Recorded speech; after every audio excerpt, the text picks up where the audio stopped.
beneath the sand. Lives can take me across, seems so far away.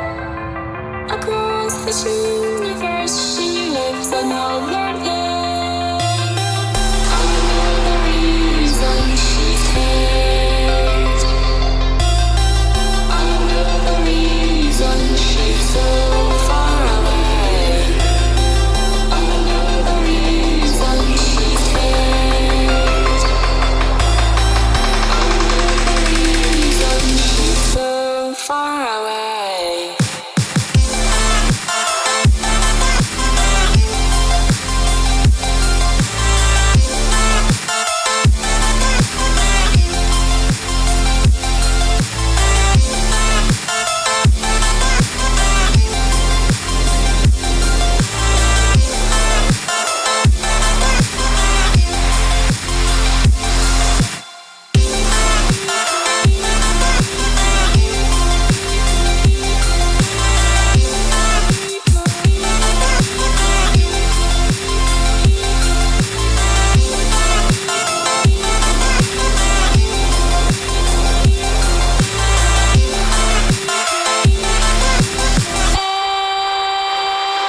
Nico, how could we run from everything we have done? It only takes us one more step to fall. Nico, how could we run from everything we have done? It only takes us one more step. Nico, how I know the reason she's hate. Nico, how I know the reason she's so far away. Nico, how I know the reason she's hate. Nico, how I know the reason she's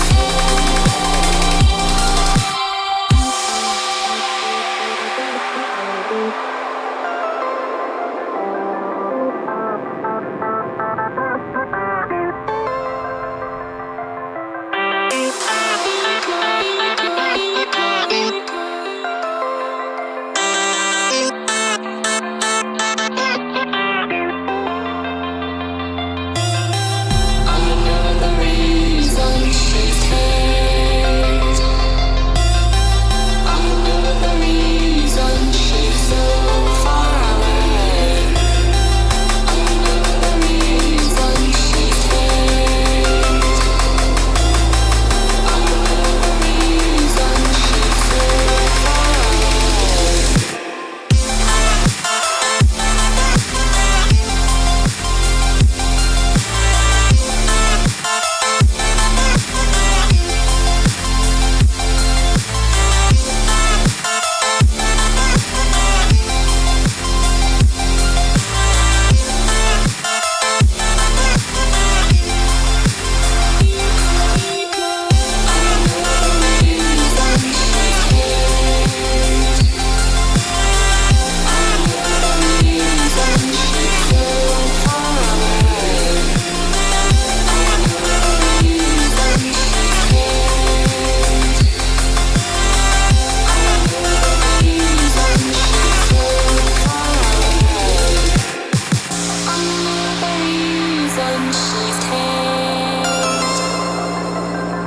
she's so far away.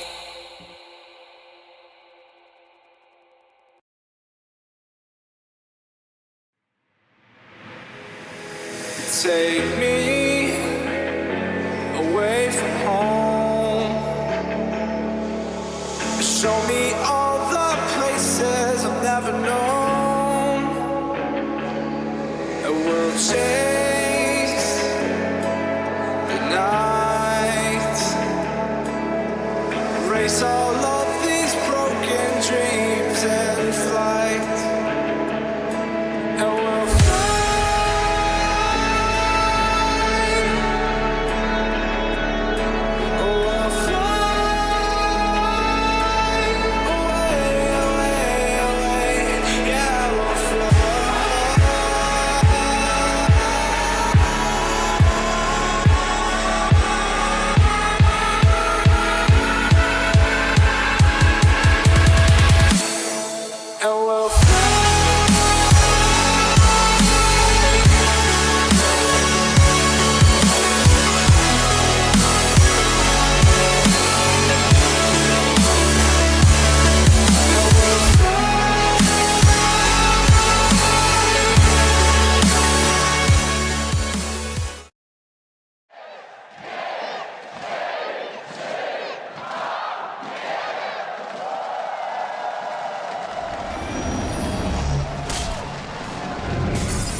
same thing.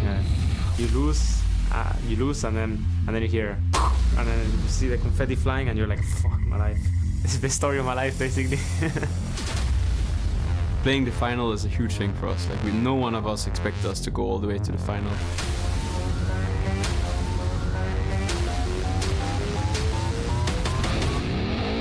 And Splyce are coming up huge. Boom! Headshot! A quadra kill for Kobbe! In the end, if you want to win, you need to beat the best teams. And G2 has shown to be one of the best, if not the best team here in Europe. Triple for the Sivir! And they turn it right around! The quadra! But I wouldn't even be surprised if we would end up winning. I told myself that I would never lose a final again. Jak dym snujący się nad miastem. Wieści o bestii wędrują poza miejskie mury.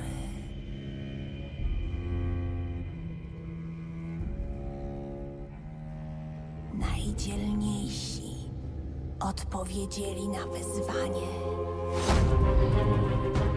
Choć dzielą ich barwy, łączy ich głód godnego przeciwnika.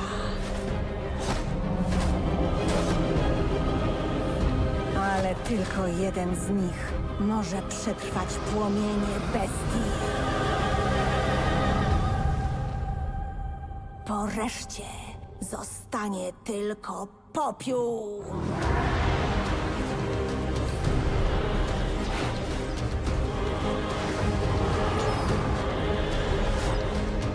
Kto przetrwa?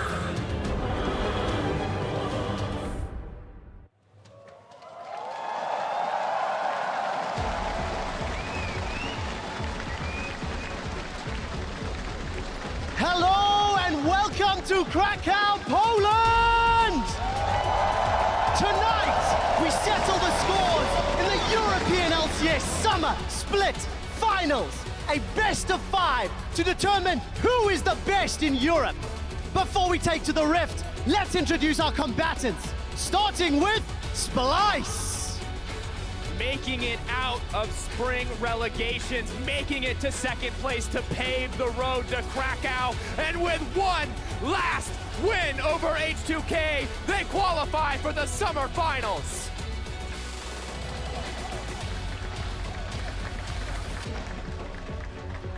Put your hands together for the number 2 seed from the regular season. For Splyce to progress from the promotion tournament in spring to become the most consistent top of the table team and to appear in their first LCS final.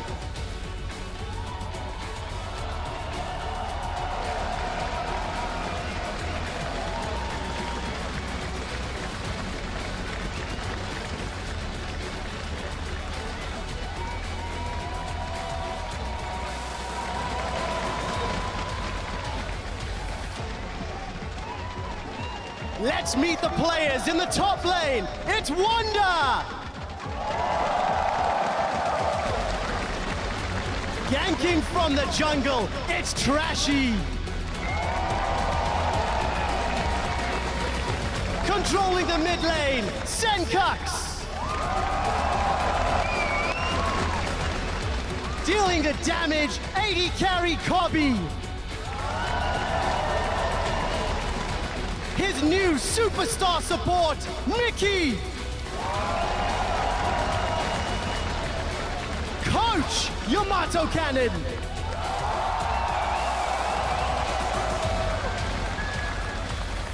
Substitute, Tifa!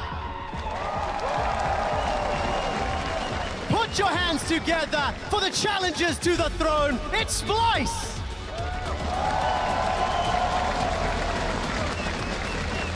Their opponents on the Rift today, defending Spring Split champions, G2 eSports! G2 full control. This is the form we're looking at, and this is them going to finals. We'll see them there in a week.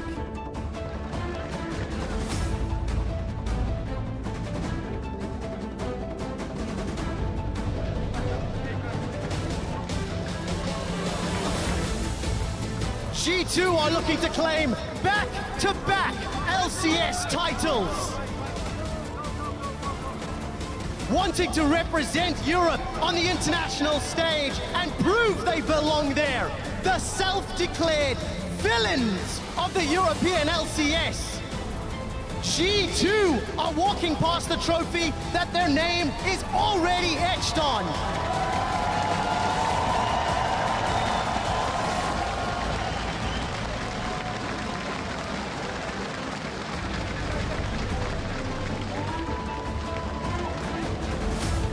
Let's meet the players in the top lane. Expect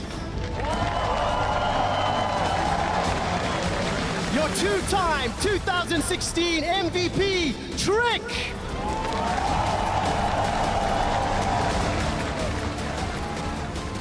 Mid laner, PerkZ.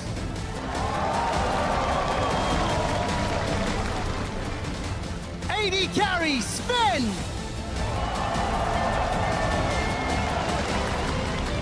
Support, Mithy. Coach, Youngbuck. And their substitute, Unlimited.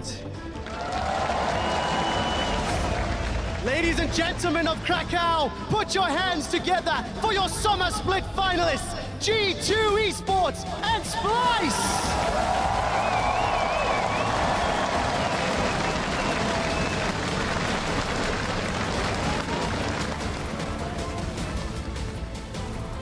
There they are, Splyce and G2, and there is this cup that they are fighting for today to become the champions here in Krakow.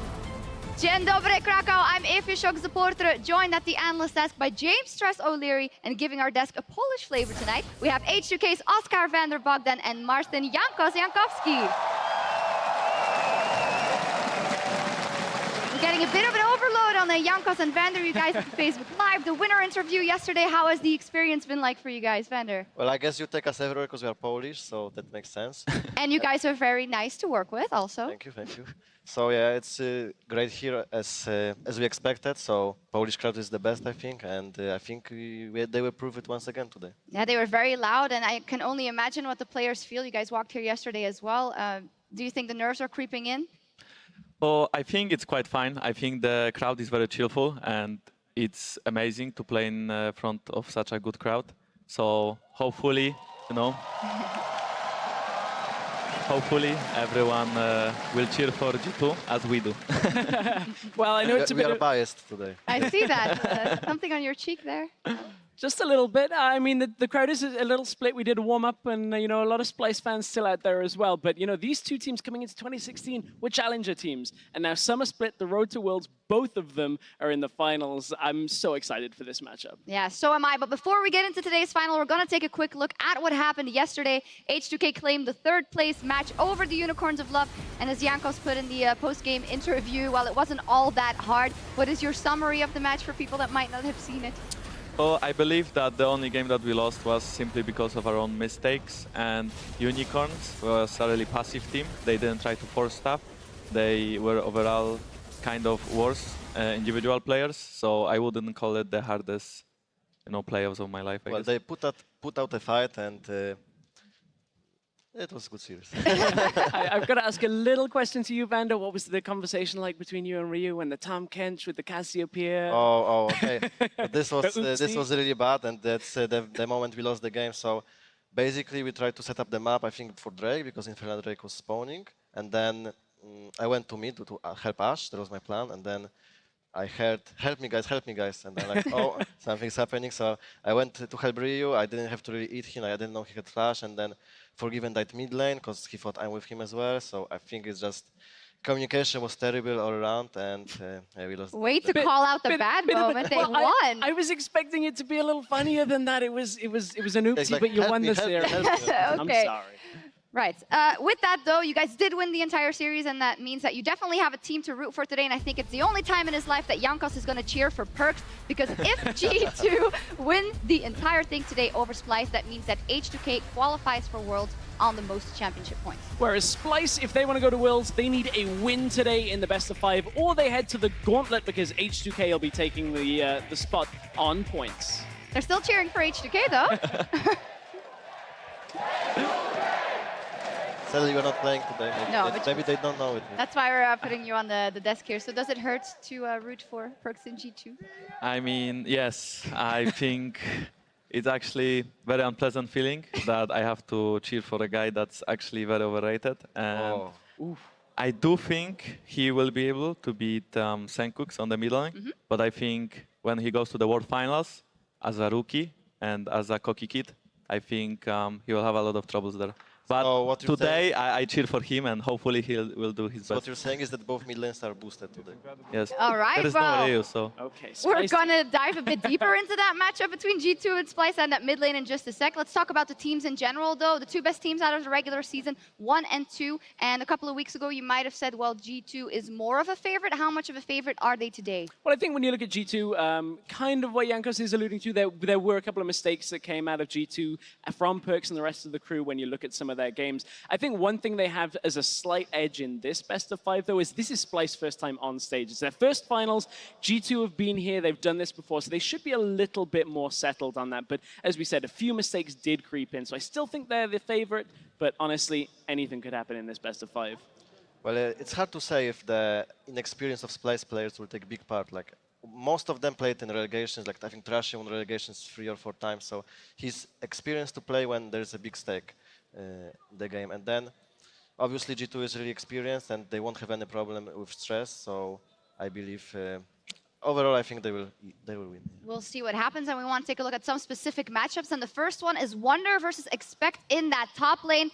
Wunder was the MVP of their series, their semifinals, versus you guys, H2K. That Gnar, and in general a fantastic performance. Jankos, do you think that Wunder can tilt this matchup heavily for Splyce going up against Expect? Well, I think Wunder is a really big part of Splyce team. I think with low resources that he has, he pulls out amazing plays and he's a very consistent player. I do believe, though, that Expect will be able to contain him, and even in our matchup, they should be able to kind of not let him snowball as we did. We can look right here. I think if Splyce wants to win, that's the person that has to carry them. I think he's like the weakest point of G2 is their top lane, and the strongest Splyce point is also their top laner, so I think it's their only hope. I absolutely agree. Wunder has become, well, I agree with most up until the Overcooked bit. It's, you know, it was surprising that Wunder had such a growth throughout the summer split, has actually become, you know, a big contender for the top laner in Europe here. And he's had such a big growth. And that was actually surprising because the Splyce of old used to all be about Sencux. It was all about that mid lane matchup. And that's where we want to focus on perhaps a little bit next.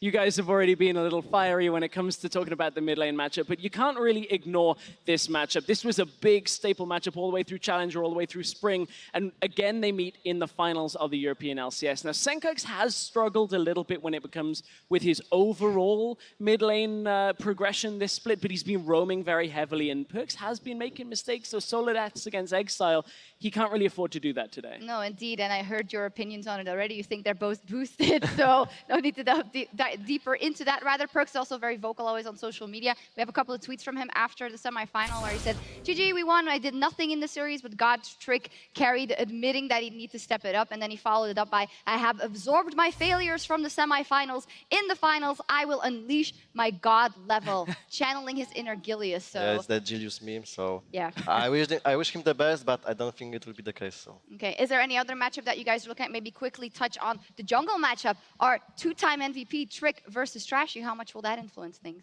I think Trashy has a lot of experience, but I don't think we can compare him to Trick. And I think we cannot talk about those two without mid lane. I think both of the teams play very well around mid lane. I think that's partly why we lost the game versus Splyce. I do think, though, that Trick and PerkZ are the better duo. And I think Trick is just too smart of a player to get beaten by Trashy. And he's Korean. And he is Korean, that is true. A lot of interesting matchups there. We haven't even touched on the bottom lane yet, but we'll certainly follow up with that later. Players are almost ready, so we're going to get into predictions. Maybe kick it off, Stress? Yeah, well, I think we're going to be here for 5 games. I think the score 3-2. I actually believe Splyce can edge it out and hold the trophy up high at the end of the day. I'm sorry, I'm not making friends today. That's what I personally You gotta feel. be true to your heart. Hey, bro, or I your have to talk to you after, yeah? Yeah. Okay. I think G2 win. G2 win, and how many games? 3-1 or 3-0. 3-1 or 3-0, so pretty convincing. I do believe indeed that G2 will win. I think it will be a 3-1. Worst case scenario, 1 game or 2 games maybe. PerkZ would get caught. Otherwise, I don't see how Splyce can win the game. Our slightly biased analyst duo here are rooting Maybe for the Mikyx Bard can catch PerkZ a bit. Actually, Bard should be so good against PerkZ. Oh, there we go. Some info if you're listening there. Well, we'll see what happens. The players are readying up for picks and bans in game 1. So let's shoot it over to the caster desk and kick off the Summer Split Finals. Thank you very much, Shox, as well as the G2 fan crew. I'm QuickShot, joined by Krepo and Deficio to bring you this finals matchup. And there is a lot on the line for Splyce. The pressure is on them to get to Worlds. It's win here or win the regional gauntlets. Yeah, definitely a great story here for Splyce, and they want to obviously get to Worlds. They will be favorites if they don't win anyway and move into the gauntlet, so pressure on G2 as well here, because G2 is a team we expect to win. A lot of people expect them to win, and they don't want to sit here and lose another final with Sven and Mithy now on the roster. Yeah, Sven has openly said he does not want confetti in his face again, so he's playing for the victory. G2 is guaranteed to go to Worlds regardless of what happens. If Splyce fall here in the finals, they will become the final boss in the gauntlet, you know, in the regional qualifier for the then a 3rd seed for Worlds. That's the difference here. If Splyce win, we send both Splyce and G2 as seed number 2 to Worlds. From that second pool. But for Splyce, you know, both of these teams actually coming from Challenger all the way to the respective finals now in summer. For G2, obviously they hit the finals a little earlier than Splyce, found their rhythm, but they're not without their faults and their flaws. The semi-final against Unicorns, it wasn't as convincing as people wanted. It wasn't as convincing as I thought it was going to be. And they got showed up a little bit. I mean, it's always a problem with G2. We know how good they can be, but rarely do they actually show it consistently over multiple games, because they do some great plays and then they mess up once or twice in game. They can actually lose the game from it.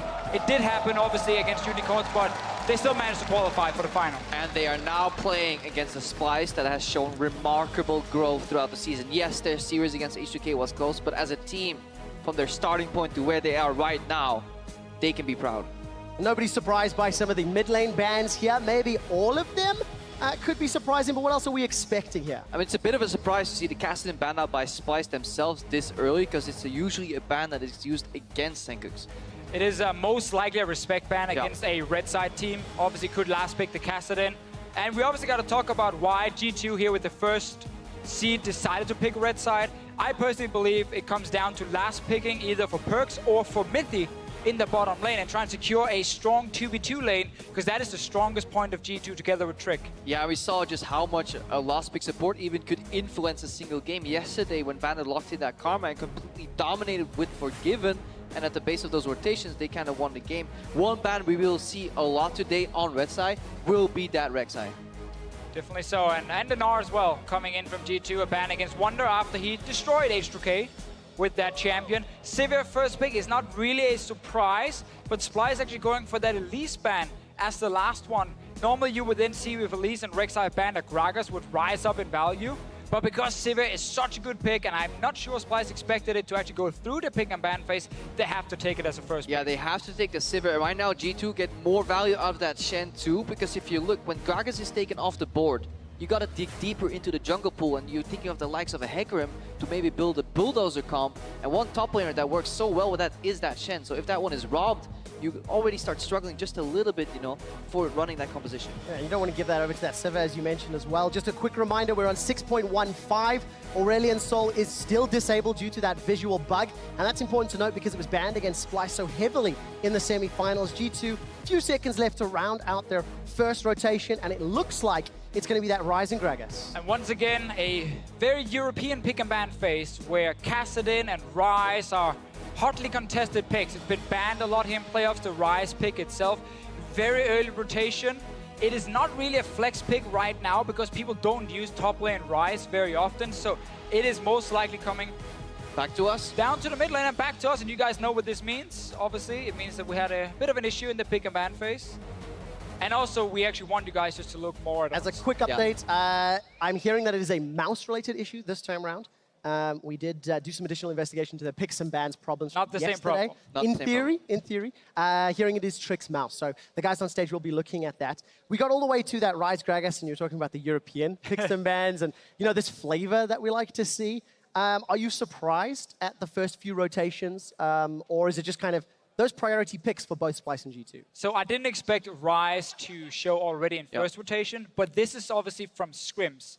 These two teams have been practicing against each other. The expectations that we weeks. have is basically weeks old at this point. Like they're at a level ahead. Like they're making a move that it's a counter move to their opponent's counter move at this point. Yeah, but explain why Krepo, because we know they've been practicing, but you mentioned this all fair to me as well. Because it's just so incredibly hard for playoff teams to find scrim partners. Like you're gonna play any of these teams eventually, anyways. And if you're in the shoes of G2 and Splyce around week 5 or 6 in the split, your top two teams. You can make each other stronger, and you can learn a great deal. If you're a team like G2 and you have to scrim any other team, you will mostly be teaching instead of learning from scrims, and you're actually just leveling up your competition. That's why these teams have scrimmed out so much. Also, they had a bye into semifinals. You just got to scrim each other, and then you know that you're going to the finals like double prepared. We also have to look back, at the entire region during the split. We had a lot of weak teams, honestly, during the split. So if you are G2 and if you are Splyce and you are two teams who seem ahead of the competition, obviously you start scrimming, against each other way more for the best practice possible instead of trying to scrim teams you might stomp in like 15, 20 minutes. So that's why back in week 4, week 5, they kind of figured out, okay, we are the two best teams. Let's keep practicing together. And they both just kept moving forward where other teams were struggling. As you can see on your screen right now, our IT guys are on stage with Trick. I'm hearing that it is a broken mouse. That mouse is being replaced. These things can happen. There are replacements in the building. It'll just take a couple of minutes to get that up. I mean, I got a mouse here. I have also confirmed 100% it is not the same thing as yesterday. So I just want to throw that out there. And Krepo, I sort of interrupted you there as we're looking forward. There's a few rounds in this draft. We've already talked about how the teams have to interpret one another's weaknesses, despite knowing each other better than any other team in Europe. But it also means that now Splyce have to reveal their cards too, because there's planning things in scrims, and then there's revealing on stage what your comfort picks really are, and that's why it's so important that Gnar is finally banned out. Maybe if G2 think that they can face it, and maybe they can even take it, maybe they have a plan for it, but in a game 1 of a best of 5, you just ban it out and you tell Wunder, show us what you got. Exactly. It's not like Gnar has to be a must ban. Same for picks like Vladimir. Teams have shown multiple counters in the past, but you remove comfort picks in game 1, you challenge people, and also when you show Rise this early as G2, I kind of feel like they're like, hey, what do you want to play against this? We want to see what you want to play against our Rise. We want to make sure we lock it down as early as possible, even though everyone probably knows it will go to the mid lane, and it's not expect taking it to the top lane. Yeah, or it could be a stab at Sencux, with a couple of key mid lane champions out. A lot of bans as well. What's left, if you look at yesterday as well, where Unicorns of Love were struggling in the mid lane to find real depth in that champion pool. Perhaps Sencux plays a myriad of champions, but only a few on a high level when he's challenged against a better player, because that's also one of those reasons that these teams love scrimming each other, because you need to get called on your bluffs. Like you need to be called out on stuff that you can't get away with, and you only get that from playing good teams. The thing that I love about this is we're going to find out an answer to the question, was Bard a worthwhile ban by H2K? We heard, obviously, Vander sitting on stage saying that Mickey's Bard could be a counter to Perks. I just want to quickly update you guys. We will be redoing picks and bans after the Sivir. Okay, so it'll be the same 6 bans with that heavy mid focus. It will be Sivir first pick for Splyce confirmed, and then Rise and Gragas could potentially be changed by G2 if they wanted to. That's interesting, actually, because while Trick had the mouse issue, he's in slot number 2, which means he was hovering the Gragas, which indicates that maybe G2 didn't necessarily want to lock that Gragas in, which is weird since he's the top Maybe he was trying to use Expect's mouse, and that's where the problem happened, and they got the wrong champ. They actually didn't want to play Rise at all. He had a mouse sharing on stage right now. The best way to dodge Nidalee Spears. It's just the Rise pick is the one that we can question. Gragas coming in first rotation with Elise Rek'Sai banned is very standard, so it is maybe the Rise. We're going to have to see if G2 will go with the same 2 picks, and it's nice little flag here as well. Do you think they do? Do you think the Rise, the Gragas, knowing that Elise and Rek'Sai are off the table, that remains unchanged? I mean, it would be really weird. And hitting Trashy as well. I mean, Gragas, arguably Trashy's best champion. I mean, it has to be locked in. I'm just extrapolating from the evidence based that Trick's mouse was bugged, and he was the one hovering the Gragas. Exactly. Ladies and gentlemen, we will be jumping back into picks and bans here for the Summer Split Finals. As a reminder, the Broken Mouse is going to reset it up until that first pick Siver. So, gentlemen, what comes next? Put your prediction hats on. Deficio, you're in the hot seat for this one. Well, we saw the Gragas, we saw the Rise. I think that's probably not going to be the same with the top lane, seeing as they're already hovering a different pick now with the Echo. Echo would be a more standard pick very early on.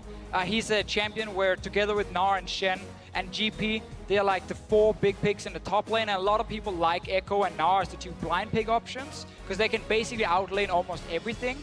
So this would make more sense than showing that Rise so early. Yeah, it would require Trick to go for a strong early gank or at least put some pressure in that Echo lane if they want to snowball expect. But okay, it actually looked like they want to go for an early Lucian here, not revealing their top laner. So they're holding their cards and they're revealing the AD carry that they're most likely going to be playing anyways. Yeah, Lucian obviously as a counter pick to Sivir for G2, and G2 as a team at 6. We gotta highlight that, at 6. But before that, Sivir is not really gonna kill you or destroy you or anything, so you get to level 6 and you can start putting a lot of pressure. And this is a change from G2, picking more for the bottom lane. Sven has been one of these guys very focused on Sivir and kind of downplaying Lucian a little bit and saying, he gets outskilled super hard, you know, it's so risky. Now he's picking it in the first game because G2 wants a strong 2v2 lane. Yeah, strong 2v2 lane to maybe lean a little bit on Kobbe and Mikyx. But what we have to explain too is that counter picks no longer exist in a traditional sense that a lane gets murdered. It's more about who has control of where the minion wave goes. And that is essential for these teams, you know, in terms of their macro play. You know, if you control the wave, you get to leave first, you get the base first, you get to go somewhere else first on the map. Going somewhere else first on the map, that's something Shen is exquisite at. And what I've learned from watching EU LCS, Shen plus Sivir equals awesome, plus Hecarim equals OP. Yeah, I mean, OP, maybe not, but very strong. Like, this is the traditional bulldozer comps. But it was pioneered by G2 eSports themselves. It was actually G2 who started these kind of compositions, and it is very strong when you just put all the pieces together. Insane movement speed buff to a Hecarim with a Shen ulti on his back, and he flies into the backline. However, Lucian is actually one of the AD carries I would like to have against this kind of comp. And it also makes it super interesting what the support pick debate becomes, because do you pick the Taric away from them, because Taric is the perfect piece to the bulldozer puzzle, or you go for maybe a Tahm Kench to eat up the target that gets targeted, but then Mithy surprisingly goes for a Trundle. Well, he goes for, I guess, the third counter pick option in a sense. Like, is that a Shen who builds full tank? Well, here's a Trundle to remove some of those stats. And also for the laning phase, I feel like he's building against Sivir. Trundle with the pillar behind Sivir. She can't really use the spell shield. So G2 is picking very heavily for that bottom lane and actually not to really counter the bulldozer comp specifically. And this may actually cause Splyce to think an extra second about actually picking this Taric. Maybe they actually need to lock in a range support to get dominance over bot lane again, because Lucian Trundle is incredibly potent if they can pillar Sivir. There's one caveat: if there's a champion that can deny that blockage, it's gonna be the Tahm Kench. If only there was one champion. Yeah, if there only was a champion that could, you know, eat up the AD carry, place it somewhere else, spit it out. Well, sadly for G2, we have Tahm Kench locked in. Syndra as well. This is very interesting because Syndra is being used quite a lot in North America. We don't see it too often in Europe. Really only Splyce are using it right now. And one of the main reasons is because Syndra is not that great going to a side lane. But in this case, you have the Sivir sitting side lane, pushing out, joining in the mid lane with Syndra. Or you put the Syndra side lane and have Tahm Kench mid, and he can always join and assist the Syndra when she's pushing. Yeah, Tahm Kench is a bit of a solution to compositions that want a 1-3-1, but they have two champions that want to sit in the middle lane, like the Sivir and the Syndra, and he can be a buffer and just transport people when these low mobility champions either get collapsed on or you move instantly to the other side of the map. And we see a little bit of a surprise from PerkZ. AP Echo showing up in the very first game. I'm very surprised there. Yeah, I know. I decided to hit puberty at the same time. So here we are, guys. But Echo's been locked in. I'm still waiting. Let's talk about in-game. We will have to talk about it. You guys tell me now. I'm out of here. Just a few quick things. Of course, this is the first time Sencux has played Syndra all split long. And the last time we saw Trashy on Hecarim, it was against the Unicorns of Love, when they ran Scion support. Very serious game. Not that that means a whole lot. Ladies and gentlemen, we're here in the Tauron Arena in Krakow, Poland. It's game one of the Summer Split players. They're ready. We're ready. Poland, are you ready? Let's get into the Summer Split finals. Splyce is a good team, and they've been our main scrim partners for, I think, 7-8 weeks already. in the 4th week or 5th week, we scrimmed them and they destroyed us, and we were like, they're good guys. Book more scrims with them. The beauty of it all is that we practice against them so much that we know almost everything about them. The defending Spring Split champions G2 taking on Splyce. Remember, for Splyce, this is for a spot in the World Championship, and the Analyst desk was talking about one of their featured matchups of this Sencux v PerkZ. And because it's Syndra v Echo, I think we have to follow this matchup a little more closely, especially because we've not seen Sencux on this champion. And PerkZ, we have to question how good his Echo will be. Yeah, but we need to look at Sencux too, who now has a lane-dominant kind of pick that needs a bit of a snowball going, whereas traditionally he's picked champions, you know, like the Talia or the Cassin that ramp up slowly, and he has consistently been falling behind in CS over time. Yeah, it's definitely been a big problem for him. If we look at both Spring Split, Summer Split, and now also like playoffs here in Summer Split, all 3 of these situations or periods of time, he's actually been the lowest ranked mid laner in terms of CS difference at 10 and 15 minutes. And obviously, again, if you play some of these champions that just get bullied and outscale, it's okay, but we look at a full year now. We're looking at a Spring Split, a Summer Split, and playoffs. And if you're consistently that low, well, then your laning phase is just not good enough. And there was even a game when they played, I believe against the Unicorns, it was where he had a Malzahar and just one ruined E-Tick just made it all, or was it against HGK rather, where it all fell apart. You know, he fell behind like 20 CS plus against Rio, so we need to keep an eye on Sencux and how he does in his early last hits. Yeah, because the crazy thing when you look at this mid laner is how he would lose laning phases, we talked about against Ryu, as you mentioned, versus H2K. But once he gets outside of the laning phase, he actually does a lot of damage. He has great damage per minute, he has a high damage share on his team, so higher than his AD carry.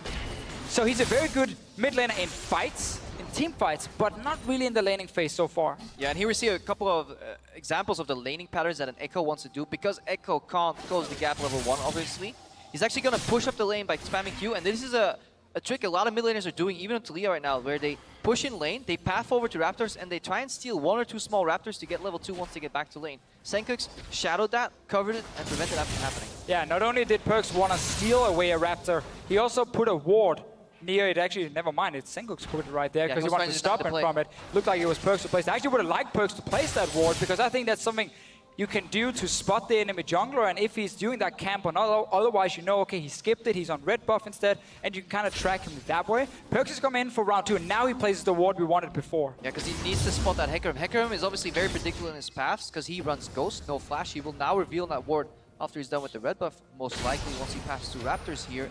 But then PerkZ, once he pushes in the wave, he can bounce back, hit level 3, and then he has threat, because when Echo has all 3 spells, he can put the dome down, threaten with going in with E, and if he has jungle pressure, there is at least an opportunity to burn Syndra's flash in lane. I mean, that's kind of the thing when you play Echo. It's all about being able to push in the lane. Because if you get pushed on the tower, it's very, very easy then for the enemy mid laner to hit you and harass you. So you gotta keep that lane at least even in the mid lane and just keep weaving these minions down here and then last at them in the end. Yeah, taking a look at the Keystone Masteries, of course. PerkZ running the Thunderlords.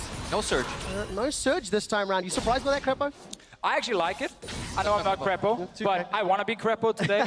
I like it because what you will see PerkZ do is go Proto Belt. So it's a lot about upfront burst, and he will most likely get a Lich Bane within the first 3 items as well. So Thunderlord's Proto Belt Lich Bane, it's a lot of burst on some of these squishies like Syndra, like Sivir. Yeah, it's incredibly nasty to play against the likes of a Syndra and a Sivir. Even with a spell sheet, you don't really survive. And the worst part is, he's like an assassin that jumps in, deals a ton of damage, and then just simply uses his ultimate to get out of the fight here. So it's really obnoxious to play against a strong AP Echo. And that's why an item like Proto Belt and something like Thunderlords really benefits Echo, because his problem as AP was always that he couldn't use ulti offensively very often. Unless you're a Faker, it's very hard to land this ulti on multiple members. So instead you need some extra items to help you get more damage out and not only use your basic rotation every single time. So that obviously is a big thing for Echo mid lane, but it is right now a pick we don't see too often. Obviously it is fairly risky. Often you see this AP Echo dive into a fight, get one shot because, whoa, you're not a tank. And then you can't really ult it back in time, or you have no damage because you couldn't reach the backline. That's going to be fairly terrifying when you look at all the hard CC that Splyce can actually put down. Shen Torn, AoE stun from Syndra. If he's around long enough, maybe even Mikyx can get in on the action. Obviously, game is paused very briefly. It looks like it's something with PerkZ. Have no confirmation on that just yet.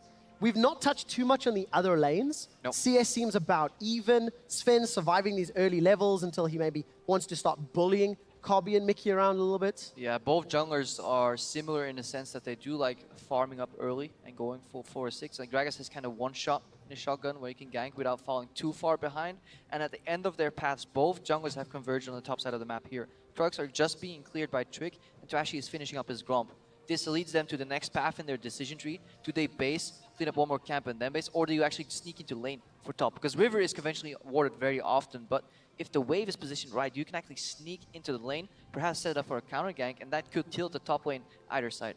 Yeah, and obviously G2 won't have this information, but Trashy hasn't even gone back to base once yet. Trick has already been back, already returned to the map, and he's full HP, so he's actually in a prime position now to set up that first gank. It is difficult, though, for Gragas to really gank a Shen and kill him due to the tankiness. Trashy, on the other hand, wants to go back, get a Phage, and just keep power farming until level 6. Yeah, and he was even spotted too, so G2 have slightly more... The new way was, yeah. The new information on Trashy's pathing, so they can maybe extrapolate where he's going. So that's why it's really important to slide in just a couple deep wards here and there, because you only need to see the jungler once to figure out what he's doing. You don't need constant vision on him. Just a little bit of information, or perhaps lack of information when you ward an already cleared camp, indicates where the jungler goes. I'm very excited to see how these teams make use of some of this information as the series pans out. Update on the issue, it is a queue-related game setting for PerkZ. We believe it's just a configuration setting, so you can hear the game sounds. That is just quickly verifying that PerkZ can make an adjustment to his settings. I believe that... they just went in game for a once couple they've of seconds. checked, yeah, exactly. Just gone in, unpaused, check the setting out, and we'll then verify with PerkZ whether or not his time winder is working happily or not. You forgot to keybind. That's what I think. That's what we're hearing. But we need to verify. Sometimes you try again and you relog. And it's a high-pressure situation. It is. Sitting on that stage. Although for G2... Do you smartcast, Deficio? Always smartcast. Everything. Except for on Thresh. Impossible to smartcast. Both Flay and Q. Is that true? Impossible? I only smartcast. Okay. I guess I'm talking to the two guys who are shoutcasting with me, and it looks like the smartcast / setting has been fixed.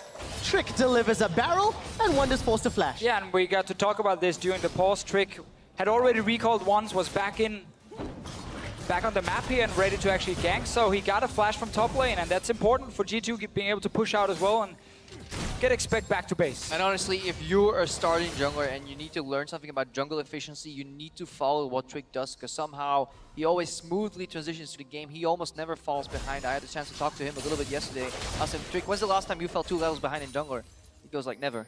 I'm like, anytime it scrims. No, never. If jungler 2 levels behind, you FF and it's over. So he's really keen on keeping his levels at least equal to the enemy jungler, but still making an impact there. Just forces the flash on Wunder while preserving his own. And there's a reason he's the 2-time MVP here in the European LCS. Every single game, you can feel the impact that Trick has. Despite the strengths, the public feel this game is very close. 53% of the votes. And I think that's probably a testament to some of the sloppy play from semi-finals, Yeah, definitely we saw good things and bad things from both teams, so I think it's fair for game 1 to kind of want to test the waters and see, is one team really better? Also judging from the third place game, H2K was a much better team than Unicorns of Love, and obviously Splyce had to go all 5 games against H2K to make it into the final line. It was so close in the end. Item-wise, we get to see some of the first items come in here. PerkZ obviously has gone back and got a Dark Seal for a bit of extra sustain with Corruption Potion. Junglers will potentially see each other on the bottom side. Well, Trashy will know the ward has just been placed, and they didn't see the guys leave the bottom lane, so he knew Trick as well was on bottom side. But it's a great ward because it prevents Mithy and Zven from actually having and now he gets one. Manual face check going there. Because if you face check and you ward it and suddenly Ghost Hecarim comes out, you have to blow your summoners here. So there's good communication on the side of G2. Both Oracles get reset and status quo. Both junglers here CS trading with each other, just putting a ward down here. You clear that one, pick up one CS. And they get to spot each other. Nothing really happens here. Hard for Hecarim pre-6 to gank anything anyway. Yeah, and we see something that makes Deficio very happy, which is Sheen first on Hecarim. So I like when you go towards 24s, definitely, and not Cinderhulk. I actually had a chat to Maxlow specifically about Sheen versus Phage. He prefers Phage every single time. Other junglers prefer Sheen. I don't think the difference is too huge. Just always go towards 24s as your first item and then go Cinderhulk after. Otherwise, you're way too slow at clearing and farming. And if you fall behind on Hecarim, you really have no impact. Yeah, and that's something that Splyce definitely will need to cover up, but obviously the fact that Shen and Siva can amplify Trashy's engaged potential as the game plays out. First back for AD carries has already happened. Kobbe and Mikyx, they were bullying Sven and Mithy just a little. BF sword and long sword. Sven and Mithy trying to push that wave in and maybe reset it towards them, yet to back. Yeah, Looks once like you get some pushed late. in, you need to push in against the other side here, especially 72 CS is an incredibly high number to back on, but Sven has been almost CSing perfectly here, you know, at 7 minutes, 30 seconds, hitting 72 CS. He must have not barely missed any, really, and now G2 have the option to potentially go top because they can trade sides of the map with the GP ultimate if they so wish, but they're hitting their power spike right now because Sivir and Tom Kench, they don't get any combat steroids. Yeah, Tom Kench gets a little tankier and Sivir can run away from the fight, but in pure damage, Lucian with items plus culling is incredibly strong. Yeah, Splyce gets to push out the bottom lane here. They would have the option to then push it all the way in and actually recall and go to top side if they want to try and rush down a tower. But it is very difficult against Gangplank because he has barrels and ulti to wave clear. So very often you will lose that trade. It's one of the things Shen doesn't offer is that wave clear. So suddenly swapping against GP is actually not that smart of an idea, and therefore they have to stay bottom lane and risk playing against this level 6 Lucian. Trashy has hit level 6 now, he's looking for a gank on PerkZ, but so is Trick. Oh, this is a 2v2 in the mid lane. Sencux not going to be able to find the stun, but PerkZ, the power is unleashed. Scatter the weak, will not connect onto Trick. He's flashed away. The onslaught of shadows finds nobody. First blood to Splyce. It's Wunder that gets it. The Stand United delivers him to Expect's waiting hand. Oh, Wunder just taunted the 2 members, but he did get close enough to the tower and took a few shots. Plus the GP ulti means he goes down as well. 1 for 1. A lot of spells being used here. Bottom lane. Run away! That was a defensive one from Kobbe at first. Trashy does show up as well. Will be spotted. Krepo, you called it. It's the runaway button in terms of this match. Also run in a circle bottom right here. Just press the button, whatever you do, press it. No, it's really important once this Trundle hits 6 that you are incredibly careful in this lane because Trundle ultimate plus culling on a single target means he's dead. He's done for. Cheeky ward right there over the wall too is really good to kind of fake teleports because yes, Expect's teleport is down, but PerkZ one's is up. So if you get a ward over that spot, it's outside of Tri-Brush range from Pink Ward, and you can actually send in PerkZ in the backside. Good pillar here. A lot of damage. Kobbe not going to find the boomerang, and Sven dashes away. Yeah, dashes away once the boomerang comes out here. And even need to look at PerkZ, what he can do. He died, so he lost a little bit of his advantage in lane while he was getting ganked, but Expect picked up that kill while farming in the top lane, so he now even out that matchup. Definitely important when you have Gangplank. He gets scaling. Trashy going for PerkZ again. Oh, take a look, but I think there's going to be some trouble here. PerkZ is going to throw down the parallel convergence. Here comes Trick. Scatter the weak. Not going to really lock anyone down. And Trick in the right place at the right time prevents any further deaths. And I like the focus here from both junglers. When you play against a melee champion in the mid lane, you can very often go for these ganks, and Trick knows that, so he's here to help his mid laner. Over and over, bottom lane, another trade. Oh, Miky's in so much trouble, already exhausted Sven. The culling's flying wide. There's now a teleport in the mid lane. Sencux is the target. PerkZ looking for more. Good fight. Flash blown in trade for the TP, and it looked like Mikyx got away with his life. If he flashes any later, he will carry PerkZ with him in the air. PerkZ will land in the tower and will be able to focus him down and then just simply ulti out of that exchange. So it's really important when you play versus Echo that you flash him behind.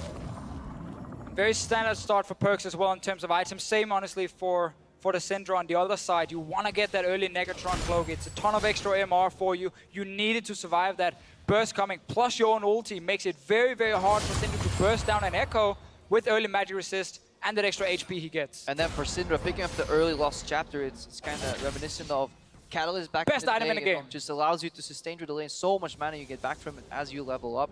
So it's very important for kind of spamming champions that really need their spells to take control of the lane. This is basically where PerkZ also needs to decide. Does he want to rush straight towards Abyssal Scepter? Does he want to go proto build after the Negatron to get a bit of extra damage? Bottom lane, once again, Trashy's on his way. This ward is just outside the tri-bush, so they will see him, but it's very late. Oh, here comes Wunder. Sven's in trouble, not even going to flash away. Trashy gets a solo kill with no support. How hungry are Splyce? They've invested a teleport for that. this. Actually tells us that gank could have worked even without the teleport here. So really good pathing from Trashy. And this is, we saw one part of the bulldozer already in mid. Now we see the strength of Trashy once he rushes in. Zven will have an incredibly hard time staying alive later in this game. We gotta highlight though, G2's bottom lane. Pushing towards that tower without any backup possible. No TP PerkZ, no TP from Expect, and a Hecarim that can just rush towards you. That was very greedy, they got punished, but because they got top tower, at least they get something. If they can defend bot lane here with Gragas, they will win out on this trade. They might get more. Wunder looking for the taunt. Expect flashes away. Wunder decides not to chase further. Not the highest damage, actually. Ninja Tabby and that Balmy Cinder. So Splyce investor teleports, get a kill, and the Dragon. They don't equalize the tower down bottom. G2 get the additional gold, and they've got themselves 1,000 advantage. Krepo, worthwhile trades? I mean, definitely Splyce is doing well here. They were already on the verge of losing at tower. This G2 falling for the gank is honestly the biggest mistake, because they could have just backed off and said, you know what, we're getting an objective on the top side. That generally means we have to play passive on the bot side. When you can take objectives and take wins on both sides of the map, then you're winning that hard. That doesn't even matter. Then macro doesn't apply anymore. Should always respect your opponent. Oh, the time Ken's trap, hide around the corner without vision, ulti in behind the enemy AD carry to try and set up a play. Normally you also want your jungler here, but Trashy is very low. He's just been farming the jungle after getting that kill in the bottom lane, and PerkZ. It's a long lane right now for Wunder. He could technically be collapsed on. That used to be the strategy against the global. You know, you don't take the global to the bot fight, you take out the global first, then you go fight someone else. This is obviously where the pink wards are important. Like, wonderful. We like to talk about them. You see in your map right here, the pink ward being placed in the pixel bush towards the rift hole from G2 allows a very easy route for PerkZ to just walk from mid to top side if he wants to put pressure on Wunder. Wunder now either wants Rift Scuttler or check that bush to actually kill it. PerkZ is overextending slightly in mid though. Gonna be in trouble. Parallel convergence will at least stun up Trashy. Stand United's gonna deliver Wunder. Not gonna be a kill, but the flash taunt. Chrono break backwards. PerkZ makes it out alive. Frame perfect ultimate by PerkZ, and then he gets out. Honestly, predicting the flash count by Wunder, and on the exact right moment when he needed to press the button, he pressed it. So that button was definitely working. And expect, still pushing. That was actually such an insane play from PerkZ. The reaction time, clicking that ulti just in time, dodging the taunt. If he gets hit by taunt, he dies. Bottom lane, another trade against Mithy. Yeah, but look at Trashy. He's got flash, he's got barrel. Mithy and Kobbe have got support from Trashy, and G2 decide to peace out. Sven was running low. And this is the hard part about this matchup. You want to focus the Sivir because you have so much damage, but Tahm Kench will eat her anyway, so you skip that step and you start focusing on Tahm Kench, but then you have to be wary of the counter ganks. And here we see it again. PerkZ is desperate to take that mid tower down to get map control. Trashy gets a good fear off, but when Shen lands, the right moment, whoop, gets a flash out. Unreal. Beautiful. That's 8 ping for you. Can't do that. Mechanics. Yeah. Coming in from PerkZ, showing this echo here. Can definitely work in the mid lane. He's slightly ahead in CS. He's been ganked quite a few times. Picked up 1 assist, and we get to see this build as well, where he goes for the proto build after the Negatron cloak. He wants to rush towards that extra damage item for himself, where Abyssal Scepter is the very defensive one. He wants the extra DPS from the proto belt, which is very important for Echo. Yeah, and you've got to look at the different CS numbers, the different itemization here. -10 on that Syndra in the mid lane. Morello picked up. Triforce almost picked up for Trashy. And there's a teleport down bottom. We'll continue that talk in a moment. Kobbe's gonna get gobbled up by Mithy. Mithy's low. The barrel throws him backwards, and Kobbe gets spat out. Expects looking to run him down. Trinity falls on the Warhammer. That's a kill for G2. They extend their lead further. And this is what happens when you invest your globals towards a lane where you don't get a kill. Wunder used his ulti towards the mid lane, didn't pick up the kill because PerkZ outplayed him, and suddenly TP advantage for G2. They pull it off beautifully towards the bottom lane. 2 more kills, another tower. This game is suddenly snowballing heavily in favor of G2. Yeah, we saw the value of Exhausted too. Mithy just slows down Kobbe just a tad. Kobbe and Mikyx were doing so well, staying even in this matchup against the Lucian Trundle, never really dying, but then suddenly the bot lane party happens. More members than you can handle join the fray, and they fall and immediately lose their tower. And right now is G2 eSports with a complete grasp on the game. And also if we look at AD carry builds, after PerkZ is done playing around the mid lane, does actually get stunned. A lot of damage. Chrono break. This issue. Regens it. He has early magic resist, so he blocks like 40-42% of the magic damage from the Syndra, and he then ultis to get back HP. It's really hard for Syndra to burst him down, and then she loses a lot of value. She almost becomes more of like utility machine, where she can stun multiple members in these fights, or you burst down the Lucian. And the Syndra will over-index in more damage to kind of solve that problem, which means PerkZ's base damages combined with the Proto Belt will take her out. PerkZ is an assassin that somehow is incredibly mobile, swift, and can reset its HP, so it's incredibly annoying to play against his Echo once he gets going. And I really like this item choice from Sven as well on the Lucian. Always the decision between Ghostblade or going for the Essence Reaver. Ghostblade with the flat penetration against multiple tanks is not that effective. So it's better to go for Essence Reaver, the more crit-based build, also the better late game build when you play against Shen, Hecarim in this situation here. So smart choice from him. And G2 looking very good here in game 1. Yeah, we're 17 minutes in. They've got a 3,000 gold lead, 4,000 at this point. They're up in kills, up in towers. The only thing that they don't have yet is a dragon. But that's not going to help Splyce yet because they're just falling further behind and they've got no control. It seems like what G2 does works. Yeah, but we have to return to some of the notions that we were looking at prior to the game. It was that Expect was going to have an incredibly hard time versus Wunder, and that the bot lane was heavily going to lean on their opposition or opposing members on Splyce, and that's not happening. Kobbe and Mikyx actually did a great job staying even, but Expect actually is pulling ahead here, mostly because Wunder was leaving the lane to influence mid lane. Yeah, definitely Wunder's been very active on the map, but that's the thing about GP. You just pop your ulti and you're technically also active on the map. But also it's a good matchup for GP we see very often. Maybe we have to question Splyce going for Shen because Wunder does well when he's a split pusher, a bit like Visichachi yesterday. On Shen, it's hard for him to really take over the game. And he's not been able to have much of an impact in this one specifically, and he won't be a split pusher either. Splyce's power comes from grouping though and really combining all the puzzles or the pieces of the puzzle right and completing it with that bulldozer composition, taking out a target. And here we go. Mickey's gonna use that Abyssal Voyage just to push G2 away. It's cheaper than Cube. Yeah, wasn't really engage opportunity. And Splyce, in game 1 of this best of 5, remember they're playing for a spot at Worlds. G2 are confirmed, regardless of the result today. And they will have that pool 2 seed, but they're playing for pride. Very outspoken about Sven and Mithy in particular.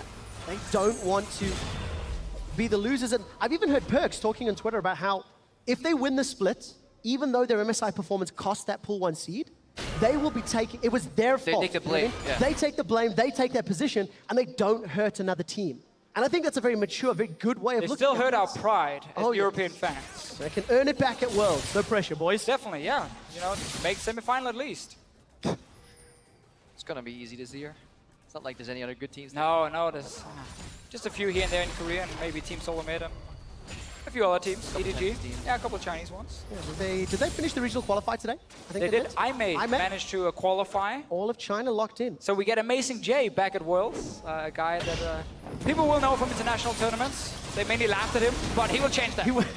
It's his year. Yeah, this is his year. Nobody laughs at the great Amazing J 4 times in a row. We'll find out in about 6 weeks' time. You happy, Trevor? They got the dragon now as well. Now they have a dragon. They're even on Dragon's Bow. I prefer Infernal. That's just a preference. Triforce now finished for Trashy. Going to work his way towards that Cinderhulk trick, getting tankier and tankier. Runic Echoes plus the Spirit Visage. It's not the beefiest of Gragas yet.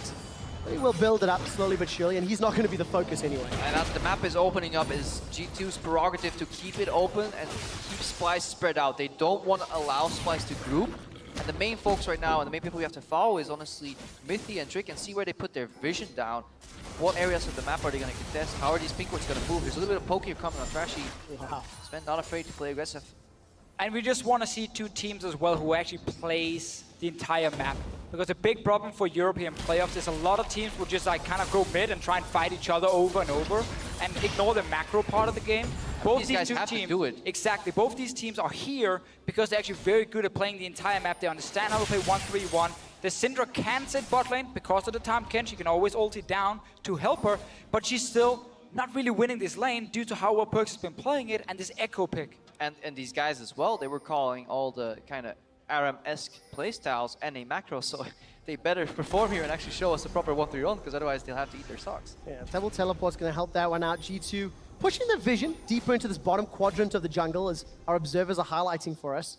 And caught a glimpse of Sencux just sort of waiting in the wings for PerkZ, but mid tower's the focus. G2 uses gold advantage. They caught Mickey. He's already flashed away. Defensive ulti from Kobbe. Here comes Trashy. He boots Expect towards the tower. Wunder's in the back line. Puts down the Spirit's Refuge. Auto attacks are blocked, but PerkZ has got the kill. Chrono breaks out. Stats of the week, no stun. Splyce are turning it around. A flash forward. Kobbe's got one. Expect is down. Trick body slams away. The fight is won and the tower stands for Splyce. G2 ends up using so many cooldowns, first trying to kill Mithy, and PerkZ didn't even get to join the fight. He probably just ulted right back to his lane when he realized the fight was lost. We got to see the bulldozer in action. Splyce diving that back line. PerkZ jumped in and finished off Mithy, but honestly, the way he survived, we need to watch that again because he sidestepped quite a few abilities here. And it's actually remarkable that a rookie like him can play this confident in a major arena on stage in the finals. Also gotta look at this potential little fight. No, I don't think it's gonna happen. But once we get the replay, pay attention to Wunder as well on Shen.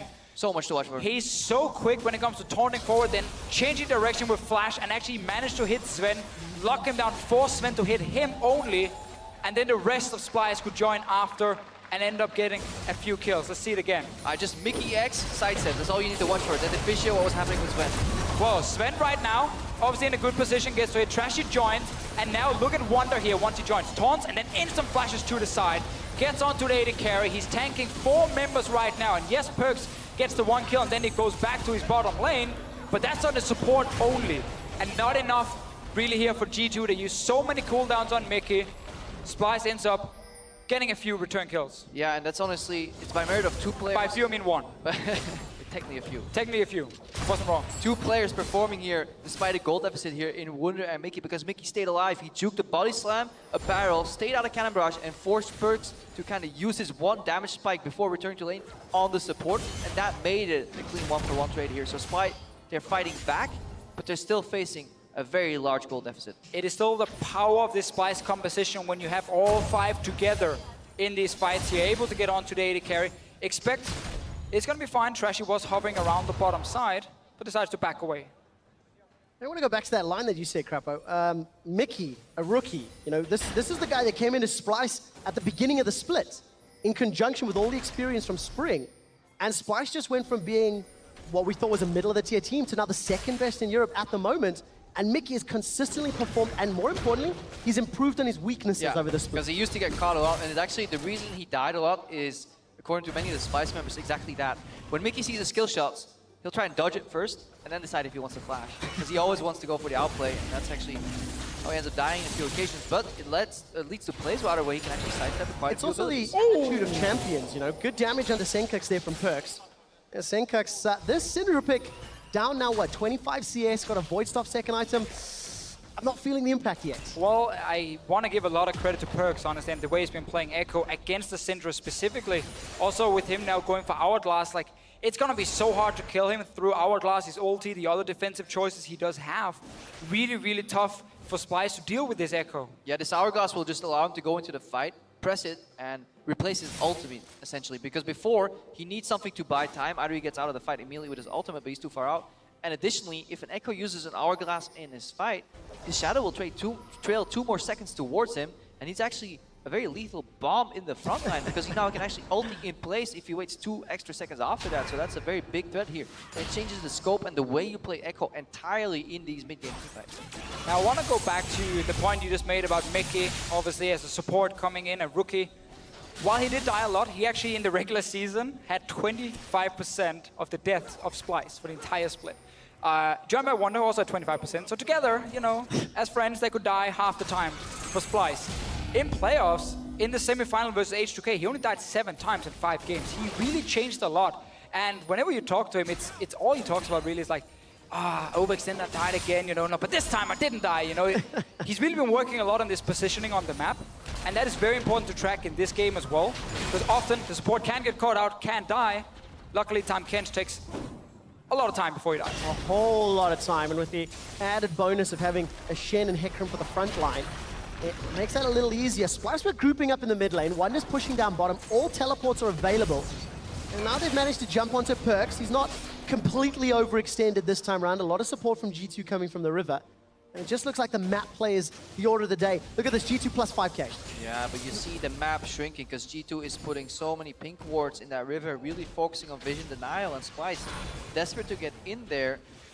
It's going to be hard because if you have to walk into parallel conversions potentially, body slam flash, all these Punisher moves ready. And the item to break difference. Splyce apart. Krepo, the item difference, not only the tools, Hourglass is up, Mortius is up. Not even a Cinderhulk yet for Trashy. Just a tough situation. You can see Trashy. That's just second and a half, 50% of his HP. Trundle ultimate. But this is where G2 guys really need to start getting even bigger lead, potentially a Baron, and actually win the game, because they have this item advantage, 3 items completed on multiple members, where only like a component on the side of Splyce.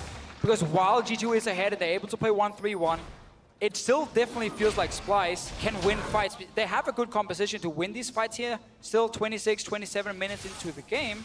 So G2, they want to be able to now take that big fight, take the Baron, and really push towards the Nexus. Yeah, and they're looking for a couple extra pink wards to place in that river, then control that, and when they see Splyce reveal anybody, maybe just put some pressure and get a couple deep wards in the enemy jungle. But Splyce is doing a great job aggressively defending that. Look at the 2 pink wards they placed at blue, and then at the pixel brush right next to it. They really don't want G2 to get any vision beyond this point, because then you get choked out, and then you're forced to face check.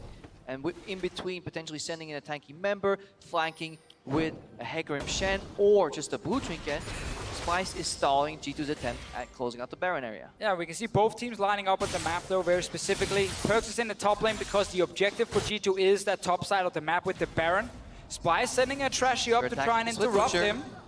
He will be able to just jump over the wall though, but the reason it's important to have PerkZ on top side is because he's the guy who can perma-push his lane. And once you push that lane all the way down to the tier 2 tower, you get free access to the enemy jungle. You start warding up the jungle, and suddenly you have vision both there and at the Baron. And you can start, you know, fiddling around with the Baron itself. You can see the enemy team when it comes to stop you, and you know when to stop and turn around and fight, or when to just finish the Baron. So we've spoken a whole lot about vision, how Splyce want to deny it, how G2 want to extend it.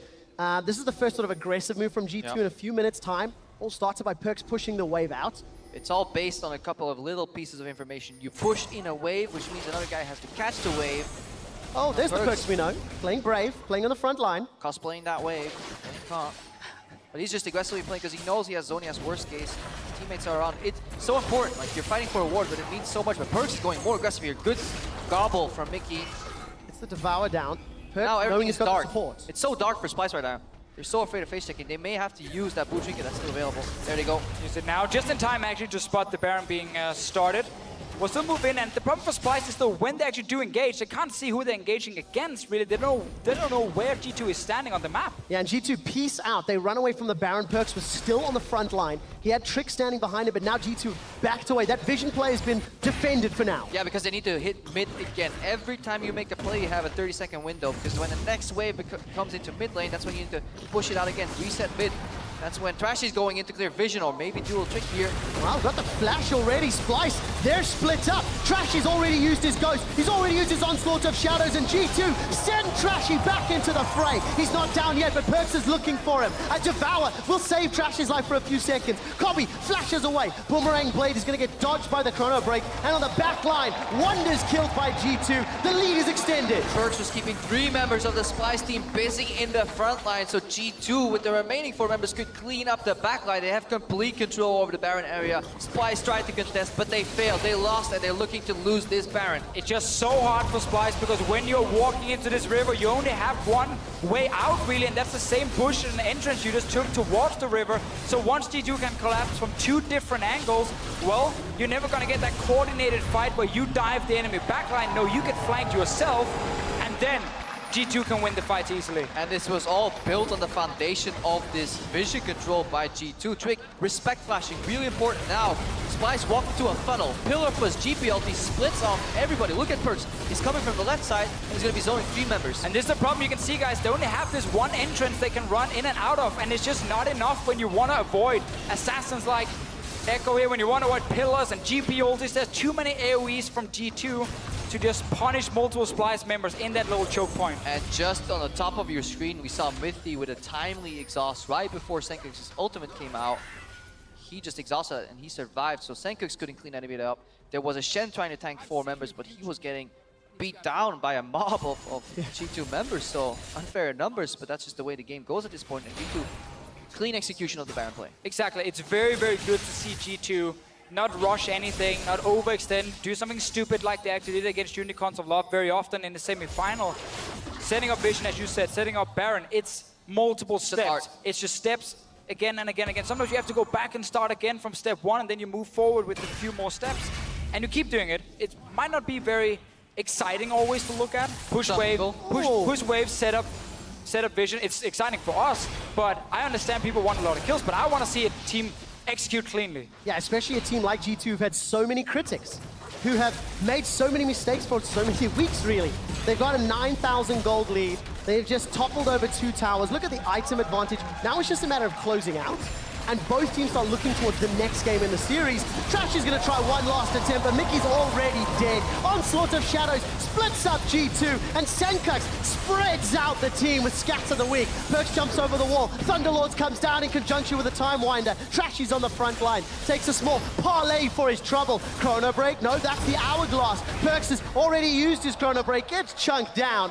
Just a little too eager in that fight. And that is what they call cocky movement there by PerkZ.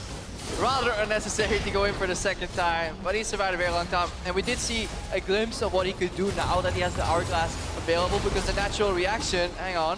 A lot of damage there onto the inhibitor. Here comes Wunder from behind. 2-man taunt. Boomerang comes out. There's no ultimate. May PerkZ have cost the inhibitor. Double kill for Kobbe. Tricks the target. He sidesteps the dodge with that big body slam. And Mithy, I think he canceled the Abyssal Voyage. Now they turn their attention to Trick. The tongue lash misses as well. For a big guy, he's got quick feet. Dodges everything. Trick manages to make it out alive, and the inhibitor stays standing. Yeah, that Crack has been squatting because that's a firm booty. Just a tongue lash, an inch too short. The Sencux ball throw also just too short. Trick managed to get out of there, but that's honestly G2. As we are praising... It's the caster curse again, when you finally praise G2 for clean execution. Multiple steps executed well.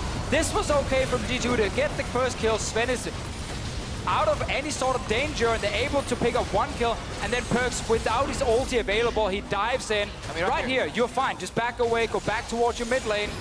And then it wouldn't... Look at T2, the rest of the members. They were all ready to mid because nobody expects your mid laner to go back in there. It wouldn't be a G2 game without PerkZ doing something like this. Every single time he has to do it. We just praised him. Though. I think I already know which replay Jankos and Vander are going to analyze after the game. Because right here, Sven used his flash in the earlier replay when Trashy engaged. He had to use his defensive summoners, which means Wunder can go for the back and land a beautiful 2-man taunt. And then right here, just oh so close. Trick body slams out. He gets a double ultimate, and then it gets right out of range for Tongue Lash. And when we come out of the replay, Splyce were able to pick themselves up the Ocean Drake, the last regular Elemental Drake before Elder, as well as that bottom tower. It is very, very small victories. They are still in a 10,000 gold hole. They have an exposed inhibitor. They're down 5 towers. Assuming G2 go back to this control style, they should still be able to close this out cleanly. But you can see the strength of the team fight from Splyce. Well done, PerkZ. Obviously, he was dead before we showed this, or before we started counting in that last fight. But yeah, severe late game. Here's Trashy. Good block from Mithy. Onslaught of Shadows finds nobody, but Sven's in trouble! The Onslaught of Shadows and Spirit's Refuge has already been used. Sven continues to run for his life. The flash was used. Kobbe's trying to chase further, but here comes PerkZ. He phase dives forward, and the fight turns around. PerkZ is down! PerkZ is down! Splyce are down 10,000 gold, and they're winning the fight! Elder Dragon's up in a minute. The Abyssal Voyage, it delivers Splyce to the back line. Have they bitten off more than they can chew? No, because Miky on Tom is hungry as hell, and he's not going down yet. And this is what we talked about earlier. While G2 were ahead and they looked very, very good, it always felt like Splyce still had a chance in these big 5-on-5 team fights. They're consistently able to catch Sven and force him to play defensively, and PerkZ dives in, didn't get to use any of his defensive choices here, and just dies honestly for nothing. Good engage from Splyce. This is what you can do with these bulldozer comps. But Sven survived here. Trick and Sven work together to kite out, and PerkZ goes on the offensive himself here, knowingly playing as a Syndra, and doesn't get any Zhonya's off because he dies mid-push from Trashy. Trashy with a beautiful E there on the Hecarim, and that was enough. So really good target selection there, because as a team, to all commit to a champion that has double kind of fight reset in Zhonya's and then his ultimate on Echo, they still managed to nuke him down. So really good timing there on the engagement slice. I mean, that's also the way you have to play against Echo in fights. You want to burst him when he comes in. If you don't kill him, at least you force him to either use Hourglass, so he won't do anything for a few seconds, or ulti back towards where he came from, so you won't kill your backline. Because for Splyce, it's honestly so much about just letting Kobbe sit there on Sivir and fire away on multiple G2 members. And really, it is only PerkZ who can dive and kill that AD carry, but when he jumps in and gets instantly pushed back, pushed away, and bursted down, well, then suddenly Kobbe doesn't die. very rare to get 3 or 4 or 5 of those team fights in a game where you are down this far for Splyce.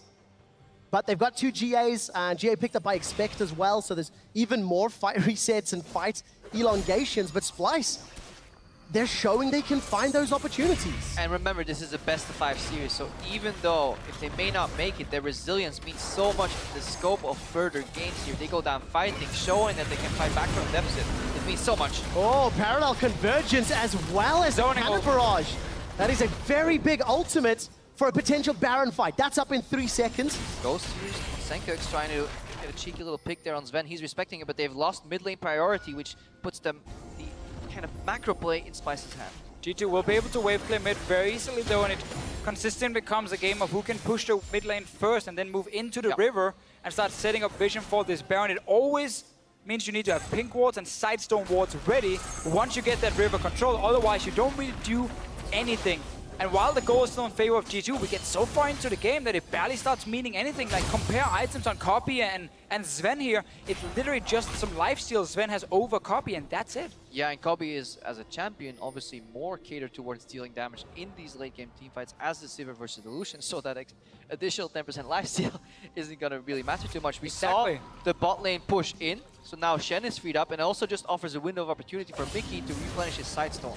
Because we saw Splyce move in just as Deficio explained, but they couldn't really litter the area with any wards, so this is a well-needed kind of breath of relief here for Splyce to reset the map, get the wards out, get cancel on the base. Yeah, good cancel. All right, gentlemen, Baron is live.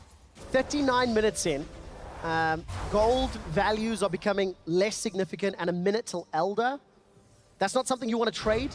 Both teams have 2 dragons, both are relatively good, but surely Baron is what's going to make or break this game. Yeah, a lot of members from Splyce were back in base to reset and buy some items, but they do have time Kench ulti if needed, and they're already here. G2 are split though, look at the minimap. Expect's not there. Splyce, they're not pulling the trigger yet. Sven just went from 50% health to 95 just of life-stealing off a single ward that Mikyx placed. Good luck killing him. This is a good start though. They know there's no wards in this area, and they have 2 members from G2 showing mid lane to kind of bait Splyce. Being like, oh guys, you see us, we actually not on it. They're moving in now. Stand United's been used. Look for the onslaught of shadows. Trashy has to get a priority target. PerkZ is jumping onto the back line. Sencux unleashes his power, but the fight is on 2 lanes. It's not going to end well for tanks are dying. GA's already popped. Wunder's in trouble. Where is Mithy and Kobbe? Kobbe's got a lot of HP, but he's got no front line to use it. Kobbe's running for his life. Here comes PerkZ. Phase dives forward. Chrono breaks out. G2 may have just won the game. PerkZ alone managed to zone away the 2 carries from Splyce, so it was just Trashy and Wunder alone versus 4 members of G2. They couldn't survive long enough. PerkZ standing there, forcing 2 squishy targets to not enter the fight, won everything here for G2. Yeah, and at the same time, both Mithy and Trick did such a great job peeling away these tanks. Base damage alone, they can technically take down Sven, but they weren't allowed to do so. There was a good exhaust, and Trundle ultimate came out. Trick was body blocking the best he could, and honestly, the onus of this fight is on Wunder and Trashy pulling the trigger too early. Look, they want to get influence in this fight. They want to contest this Baron, because right now, Splyce don't know what's going on, but they pulled the trigger too early. Yeah, now look at PerkZ in this fight. Once the tanks dives in, Kobbe and Sencux down the bottom of your screen. They're not able to really enter now. GP ulti and this Echo on the side. 3 members are looking towards PerkZ, and they're not able to catch him. Great ulti from Expect as well to just block the entire river, and that means 2 tanks goes down and no one dies on the side of G2. Yeah, we saw a perfect 2-man body slam, well held there by Trick, as Sven stepped back and continuously kept hitting double shots on everybody in the front. Right now, this is the final contestant for this Dragon. Well, Dragon is the target. PerkZ is already killed Mithy. He just gets deleted after using the Abyssal Voyage. Elder Dragon's still the target. Sencux is going to get dropped. Sven gets the kill credit. Kobbe's the target as the Chrono Break buys more time. Sven flashes forward. The shutdown kill. Splyce are routed. They are killed. They are aced. And G2 are looking for the base. Sven with a quarter grill straight out of the Matrix. He loses with the culling and then flashes in, piercing light, follow-up, beautiful fight there. Really good awareness, and he knows when to step forward. He knows when he can deal the killing blow.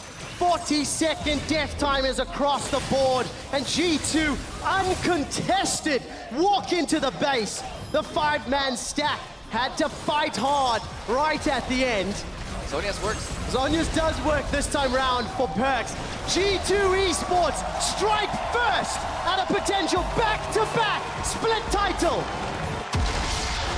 This was a game where G2 honestly looked like the better team almost the entire game long. A few great engages from Splyce kept it somewhat even, never in goal, but in terms of how the fights were going. But then in the end, we get to see the power of a late game GP ulti zoning off and PerkZ sitting in that side here, blocking these squishy members from joining the fight. 2 tanks goes down, gives the Baron over to G2. We saw good things from Splyce in the fact that Kobbe and Mithy held their own in the bot lane, and that there was aggressive plays globally from Wunder. Splyce also understood how to win fights with their compositions, but they're playing a composition pioneered and kind of brought to the scene by G2 themselves, and they understood it better. So they kept the map open, and barring that one mistake from PerkZ, they were completely in control of the mid game. Did Splyce pull the trigger too quickly, too early? Because they had those plays in the bottom lane. You know, they did net some gains, but the cost was just too great. You know, losing that first tower blood, giving up your TP in the early game. I think it's hard to say that Splyce really misplayed the early game. I think the Shen ultis were good from Wunder. They were great ideas. Yeah, he gets a kill in mid at first, and then the other one where PerkZ outplays him. You can't really blame that on the play from Wunder specifically. That was just super well played from PerkZ. Nothing more Shen could have done in the situation. And there were small things that kind of gave advantage in the start for G2. And then winning that first big mid-game fight obviously really tilted it towards them. It's the situations where both teams kind of know exactly what the good plays are. That's where mechanical outplays matter the most and kind of get created. PerkZ was getting ganked there. There was a beautiful collapse. You know, a global used in mid lane to get PerkZ down. If PerkZ dies there, that means mid lane towers under pressure, which means potentially there's a roam to bottom lane. Mithy and Sven will have to play careful there. So everything could have been influenced, but then PerkZ presses the button. I mean, there was a lot more focus on macro in this game here specifically. Again, you said individual macro and micro, right? Yeah, both honestly, but especially macro is key to highlight because we've had all this, you know, criticism towards the European playoffs where a lot of teams haven't focused on it at all. We saw 1-3-1 setups, we saw Baron setups, we now follow all the steps. We saw obviously PerkZ once had to go in and die, of course. Get it out the system. But, he had to do it, he had to do it here in game 1, but we actually saw some very clean plays being set up, especially from G2, and some very good team fights from Splyce as well. Krepo, to my uneducated eye, G2 come in looking much better prepared, much cleaner than their semi-final series. Is it a big step up, or is it just a symptom of getting 5,000 gold lead by 20 minutes? I mean, they look coordinated in how they got that lead because they didn't get it to just sheer out laning. And for me, just most impressive is that Expect was able to hold his own, and Wunder, without a carry lane in the top lane, could only help his team. He couldn't kind of pioneer and spearhead the carry. Well, I want to hear what the Analyst desk has to say about that same question and about that top lane matchup. G2 has taken game 1 in the series. Let's let the Analyst desk break it down. Thank you very much, Trevor, and I will extend that question to our analysts here as well, who have been watching the game from the crowd for Jankos and Vander. At least, how much better does G2 look, or how much better do they look just because they got so many thousand gold ahead in this game? Well, I think overall G2 played much better in the semifinals.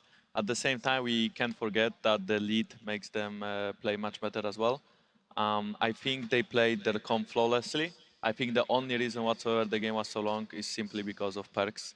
And he's getting cut as per usual. I was about to praise his early game because him playing so well made Splyce look like a little puppies. But at some point, he was just so I don't know, boosted. Boosted. Wow. I have a replay I want to show you. He knew the game is won, so he just went on a trolling spree. So. All right. Well, we'll see what happens before that trolling spree. Let's take a look at one of the replays. We were keeping our eyes on the mid lane, and then Jankos, what is this boosted player doing here? I mean, this guy is a god right here, okay? For some reason. Now he's Faker, and then he will be bronze 5. Right now he's Faker. Somehow he escapes the 3-man gank. He plays perfectly, and it was quite impressive. Right I want to say that what happened mid lane when I think 2 or 3 times Splyce tried to port with Shen and try to gank Echo. I think this was crucial in this game, because if they would get the kills on the mid lane, they would, as Krepo said on the cast before, that they would get like a lot of pressure on the map, and then Syndra would keep getting ahead. And with like Shen into GP and Syndra into Echo, you want those picks to be ahead, and you want the Syndra to be strong. So I think even though PerkZ got caught a bit, he was still a really good player in this game. Now, we've shown you some of the good players by PerkZ. This will make you happy. We'll show you one where perhaps it did slow the game down, as we were talking about for G2. This is kind of the characteristic thing we've almost got a little used to with PerkZ, where he's going a little too aggressive. And while this obviously doesn't lose G2 too much momentum, it does slow them past the Baron. And honestly, this is kind of a symptom of what you were talking about, is when they're ahead, they feel so strong. They feel like they're going to be able to do so much. But is there ever really a situation with Echo GP as your solo laners against the champions that Splyce have that you wouldn't expect to be ahead at that point in the game? I mean, I think the early game should go by far towards Splyce. I think Hecarim should establish lead in the top lane. I think ganking GP is crucial here, but if GP is even and you don't get any kills bot lane, the game just snowballs out of control, and G2 scales so much better. Echo at some point can zone the carries, can like one-shot the carries, as we saw in the last team fight. I mean, right here, he, messed up a few buttons, he went too aggressive. He's a player that really likes to overextend and then learn from the experience, and he will try again and again. At some Absorb point, the failures. Yeah, at some point he will play a bit better and not get caught so much, and he will learn from his mistakes, but he's just this kind of guy, I guess. And in this series, how do you think it will evolve? Do you think that Splyce here, even they got some good fights and they got some kills? I feel like the Syndra from Sencux, I know it got behind, but sometimes they were in these choke points, and I never really saw that crazy Syndra ultimate that can turn a game around. Well, the difficulty in this is what kind of target he goes for. There's a load of tanks that are very difficult to ult down, and you look at it in the Echo, as you said, it just does very well against that. So Sencux on this Syndra himself, it's a good pick normally for the laning phase, but when you run out of targets, it's not so great. One pick I kind of wanted to get your thoughts on briefly as we head towards the commercial break, Vander, the Tahm Kench that we saw coming out of Mithy. What was your thoughts on his play? Well, I mean, he was a bit, he got caught a bit too much, but it was really hard. When your team is behind, when you play Tahm Kench, it's kind of hard for you to play because your carries don't do enough damage, and they're gonna just simply die 1v1 all the time to enemy carries, especially when you play against Echo or Lucian. So, like, it's really hard for him to do anything. He can't make a play, and when he wants to defend those carries, the team fight is kinda already lost when they just try to fight 1v1, because even though you make the carry not die, he can't do damage, and that's his job, right? So it's just really hard sometimes to play Tahm Kench when you're behind, as you could see my play yesterday. Yeah, So, we'll see how the series evolves. Thanks for that. We're going to take a quick break here at the Tauron Arena, but before we go, we're going to take a closer look at one of the hard carries of Game 1. In 2015, after qualifying through the Challenger Series, 17-year-old Danish prodigy Jesper Sven Svenningsen, then known as Niels, burst into the EU LCS Summer Split with Origin. Binding onto Facility, Morsu is responding with the damage, but now they go for the follow-up and they're looking to run the Wolves down. Niels will be flashing forward, he gets one, he gets three. Although the entire team was impressive that year, the star AD carry shined bright early. You're finally seeing an aggressive play here.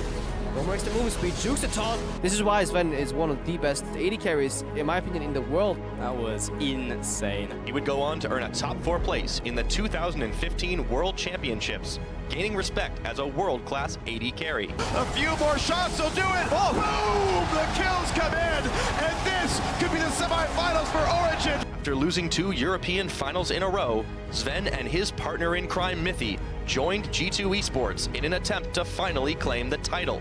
Sven's performance this split is at its most impressive when we look behind the numbers. Let's start with the early game. He has the most kills at 15 minutes and holds the highest KDA. The new 2v2 lane meta heavily benefits Sven and Mithy's strengths as a duo. And Mithy does top snare. Great silence. Quick first blood. Double kill. Best bot lane in EU. In teamfights, Sven is invaluable. He does the second highest percentage of his team's damage out of any European player. They did pick up his hustle, and they did pick up Smitty, and now they've turned it back around again. A triple kill now as they find Knight, and Sanchar punching away the quadra kill! Are you kidding me, Sven? Sven could be the missing piece for G2 to prove themselves beyond Europe. From Challenger to Worlds, Sven has played fantastic on every stage. His deep mechanical skill, when paired with his competitive spirit, means he will not stop until he proves that he is the best in the West.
Okay, guys, bring it in, bring it in.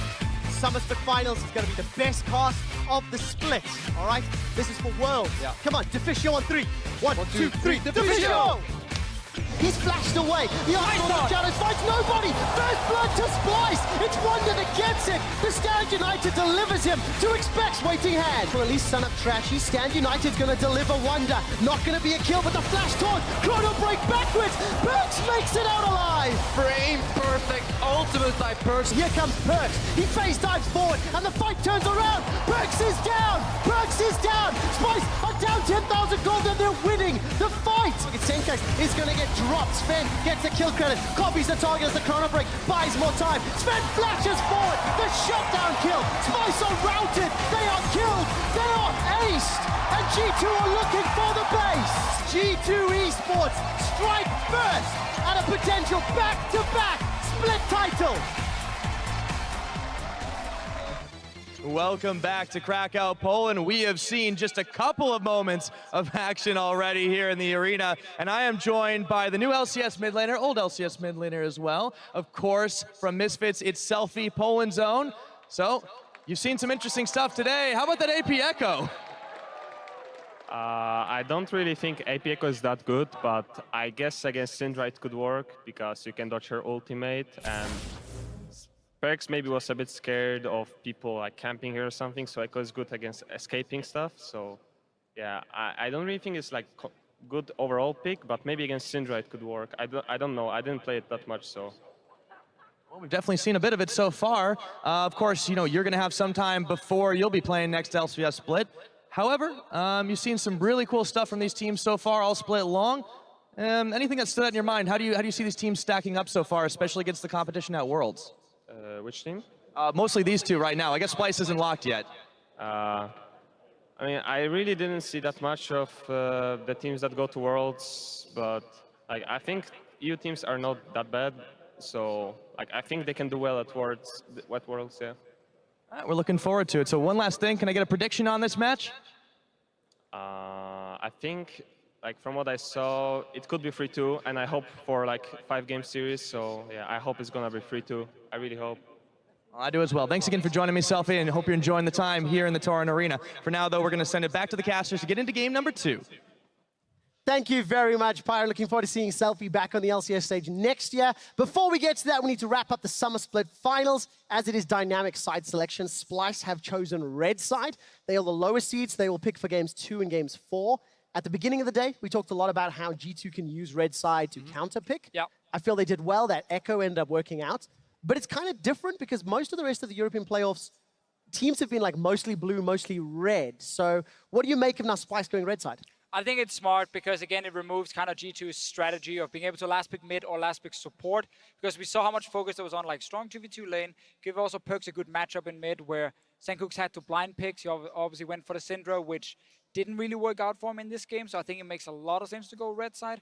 Also, I feel there's very few first picks where it's like, okay, this one pick is going to change the game completely. So getting the 2 picks on the red side in first rotation is very impactful. The value of the 2 counter picks, or not counter picks, but the picks on first rotation purple side generally add up to the same amount of value you get from first pick blue side. In addition to that, we saw some really good jungle synergy, both between PerkZ and Trick, honestly, and Sencux and Trashy. So if Sencux now gets the counter pick in mid, maybe they end up just on top of those duels and we see an entirely different match. Yeah, definitely a very strong thing for both teams during the entire split is that synergy between the junglers and the mid laners, but I even want to go as far as saying the junglers and every lane they have. Like, this is why Trashy and Trick have been so good in this split, because they're able to adjust on the fly. Do we have to go bot lane? Do we have to go mid? Do we have to go top? They're able to consistently do it and perform really well with every single member on the team. Now, Splyce, I think they feared at least in game 1, but right now, they're banning out the Trundle, which is a bit of a weird ban in my opinion, because are they going to leave the Rek'Sai open for G2? Because G2, can they fare with that Rek'Sai? Splyce, usually teams are so afraid to let a top tier team Rek'Sai first. Right, and when we see Trundle bans right now, it's often if you really want to get on an early Shen pick yourself and you don't want Trundle to be one of the counters, but Wunder, while he had a good individual performance on Shen, it's not the kind of pick Splyce used to win games normally. Once again, some focus on mid lanes. It's all indicating towards that Shen pick still, though. And Rek'Sai coming for G2 then, and then you get the Shen, yeah. Yeah, that's the Splyce's plan here. Is G2 gonna react to it. Champion was open last game too, so they're not gonna go in Italy. Don't worry. I think they just they may just read the planning from Splyce and say, you know what, if you want this Shen this badly, we'll pick it up. Now the only other thing for G2 would be give Shen over, take Rek'Sai and just pick Echo into the Shen. Obviously a matchup we saw quite a lot in yesterday's NA LCS series, where Huni got to play that Echo multiple times against Shen, and I think it's a smart and a good matchup. So I prefer this just because you get Trick on the best jungler in the current meta, even though you might give Wunder to Shen again. This is a joke between them. Yesterday, when all the junglers were out, Trashy was talking to Trick, just first insta-lock Graves, maybe, and they both looked at each other knowing that they're just like mocking this champion, so that's definitely not coming out. So now also available, meaning there's tons of picks up in the top lane for Expect. Lucian can come in once again for Zven if you want to lock in that strong 2v2 lane after level 6 against the Sivir. So you can have a lot of the same picks suddenly from G2 with the last few picks coming in, also with the last rotation from Sven and Mithy. Definitely not like Trick is, or Expect is lacking picks in the top lane. Both Gnar and Echo works. Two things I'm looking at. Gragas is available, as is the Vladimir. Vladimir was banned last time round. We know Trashy is very strong on that Gragas. Now that Gnar is locked in, a few seconds left for G2's next one. And that Vladimir is actually a really great point to bring up here, because it fits well in kind of a Sivir Shen composition, especially if you fill it out with Taric. You get the, honestly, the pristine Bulldozer composition where you can send the Vladimir in the backline. But G2 can also just early pick it. But if you look at Splyce, we know they play the likes of Malzahar really well, which is a traditional Vladimir counter. So G2 don't really want to pick it up, but I think Splyce will be happy to possibly pick it up on the last pick rotation. Yeah, definitely either wait for last pick or you save your last pick for support and you take the Vladimir now and you just deal with that Malzahar pick against him just because Vladimir fits your composition so well, and you get a chance to last pick support for potentially your lane. Karma, while she's a flex choice, very few teams still play her in the mid lane, and she's very often just going straight support. She's just really good to solidify Sivir's lane control. Sivir doesn't do too well against Lucian in certain trade patterns, but if you have Sivir Karma, that lane's gonna push. That lane will have control of wherever the minion wave goes. Even if they don't want to fight you, they will just blow it up immediately. Mithy special with the Soraka, definitely a champion he's played quite a lot of. Echo here would make sense as a blind pick as well, because he can lane against most champions just by perma pushing Q, and a combination that's super deadly is Rek'Sai and Echo together. Yep. Because Rek'Sai can give that blue buff level 4 to the Echo and he can just perma push the lane. So even against a tough matchup, quote unquote, Echo can just keep pushing with that blue buff and actually survive the lane. And we see the Soraka once again coming up for Mithy. He pulled out in the semi-finals. Really had some amazing plays. His timing on that silence en route for teleport plays was incredible, and coming into the Sivir Karma lane, that's going to be helping out a lot. A well-played Soraka hides its beauty in the details, in the tiny little things that you can influence. You only have a kind of very predictable skill set, so you need to use it to its maximum benefit here. It also complicates, it changes entire compositions.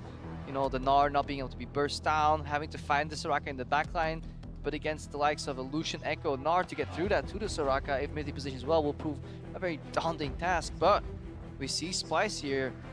Vladimir, Ghost Flash, plus Channel. Yep. Backline threat. If he can get to the Soraka, it's dead. But then again, if the silence can prevent all of this, so many plays possible in this matchup. I'm just happy we got the Vladimir. You talked about Krepo before as that last pick because it fits so well. You know, in these Bulldozer comps, you need this Ghost mid laner. But it's not a surprise for G2. They saw. Oh, no. Yeah, definitely. I mean, whenever Vladimir is open in every region, you're kind of like, he's probably going to get picked by someone. He's such a strong pick in the current meta. But G2 getting that Echo again as the blind pick. PerkZ clearly feeling very confident playing it against everything, basically, due to the wave that he provides in lane. And I just want to see what Mithy can do in Soraka as well, because this bot lane, double range support in the bot lane, Krepo, is not something we see very often. Yeah, I just want to see the Executioner's calling come out. Both these AD carries or supports have been so critical of people not building it, forgetting it to build it. So let's see. First item, rush it. Kobbe changes his build path for it. We'll find out how quickly they get their hands on the Executioner's calling, if at all. The trophy on stage here in the Tauron Arena in Krakow, Poland. G2 struck first in the summer finals. And they've got themselves a juicy, juicy team composition to potentially get their hands on the second win. Guys, you know the deal. You've watched this LCS stream for 12 weeks. Jump on Twitter. Let us know hashtag G2win or hashtag SpyWin. Because, of course, for Splyce, their back is against the wall. They have to win here to go to World. And for the local crowd, technically hashtag G2 wins means hashtag H2K win, because if G2 win the split, H2K will go to Worlds on championship points. And I've heard the crowd here chanting for H2K all day long, especially with Jankos and Wunder being on the analyst desk. Thanks to those guys being out there. Loading up onto the Rift now. So, let's take a look at these lanes. 2 range supports, quite different for Europe at least. We don't see this often, if at all, really. I mean, generally, the rule of thumb when playing against the Soraka, rule number 1, don't trade on the AD carry. Only trade on the Soraka, because she has such efficient health funneling. The problem is that Sivir and Karma actually have such nasty trades that they may actually be able to kind of break that rule. There is even an Ignite on Mikyx. Yeah, you basically trade against the mana of Mithy. And obviously his own effective HP when he has to heal Sven as often as possible. If he has to drop low because Sven keeps taking so much harass, then you can get the Soraka out of the laning phase. But it's very difficult. Yeah, and we know Mithy is very confident playing Soraka against almost anything. Yeah, and then the beauty is in actually only going for the Q harass when people are kind of forced into predictable movement. Mostly when they're going for a CS. Yeah, step forward. No AD carry is going to drop a CS to dodge a skill shot. Sadly, that's not how it rolls. They need that gold. Greedy bunch. They need the numbers, because we always point out the numbers as well. It's actually our fault. Capitalism is the fault. The players have made it very clear just how important those numbers are to them, Yes. you know? They always go like, no, I don't care about stats.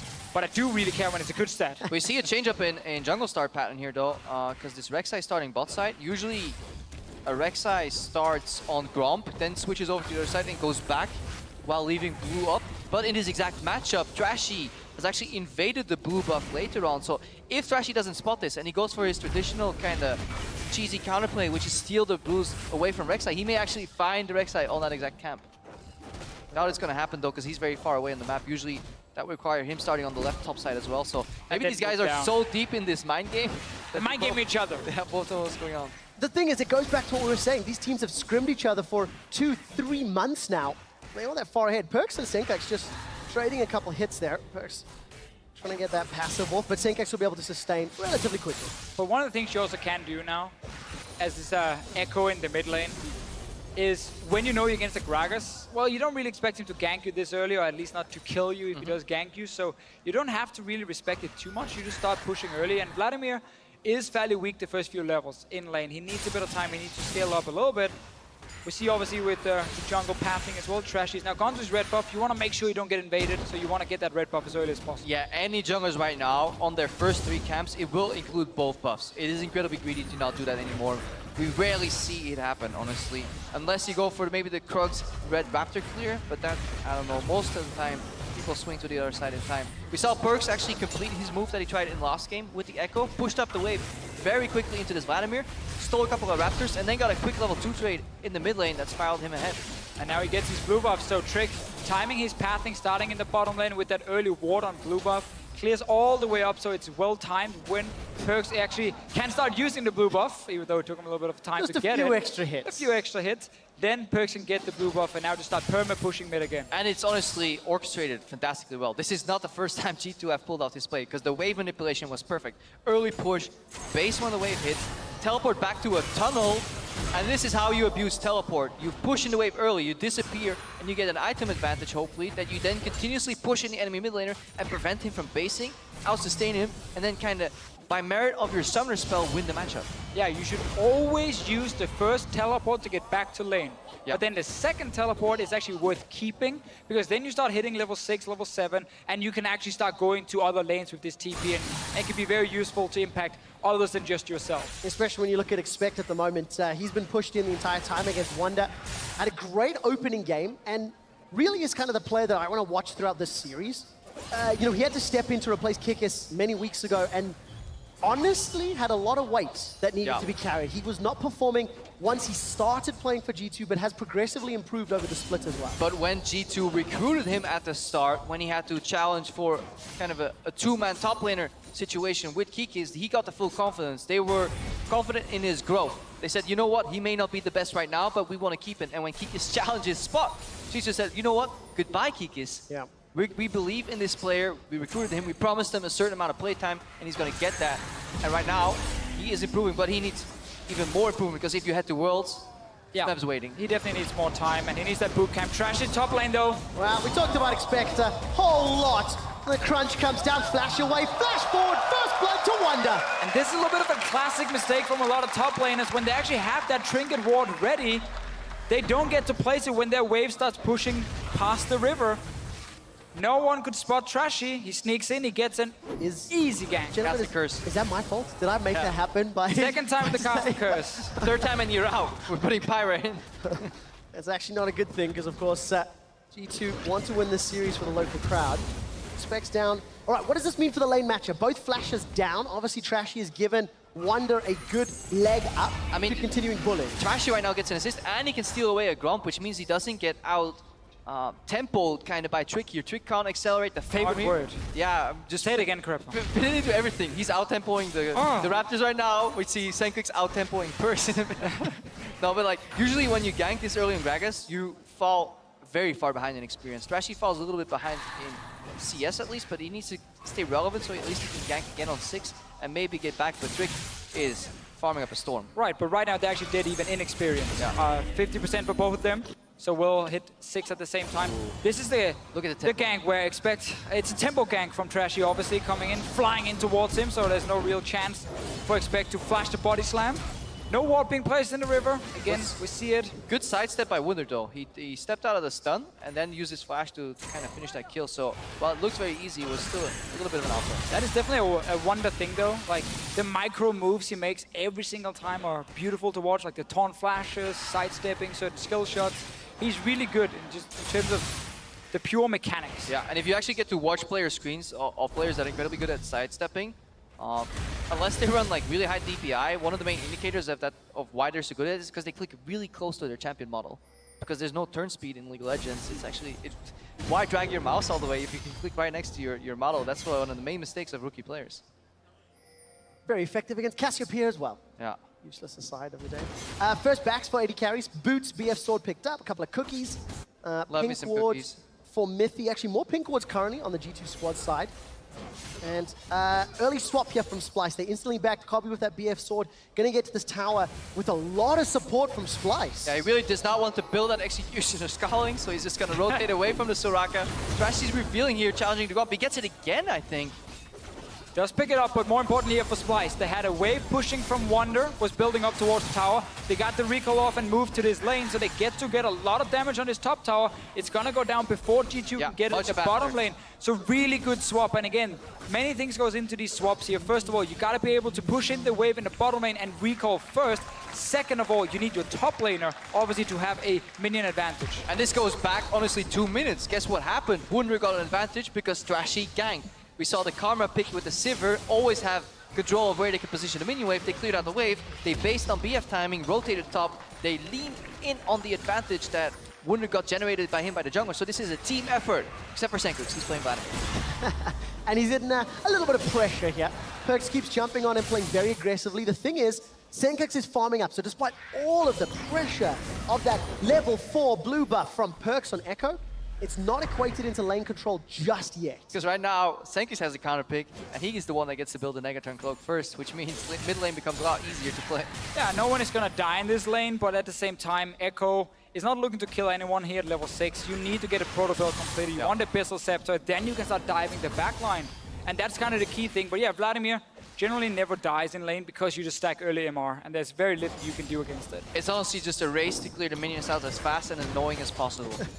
That's it. Trashy once again, consistently in this jungle here of G2, trying to take away the Gromp, blue buff. At what point does the CS difference start becoming problematic? Just quickly looking at the items as well, Sightstone as well as those Merc trades for Trick. Yeah, so the CS advantage that Trick has generated is not being funneled into kind of raw power, dueling prowess. It's been funneled into control, vision. Love me some vision control, but still, is it the right approach? Because Tiamat just seems so efficient on Rek'Sai. Yeah, there's basically 2 options right now. Tiamat is much better if you're AFK farming.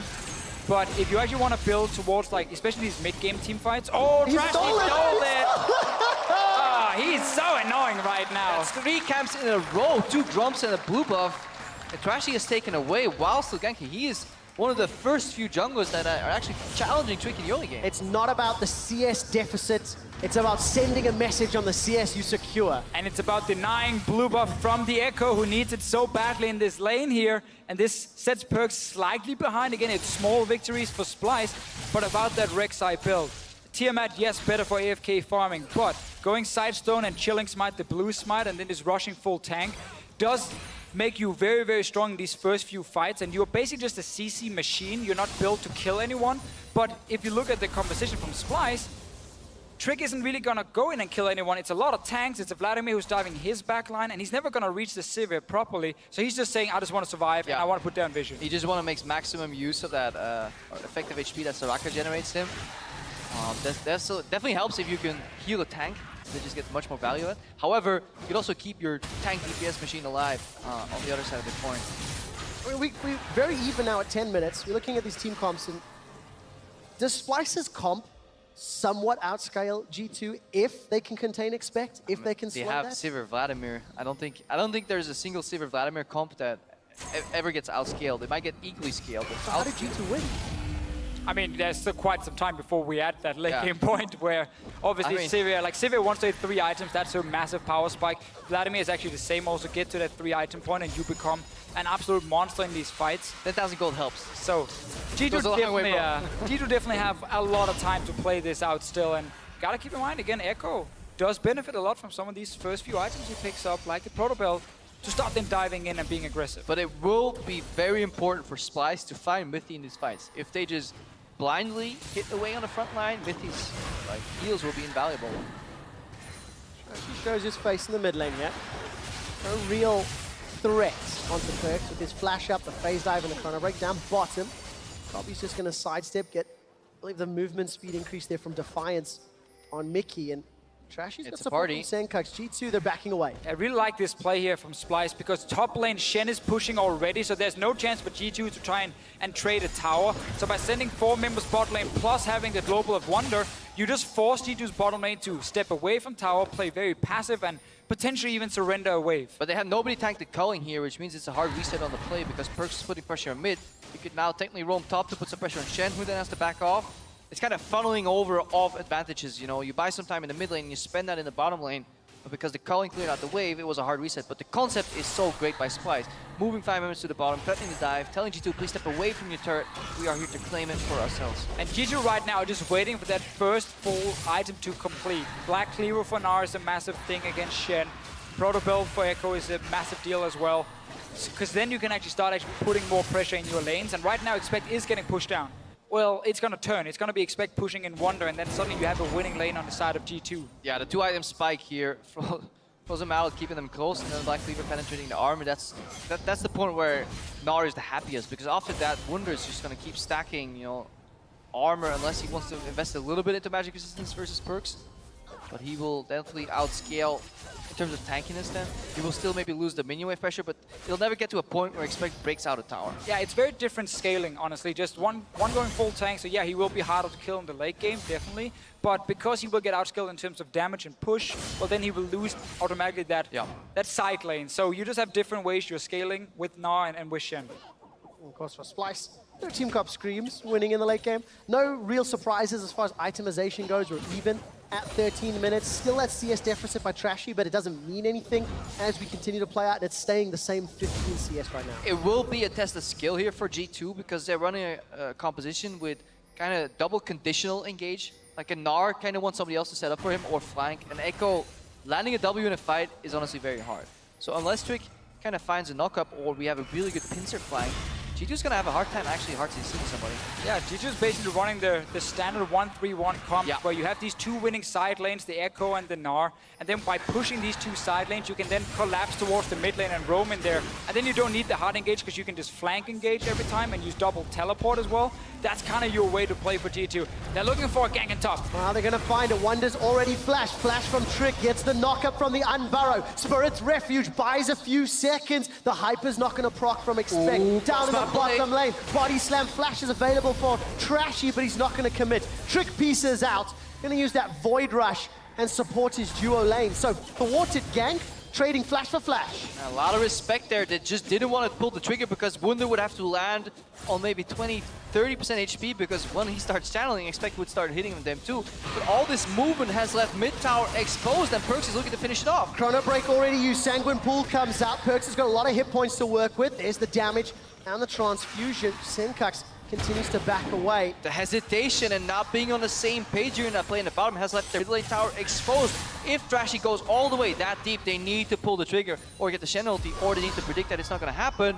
Right now, it's Sven. Second time in the series. Well, there we go. Maybe he's lagging. A little bit of lag. I mean, if Sven is watching his own game, he would call this AD carry many names or overextended. Minimap is broken. Right. He did actually talk about this during the bot lane stream you and Mithy had, where he said as an AD carry himself, when he's farming in lane, often he just plays like, locked camera. He just focuses only on last hitting and he doesn't look at the minimap. He needs Mithy to call for him. Well, Mithy's fault. Clearly right now Mithy wasn't calling it, so he just ends up overextending, and that's actually a pretty big mistake from Zven and G2. It means a lot to me that the two supports in the DS will be willing to put all the blame on Mithy's shoulders. Down the bottom lane, PerkZ is in trouble. He actually, I think, teleported to this tower. Will be able to defend it. It's not done yet. Yeah, Mithy called him over to the bot lane, told PerkZ to wait, but he did it. It's not over, they're going in! Exactly what he did. Body slam, flash, PerkZ is gonna flash away. The wish saves PerkZ life for now. The ignite's ticking down. The Crocs, they kill him. They use the map in PvE, and raid boss minions take it down. In the back end, Kobbe dies as Expect completes his teleport in Mega Gnar. Now Wunder's running for his life. Trashy's running, can't dodge the ice barrel. It's a double kill for Trick. PerkZ sucked them into the play. He survived so long, mostly due to Mithy, but a Crux overdose proved to be fatal. They got 2 kills on the back end. There's more. There is indeed. Hemo Plague onto Sven. The culling gets dropped away from as the Sanguine Pool comes out. HP up for Sencux. G2, they're going to look to take down the tower, and I don't think it can be defended. Same kind of setup, honestly, where Splyce, they have some good calls in the early game. They know where to pressure on the map, but then the execution sometimes just lacks a little bit, and G2 every single time are just able to either chip down a tower or just pick up a return kill, and therefore get a goal lead. And Expect again playing the global game very well. He comes in with that teleport and he influences the fight the same way in game 1. He was there. This is mainly overreaching here. Look at how much PerkZ soaks up at the end of this play. Mithy continuously healing him after the fight goes in again. So the defense is good here, but then Splyce realizes with the Shen ulti, they can actually go for the dive. So they go in for PerkZ, get him just low enough, and Kobbe flashes forward, gets the last hit, plus obviously a little bit of help as well from Splyce. Frog life. So they get that kill, but now Expect comes in from behind with great teleport, and this is always the issue. The plan might be to go for the dive, but you also need an escape plan. Splyce in this case didn't have one. So G2 come away. They have built up a small advantage from this second tower of the game. Minute gold advantage. Looking at items, Proto Belt picked up for Sencux, Abyssal for PerkZ.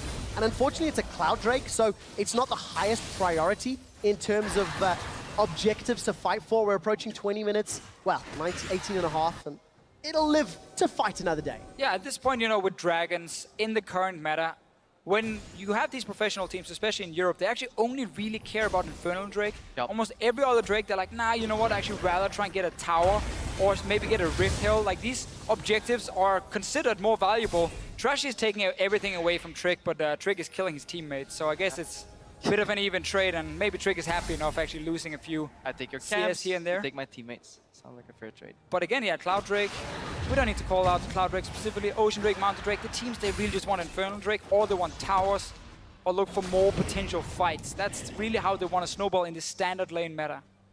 And the snowball hasn't really started yet. Still very, very even. Despite that dive sort of going wrong on the back end, I still think the idea was good from Splyce. And this game, Splyce have been very proactive and made mostly the right calls, but maybe the execution kind of let them down just ever so slightly. And we're entering a different phase of the game. This is where the AD carries enter to the mid lane, and 1-3-1 becomes the strategy to play here. Sencux and PerkZ are doing it on the top lane, but there's always Stand United available. There really is. Proto Belt forward. PerkZ can't get away from this one. Gets run down. It did cost a Stand United, but what can G2 take anywhere else on the map? I mean, the cross-map play is not there because Expect is stuck on a really long lane, and mid lane, it is just even numbers here against the Soraka, who usually has to yield the minion pressure. She can heal up the AD carry, but Soraka isn't really a good duelist, which means Sencux and Wunder, they're just going to keep on hammering down on that turret.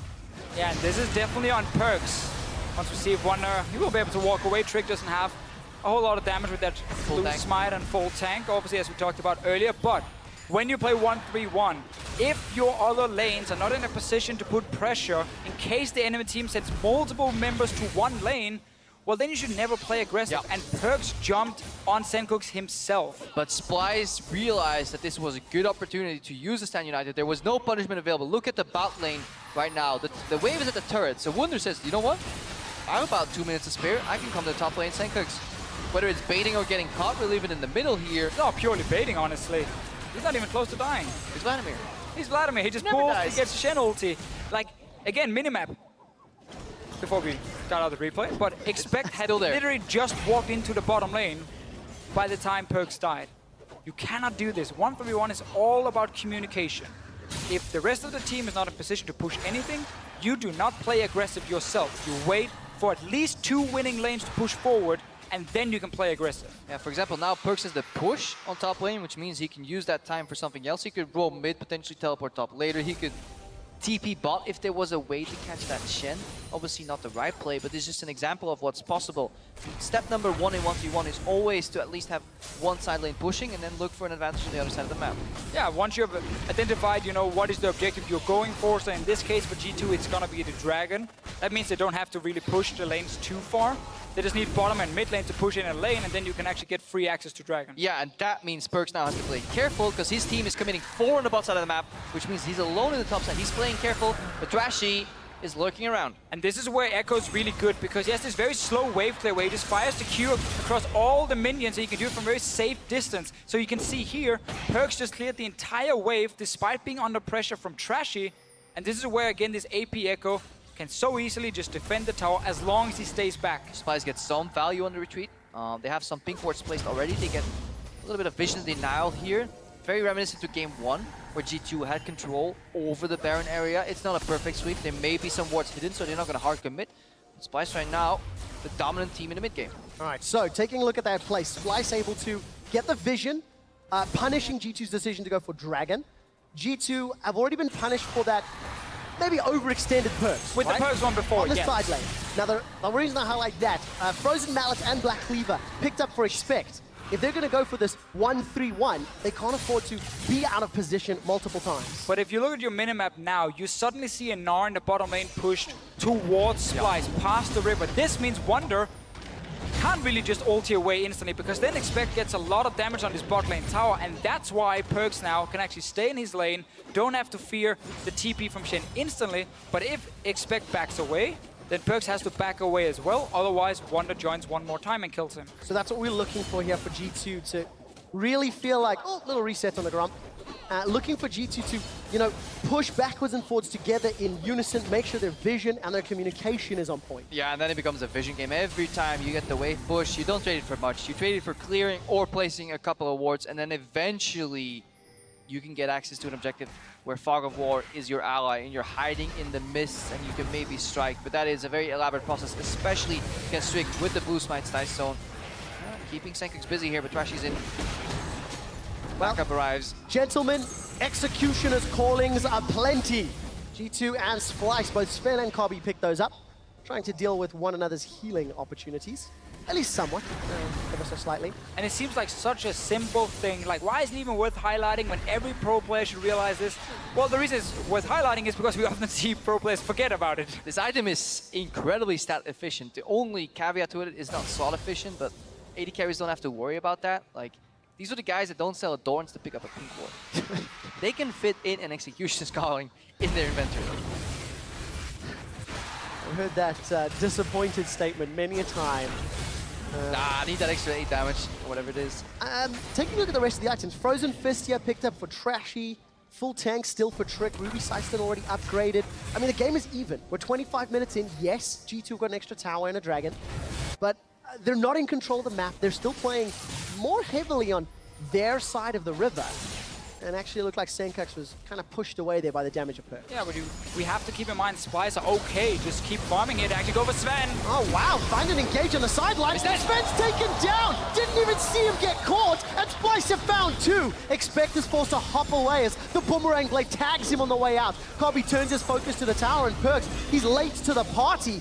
Expect used that teleport, and it simply didn't work out. Very, very good engage from Wunder and Splyce here, but Sven didn't flash away when he saw the taunt. He got caught by it, he died instantly. Flashed after. He flashed after, and you never flash after because then you're gonna die anyway. The flash of shame, and honestly the executioner's calling blocked so much healing there with the grievous wounds right now. We have 4,000 HP on the Baron, and one man with one mission, Trick. He has to steal it to prevent Splyce from snowballing game, but meanwhile PerkZ is going in too. Trix hasn't been able to secure his own camps all game long. Can he take the Baron? This is a gigantic turnaround. Trick gets the kill, turns it around with the help of Expect. Expect land a multi-man Nora against the wall, but it simply will not matter. These are lives lost to stop the Baron, and G2 will likely be happy with that. Well, again, if you're Splyce here, you almost got into a 50-50 smite here. Oh, Sven jumps forward, not able to do anything. So if you are Splyce, could have gone a lot worse here. Could have lost that Baron in a 50-50 to the Rek'Sai. Instead, they pick up a few more kills because G2 obviously went aggressive to try and stop the play. And it's so satisfying to watch some of these teams operate in high-pressure situations where you need to make a cutthroat call. Do you go for the finish? How do you deal with an Echo that's ravaging through your backline? Yes, you have numbers advantage, but this Baron's whacking away. And right now, G2 are you trying to use momentum and positional advantage and more important, vision control to start this Baron, but it's slow. They're hoping Splyce is sleeping right now, not even thinking about the Baron, but they're already on the way. Teleport's being channeled, Wunder's coming in from behind. Baron's down to 4,000 and Wunder's gonna be able to taunt from behind. Look at Mithy and PerkZ. Expect is on the Baron. It's picked up by G2, but at what cost? There's already the first victim as PerkZ is killed in the pit. Expect gets popped as it's a double kill for Kobbe. 3 members of G2 are running for their lives, and it looks like they might make it out. That was so risky, but a fantastic call, honestly, from G2 in the heat of the moment just to start that Baron. Splyce needed just a few more seconds to completely collapse and kill every single member. Let's see if Splyce can at least get a mid tower as well. So despite losing that Baron, they got 2 kills. Trick is around, there's no teleports from G2 either. And so important, the 2 kills they get are on the primary one, side lane pushes and Expect and PerkZ. There is a pivot you can do. You can put Trick as a side lane split pusher here with the Baron buff as the Rek'Sai, but look how close it goes here. This is a matter of seconds here. Sven with a good juke on the boomerang. Everybody is focusing down that Baron. I want you to watch Trashy and the predict barrel that comes out to maybe get somebody back into the fight, but Sven is out just before, so that would have been ugly. If that barrel actually connects on Sven, we have an entirely different situation. But overall, G2, I think they played it pretty well, stopping the Baron and then claiming it for their own. Fantastic calling. Yeah, definitely fantastic shot calling, but a lot of credit still to Splyce from winning that fight where they get a good engage in mid, actually go to the Baron and then engage on G2 as well, take the fight instead of trying to go for 50-50 smite. We don't like those 50-50 smites, they're rarely needed. And instead they actually picked up more kills, but then with G2 being so quick on the trigger, they managed to pick it up. Everyone from Splyce, except for the Shen, is around here. Going for Kobbe. Kobbe's close. Splyce is looking to yield this. They're only looking to make G2 waste time, because look at the top lane. Wunder's in position to pressure that. They want to stall out Baron, and the best way to do that is just to put side lane minion wave pressure, because G2 will always have to react here. So they trade the Dragon and waste some time from G2 eSports to slow down these Baron pushes. Let's remember there's no teleport from G2. Trashy is in the bottom lane. He has a Shen ulti available. Mithy is smart here, just backing away. Do not stay under that tower, even though it's a 2v2. But has he told Sven? Well, he has told him now. Sven is at the tower and recalling as well. It's very important. Looks like he has, as Sven has backed away. And despite G2 getting the Baron, getting away, they are down in gold still. Splyce have got 10 kills to G2's 3, and now we'll see what G2 can do with that last minute of Baron buff. But the nature of the game is that, yes, these outer turrets will fall, traded one side to the other, perhaps not. Sounds so sad about it. But the Baron's down, which means we actually may be in for a very long one, because the next objective is obviously, undoubtedly gonna be that next Baron again. But isn't that good for Splyce and their team composition? We're 30 minutes in. Splyce have a minor lead. It's not much to speak of. And they've got some timing. They know when the next Baron's up. They can set up some vision and maybe set up the play around it. I mean, we always have to remember in terms of just gold efficiency. Like getting this amount of gold on a Sivir compared to a Lucian is always in favor of the Sivir. She's kind of survived the early to mid game where Lucian can be very strong. She's now hit 3 items, so she's very, very close. If it wasn't for that BF sword he picked up, he would already have completed his 3rd item. So this is great for Kobbe. He's more than fine being just slightly ahead in gold over Sven, just due to how well Sivir is scaling. Yeah, definitely. So, if you look PerkZ later on, there is a point where AP Echo will always be able to one-shot Kobbe if he makes a mistake. That has to be a grave mistake. Forget the spell shield, don't click heal. Don't get a shield from your support as well. I mean, I've been in the darkest corners of solo queue, dude. True. I've seen it all. But yeah, also very, very important will just be Mithy. Because if Vladimir, if you look at Splyce, they have certain plays in mind. Like this. And this is exactly what they're doing, throwing everything forward. Hemoplague's caught them. Mithy's the target, he's already done. Wunder finds Sven, and Splyce are flying at a mile a minute. They take down 2, they take a tower, and they're not done yet. Yeah, that works as well. I was about to say Mithy needs to be on the money with the silence, but it doesn't matter if they get honestly stampeded. By Trick is right here, he's trying to catch the wave. He's trying to sneak behind the Splyce lineup and then intercept the wave and prevent it from hitting the 3rd here, but he's spotted by the sentries and Splyce sent out. Look at it, PerkZ too. They just want to pull the wave, potentially with 1 casualty, because if the minions don't reach the tower, they're a lot stronger. And Splyce can just try and chase here. Try and get PerkZ. Won't catch him for now. Maybe Wunder will get the taunt on him.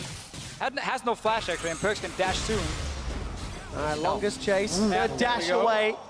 PerkZ will not get taunted today. Well played by G2 here, just buying enough time. 2 members respawn now. Splyce as well, maybe shouldn't chase for the Rex and just try and actually stop PerkZ from even hitting that wave in the first place. Just group around the minion wave when it pushes to that mid tower, and then you take the mid tower. Honestly, if you've ever seen the Mighty Ducks, the flying V is what you want to do.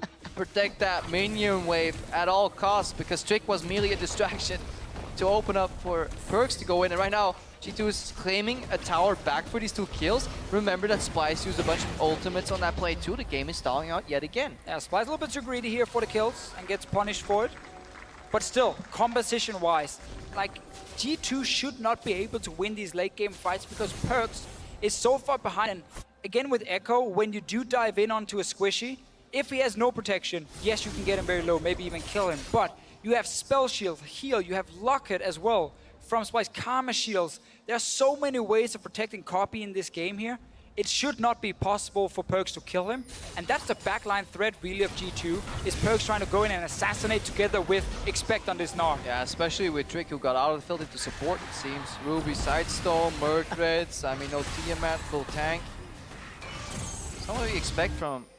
I mean, we've seen it before from him, but just not much damage, so he's not a threat here really into Kobbe at all.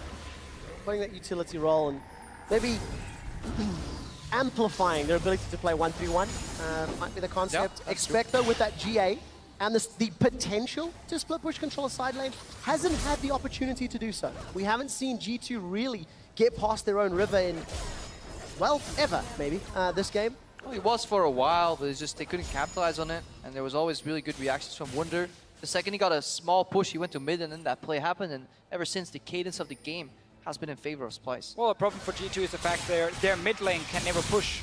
You have a Soraka. If you push forward as Soraka versus Sivir, Karma, Gragas, you know, Shen ulti coming in, there's so much mobility to catch Mithy every time, so G2 never really have the ability to push multiple lanes at the same time in this game. Also because they obviously got shut down in the start a little bit with the Gnar, got very delayed for him to really take over the lane, so Splyce have just been in a very good position and they should be able to execute these later team fights. Yeah, and also means it's really hard for Trick to actually get the vision that he has anywhere placed, because in the 1-3-1, the 3-man unit in the mid lane is the jungler support and AD carry, and if both of them are very utility oriented, they won't actually have much presence or pressure to kind of force somebody off a wave.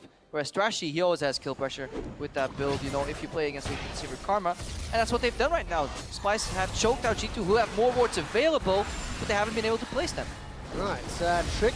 Yes, Tremor Get in place. The Tremor Sense will give this one away. Remember, 50-50 if it goes low. Splyce turn their attention to PerkZ. PerkZ going to be able to phase dive away, and Baron is regenning. Expect coming in with Mega Gnar. Sencux is going to proto belt forward. They haven't killed Sven. Now Splyce are in trouble. That's a great taunt from Wunder, and the barrel separates the fight with Sven and Mithy down. Splyce should be able to run away with this one, and they set their sights on the mid lane.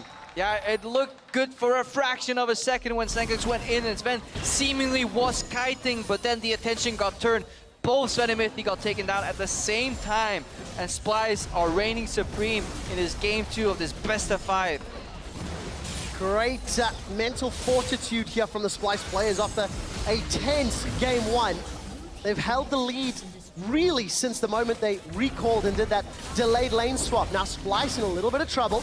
Expect can go Mega Gnar shortly. Tricks going forward. He's tanky, not a lot of damage. The Gnar goes backwards and Trashy and Wunder sent between the goalposts. GA has popped. PerkZ is in trouble. He protobelts away, sidesteps the taunt, goes golden thanks to the hourglass, and Trick is being run down. The tunnel sends him to safety, and on the back end, Expect gets a small kill onto Mikyx, but it is a small victory after losing their base. Yeah, G2 just trying to get a few return kills. Do not really have any damage when they jump on Trashy either with like this Rek'Sai and the Gnar at this point. They might try and rush just for Baron as a last attempt here. They do have TP on PerkZ in about 30 seconds. And this is G2 being aware that if another situation unfolds where it's a full-on 5v5 with all cooldowns available, they will not win the fight. So they're trying to chase the loss here, get some return kills, and maybe get the Baron, because they know if the game slows down again to a full reset, Splyce will repeat the exact same trick again. Vision Denial, Fog of War, and then a TP play. Yeah, teleport comes in from behind. Mithy's the next target once again. For the 4th time this game, he is taken down. Kobbe 5-1-9. Has got all the damage in the world to deal with G2 eSports. Body slam, flash, barrel, Sven. He dashes away. On the hunt comes out, and Kobbe got his second of the fight. Kobbe's running down Trick as the rest of Splyce are stunned against the wall by a big Gnar from Expect. He will get killed on the back end as Trick is able to tunnel to safety, but now Splyce, they can push in even further. 40, 50-second death timers for Sven and Expect, respectively. Splyce pushing down towards the Nexus here. What a well-played game from them. G2 getting punished multiple times. Why not ulti you mid laner one last time? Yeah, get into the base. 2 super minions to play with. Trick and PerkZ trying to disrupt the back line. There's a good kill into Kobbe, but it's a 4v2. The supers are coming in. I take it back as Mithy's respawn. Manages to defend and buy G2 a few extra seconds. They lost 1 Nexus turret and about 50% HP on the last. Splyce a tad too greedy. I told you PerkZ could take out Yay! He got Kobbe in the very end. No, G2 knows. Again, they're not going to win a 5-on-5 team fight, so they have to keep rushing for this Baron and just hope that Splyce is not able to contest it.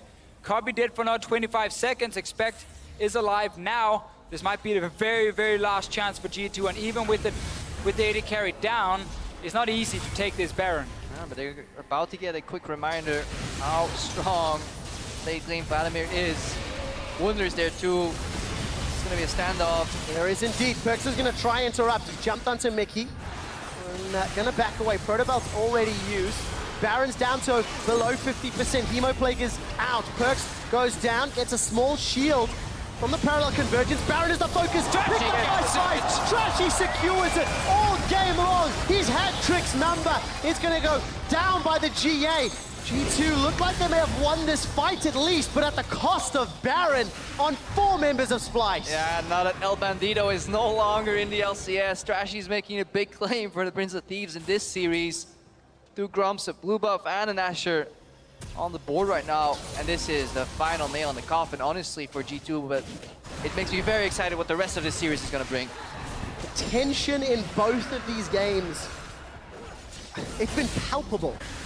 There's going to be a replay once again of that last Baron fight. I didn't actually see how early Trashy went into the pit as we were following PerkZ in the fight. Well, at this point, all G2 can really do is try and burst down the Baron and take the 50-50, because you are this far behind. You're never going to win otherwise. Trashy's full HP Gragas. He can easily dive in and sit in that Baron pit together with Wunder and go in. Working together. 802 HP. Great smite from Trashy. Picks up the kill. I almost felt like both factions unite to find a common foe. The Baron. And once the raid boss is down, they look at each other and remember they were on a PvP server. Start slaughtering each other. And Splyce were over-leveled, over-geared, and easily crushed. They were running some serious twinks there. Broken. So up to Splyce now to close this one out. Game 1 went to a little over 41 minutes with G2. Actually, with G2 really being in control of the macro game. you know, the bigger picture, and some great micro plays. This time around, do you think it's fair to say Splyce have been in better control of the macro from those early game decisions, build up the lead, never let G2 go on that 1-3-1? Yeah, they definitely have played their draft out well too. They like understood what lanes to focus. Trashy, honestly, for me, MVP this game. He was everywhere he needs to be. Like, the first gank that he put out on the top lane was so important, especially because he combined that with a Grom steal. He failed, or he didn't get behind against Strict, something very few junglers can do, honestly, against this monster Rek'Sai. Alright, up in the top lane. On the hunt used by Kobbe. This is Chemo Plague in the back line. The tower is the focus. Sencux has gone all the way forward. Is already taken down. Sven gets another onto Mithy. As in the back line, Trick is killed. Splyce are in a 5v2. They turn their attention to the tower. Wunder with a flashy Z taunt is going to pick up yet another, and 4 members of G2 Esports are down. Splyce with a 10,000 gold lead. Look to finish out game 2, turn their attention to the Nexus turrets, turn their attention to the Nexus, and prove they have what it takes to go toe-to-toe with G2, evening up the series 1-1. Really well played by Splyce in this game here, punishing multiple mistakes from G2 in the early to mid game.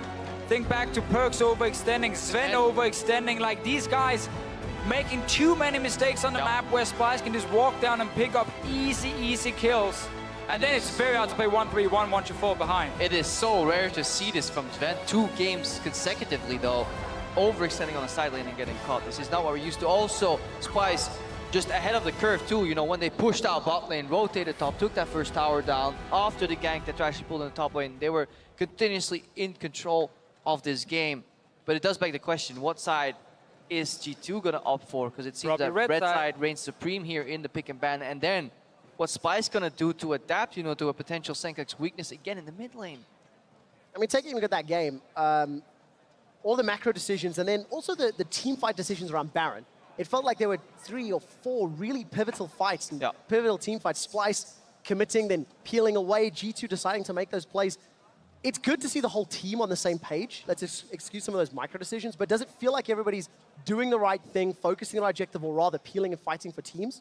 Because those are mistakes that we've seen from EU teams all split long, not being on the same page, or half rushing, half peeling, you know, half fighting, for example. No, I don't think Splyce made, honestly, any mistakes in terms of fighting. In this game here, they maybe the dive. I mean, the one dive, yeah, and that's about it. But apart from that, everything else was beautifully coordinated by them. You have double speed up with 2 tanks in the front, and you chase a Soraka down who can't escape. So it was very easy for them to kind of punish this Soraka pick from Mithy, and also just punish G2 again from honestly falling behind with the 1-3-1 comp. The best thing for me to see is that both these teams have shown at least a mastery over Baron vision control. So the way to close out games, like both of them managed to not go for it too quickly, really focus on vision denial, got some deep vision in, and then forced the other team to face check, and then got advantages off of that. And they understood that the map was played supposed to be played on 3 lanes, not 1. So we're seeing vast improvement from, honestly, some of the third place match and some of the prior matches in quarterfinals to right now the final. The general level just seems to be a whole step above what else we've seen. So Splyce, they are fighting hard. Remember, they are still playing for Worlds qualification. They have to win here or win in the gauntlet. Let's hear what the Analyst desk thinks about how they won game number 2. Thank you so much, QuickShot. I will ask them immediately, and specifically what you guys talked about, the macro game. We saw yesterday that in your match, it was a lot of going mid and kind of seeing what would happen from there out. Do you feel like you see a higher level of macro from both of these teams, Vander?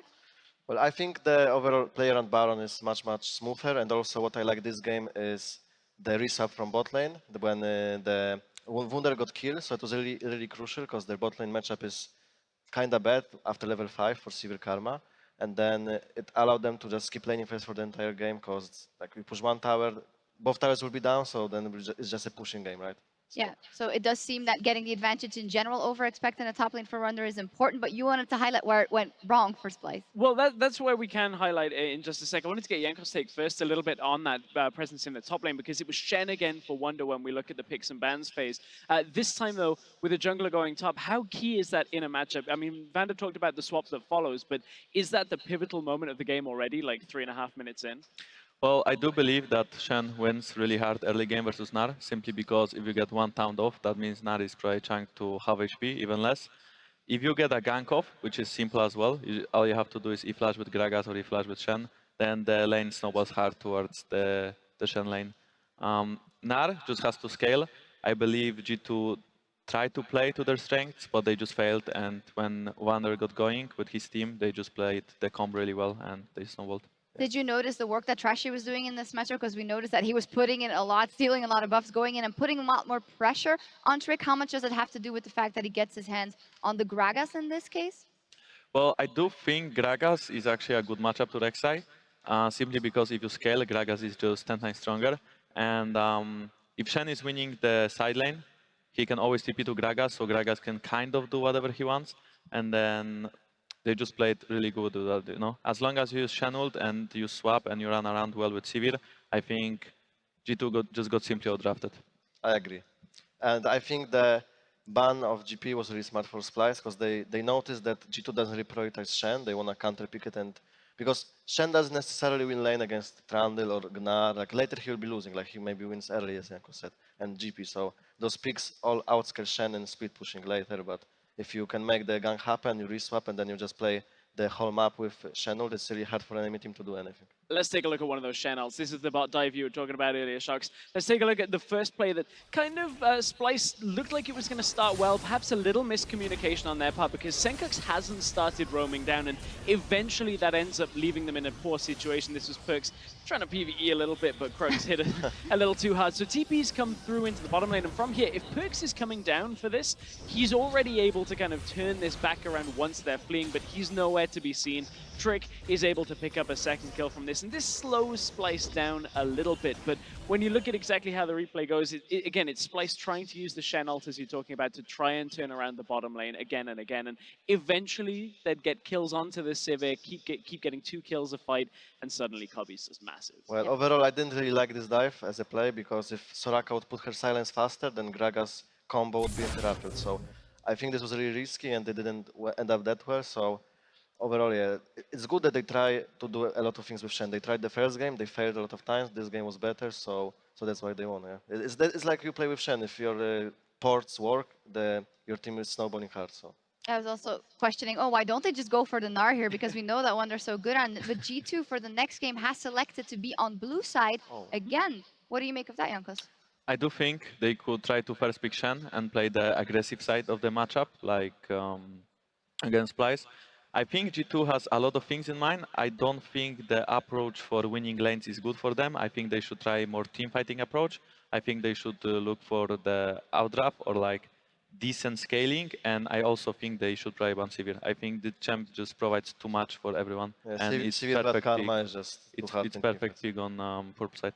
There is one thing I don't really want to see so much out of G2, especially from how it went in Game 2. The blind pick Echo, I think, is a little risky if you know it's going mid lane. There is the flex potential. It's not instantly beatable, but I think Sencux did a great job with the Vlad available into it and didn't really get punished like he did with the Syndra. Not quite the same strength. Well, I do believe that Vlad is a really good pick into Echo. Like maybe not early, like not when the Echo gets blue, but overall in teamfights. As you could see last game, when Echo played against Syndra, he could zone her from a teamfight because he could simply one-shot her. And Vladimir is really tanky. Like it's so hard to play against Vladimir in teamfight. I think for Echo, he has to look for other targets, and then it's Karma Sivir, so they're also hard to catch. Plus the Shen ult. Yeah, you guys seem to agree that the draft is where they drop the ball for G2, so we'll see what they can do. I think Youngbuck has to step up his drafting. Youngbuck has to step up Yamato his drafting. Cannon 1-0. And the every desk segment we'll do a check-in with the PerkZ meter for Jankos. How did he do this game? Well, I think the idea was for Trick to give him blue buff and him to stomp the lane, but since Gragas ganked top, it didn't work out as expected. I think he just miserably failed, and I'm really disappointed. All right, there we go. This should be a segment that we revisit every time. Well, I hope PerkZ will rewatch the Analyst segment. I'm sure he will, and then he'll be tweeting about it. Well, we'll be taking a quick break before Game 3, but before we go, they started at the bottom, and now they're here. Let's take a look at the story of the Yellow Serpent, Splyce.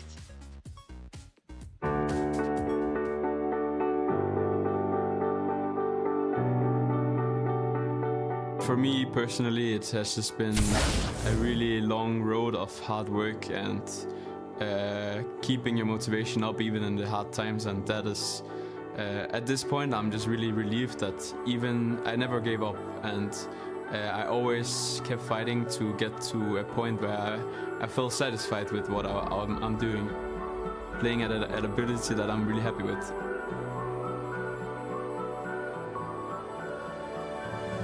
If I look back 1 year being relegated in NA and 1 year later would be able to go to Worlds, then I don't know if I could find any better way to describe that. So in regards to Wunder, is that I have always seen him as this kind of player. Like for me, it's not a new thing to see him just pop off and carry games. Me and Wunder has found synergy that I don't think any other top and jungle has in the league. For Sencux, he's just a really, really hard worker. He understands that sometimes we can't always play around him. We're a 5-players team, and if one guy is not doing well, then the other guy is probably not going to do that well either. So it's all about that we all 5 are going to perform together. Kobbe, he's just a really highly skilled player. Like he has these insane plays sometimes where I'm just like, what happened?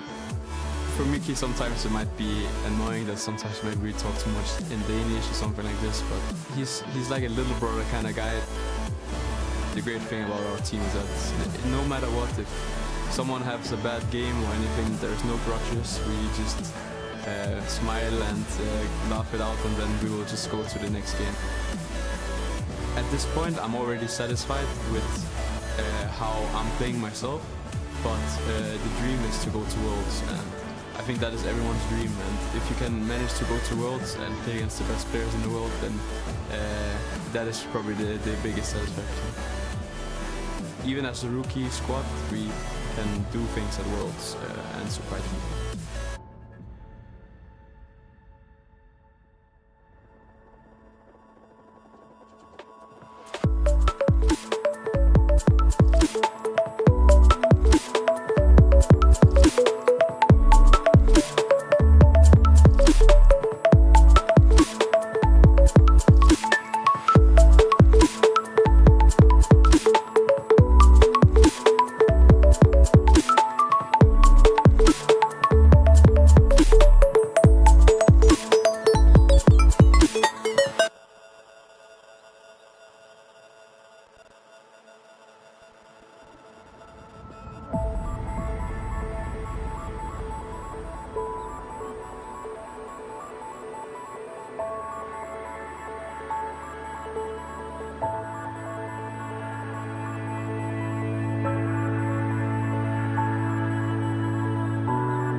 Imagine myself not going to Worlds.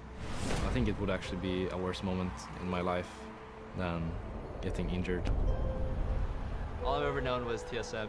I didn't know if I was still fit to be a really good player. In this game, like when we win, it's going to be because we're all working together. 我之前的在打 B 的队友就基本上都退役了嘛，而我的目标的话就是想拿一个 S 系列的冠军嘛。一年也是没机会上场，然后第2年就是被禁赛，我都一直没放弃。而且他们不能守了，换吧，感觉就换。Decidi que eu queria voltar a jogar. A minha mãe, ela chegou pra mim e falou que eu devia realmente lutar pelo que eu queria, que era melhor eu fazer algo. 너무 많이 당했잖아요, SKT한테. 그래서 가장 큰 무대에서 저희가 복수하고 싶어요.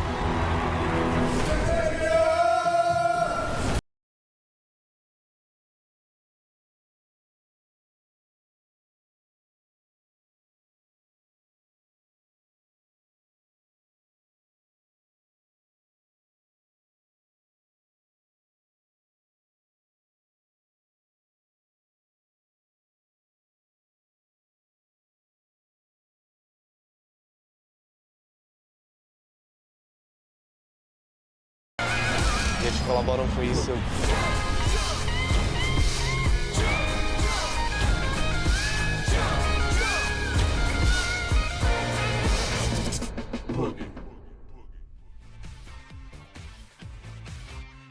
That looks sick!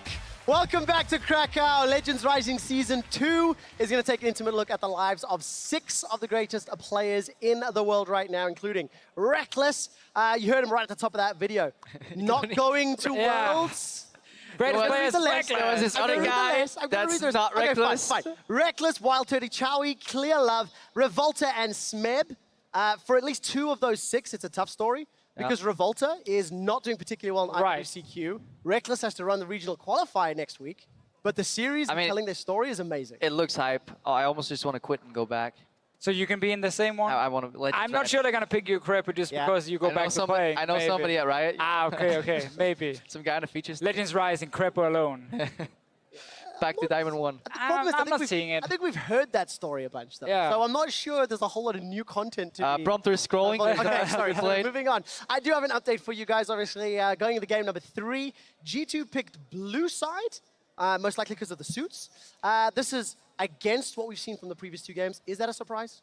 A little bit. I feel red side, both teams have been able to utilize the last pick especially really well. We obviously saw Vladimir in this one and Echo in the last one that looked very good, both of the picks, when they were played in game 1, game 2.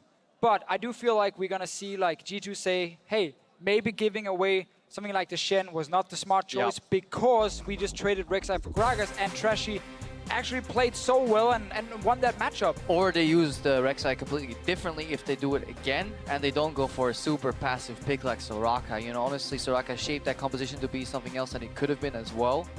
But a lot will be made clear very quickly in the early stages of this pick ban. Yeah, it was very easy for Splyce in the last game, in case you guys missed it, to just find the Soraka on the map, pop Sivir ulti, Karma speed up, and just like fly straight at her and kill her every single time. Poor Mithy wasn't really able to do a whole lot. Same bans so far. Last ban from G2 was the Tahm Kench, and then from Splyce it was the Gangplank. They might not ban Tahm Kench this time around. They're seeing the same, you know, the Trundle as a potential counter for the Shen, and then obviously the GP was the last ban from Splyce, setting up for a Wunder Shen performance. A preemptive rise here ban out by G2 as well. The benefit, obviously, of this purple side, because we keep saying a purple side so good, is just that, honestly, Splyce can hide Sencux. They can make him pick after perks, and usually there is always a pick that has a slight lead or a bit of a counter in that mid lane matchup. So, is this a bait from Splyce, kind of trying to push G2 to take the Shen over the Rek'Sai, and then Wunder has a counter pick ready? Oh, Sivir is actually open. So I think that is a better choice for G2. Not that the champion decided the fate of Sven last game, it was just him tunnel visioning on minions. Yeah, this is a good adaptation. It means Sven is less likely to get caught. Taunt Flash isn't as dominant against a Sivir because at worst you expend your spell shield.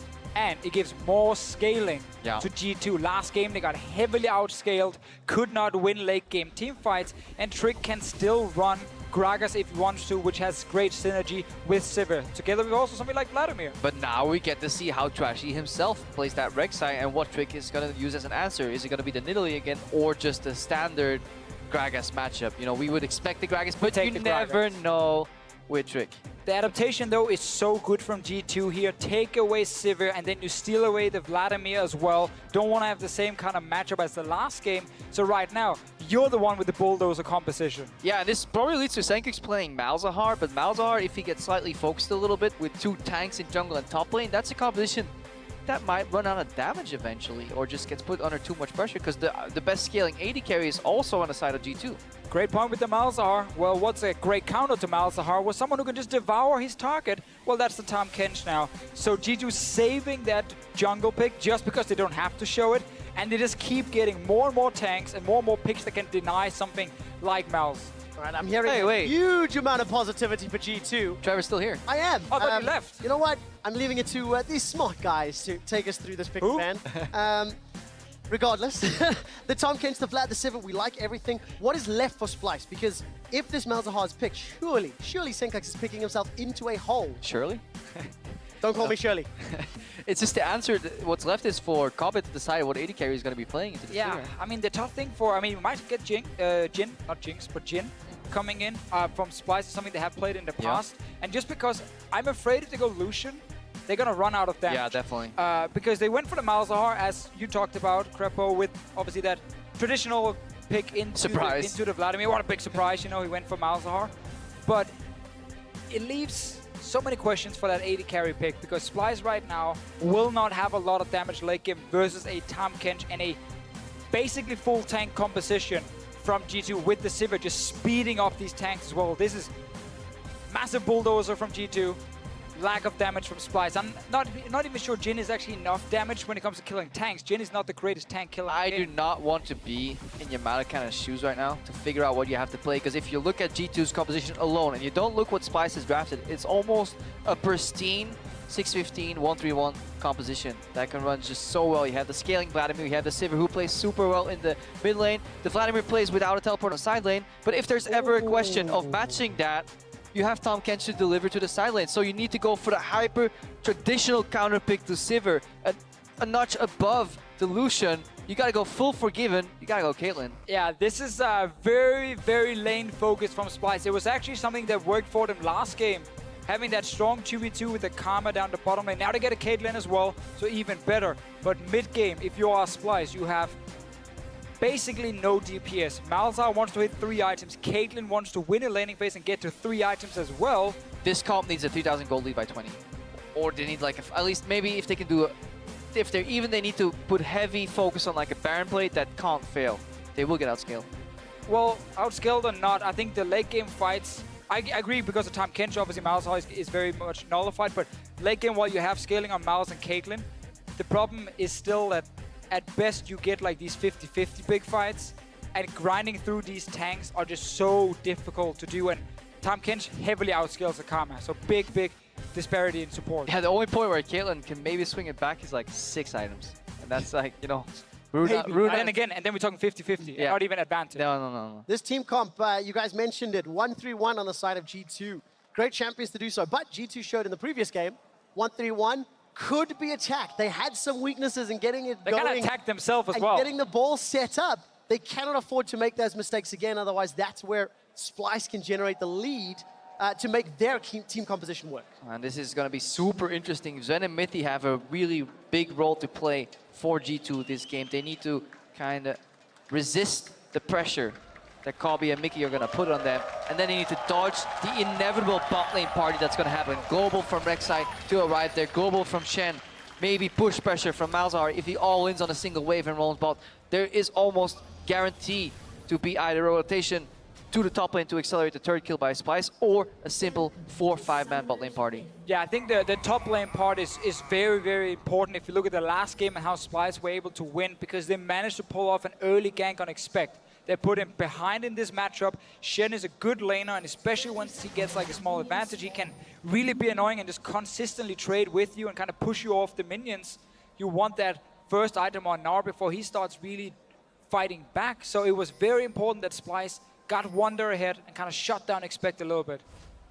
We'll find out if they can do the same thing again, because obviously Wunder having the ability to just jump in anywhere with the Shen, with the speed up from the Sivir, managed to work out in his favor. And obviously a lot of that set up by Trashy in a good early game. I'm excited to see how Trashy performs on Rek'Sai. Role reversal from the previous game. Let's see if Trick can steal away all the buffs so on from Trashy, like in the last game. Probably won't happen, but obviously we know this matchup is one that's okay for Gragas. He can easily farm against the Rek'Sai as well. Might fall slightly behind, but that's about it. Mithy starting Tongue Lash down the bottom lane. When you play Tahm Kench against other ranged supports, you don't really get to devour them or anything, at least not too easily. So you can actually go Tongue Lash first, then E second, and then back to Tongue Lash level 3. But it's more her range harass. Yeah, and you basically want to be a sponge. You just want to draw as much aggro as you can here, hopefully tanking the Karma Qs here and trading with Mikyx and making sure that whenever Karma auto-attacks you, she's drawing a little bit of minion aggro. And then here at Poach, here, good zoning here. So Sven and Mithy are playing this really, really well. Yeah, and another problem for Karma is that traditionally you will run like penetration runes or maybe just flat AP runes and some armor runes on Karma, where Tahm Kench runs health regen, magic resist runes. So whenever they trade against each other, Tahm Kench actually deals more damage and sustains more than the Karma does. And that's why he can go toe-to-toe here in the early game. Yeah, so Sven and Mithy look to have their first rough few levels a bit under control. We can look at the mid lane too. Again, this is a Rek'Sai plus mid laner that can use blue buff composition. What's going to happen here is Trashy's gonna start, skip his blue buff, and unless Trick goes to steal it very soon and Splyce forget to ward it, he's gonna return and hand it off, and that's the breaking point for this mid lane matchup. They did forget to ward it so far. Trashy now at that red buff. If Trick just takes the Raptors and goes straight to that blue buff, he will be able to pick it up. And take a look at his pathing. We'll be able to clear out that Raptor camp very, very quickly. Trashy obviously nowhere near to defend. Trick does not seem to go for that one. Not worth the risk. He's going for the greedy heart clear here. Didn't skip a single camp here. So it's something we don't really see that often on jungles. Usually they go Gromp, blue, or Wolves and blue, and they smite it, especially against the Rek'Sai. People like smiting Wolves, usually. But instead of doing that, there was a ward left behind. Now this is a position where Trashy can actually go behind top lane, because Trick did a really greedy clear where he did not leave the Sprite of the Wolves up, which means Trashy here has a really good tunnel gang path. Just gotta see. It's very important you knock up the Gnar when he tries to jump on you, otherwise he will escape. Expect coming in. Oh, it's knocked up and interrupted. Mega Gnar pops, Expects a little tankier for now. Gets a wallop, not away from the tower, and doesn't even expend the flash. Didn't get to kill Expect like the last game, but again, forcing him back to base early. Forcing that early teleport, and now Trick gets his reward. Yeah, he gets a reward because he spots enemy jungler at the other side of the map. Despite not smiting Wolves and revealing it, he can then go for the blue buff steal, but we see how much it means, this buff here. But Mithy somehow was released from bot lane. He was allowed to roam up prior as a support, which means Sven and Mithy had the pressure here. So honestly, G2 managing this 2v2 bot lane super well. The fact that Mithy can join here and contest his buff is a feat of strength. It's what we talked about with the early tongue lash here from Mithy and the early trades. Another gang from Trashy. This time it's Mininar with the double jump again. Let's take a look. Hop gets interrupted. Trashy manages to find it. Shadow Dash taunt underneath the tower. Spirit's Refuge is blocking those auto attacks. Expect survive! He gets it! Oh, Expect all he had to do was dodge that one, but it's such a fast skill shot, and Trashy hits him. Expect, he felt like a hero. He survived the gang. He got 2 members to flash. And then Trashy's like, nope, not gonna happen. And that's a first blood. From montage to montage material. The Danish sniper. The Danish sniper. First he takes the buffs, and he takes their lives. Trick says, you know what? If the waves happens to be here, I'll pick it up. Word, what a shot! This is honestly a panic play, because returning here again from Trashy, he's stuck on this side of the map. Expect knows he was likely there. He knows he has flash, and then this is where Trashy panics. One more shot will kill him. And Expect steps back instead of just keep running away. Now he's chasing the kill. He felt like the hero on stage. He wanted outplaying it. Ganked twice, would have stayed alive, would have gotten 2 flashes for it as well, while his team was stealing blue buff. Kids would be talking about it 15 years from now. They're like, remember? Imagine that highlight moment. When Expect turned it all around for G2 eSports. He would show that moment to his grandkids later. Carried them to world, killed Faker, 1v1. Instead, it's going to be the Danish sniper story. Danish sniper Instead, story. it's going to be Trashy and Denmark standing side by side with the 10-time handball winners. The Queen shows up at his house. They watch this clip together, watch the Olympic final in handball as well. All right, back to the game. And they all celebrate. When handball is being talked about, I opt out, bros. Sven has an 11 CS lead on Kobbe. This is the Caitlyn counter pick that's supposed to shut down Sivir in lane. Something went drastically wrong here for Splyce. They did not expect to play against a player that could actually bully them out. Yeah, I mean, Mikyx took a lot of damage early. We just saw like the level 1 trade. Complete misplay. Again, where he's losing it again. The tongue lash, the magic resist runes, the HP regen runes as well. Like, you win these trades as Tahm Kench. Yeah, we had a chat about this very concept with Mithy too. It's all about, if you play these poke lanes, about getting the minion wave pushing. Once you're pushing, that's when you can start poking. The problem is Mikyx, he skipped a step. He started poking immediately, and Sven and Mithy, they just soaked up the damage, regen it all up, and ever since they had control of the minion waves. Right now it's up to Trashy to maybe get it back into their favor. Spell Shield is down, but there is still Devour. Look at Devour, Sven's gonna need it. Spell Shield has already been popped. Mithy gets a Devour, he's rooted down in place, and Kobbe not able to get the kill. The Ignite from Mikyx not working out. Sven holds into his flash. Definitely well played from both teams, honestly. Gank coming down, you see Trashy first going for the Tahm Kench because he knows otherwise he's just going to devour the AD carry. He then switches, and Mikyx actually puts the snare on Mithy to keep him in place when he does devour Sven. Sadly for them, they didn't pick up the kill, got one summoner, and they actually forced back to base because Kobbe was so low. So once again, winning lane doesn't mean getting kills, it means having the push control, and that's what Giju's been having all game long in this bottom lane. All right, Kobbe's going to pick up that VF Sword pair of boots. Down 20 CS to when Sven eventually backs and buys. And obviously Wunder's got the plus 20 thanks to that first blood assist. But we can't stress this enough. Just because it's Zven and Mithy, do not try this at home. Do not pick Sivir Tahm Kench into Caitlyn Karma. You will get wrecked in that matchup. It is, honestly, we can't state it enough how impressive it is that he is up 20 CS in this matchup. We also can't really praise Trashy and Wunder enough, I feel. Last game, those two guys together won it for Splyce. This game, Trashy once again camping the top side. 67 CS for the Shen.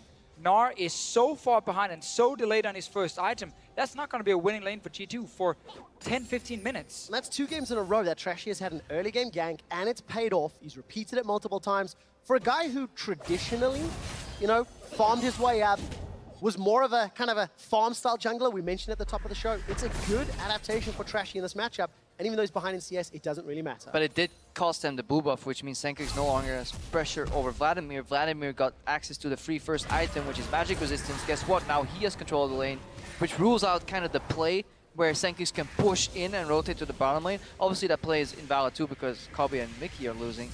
Yeah, definitely something to worry about. Yeah, it's very, very normal. Vladimir wins the mid lane matchup against Malzahar. Malzahar, after some of the nerfs happened as well, is an extremely weak laner, honestly, like the first few levels. He needs, again, 2 or 3 items to really get online. Or blue buff. Or blue buff will help him, but won't necessarily like destroy the lane either in his favor. It's more about the fact, as you said, the bottom lane shouldn't really be losing at all. Because then you actually had a good setup of Splyce. Yeah, you might lose a little bit in mid lane, but your top laner is getting really far ahead, and then Shen in the mid game is so extremely strong.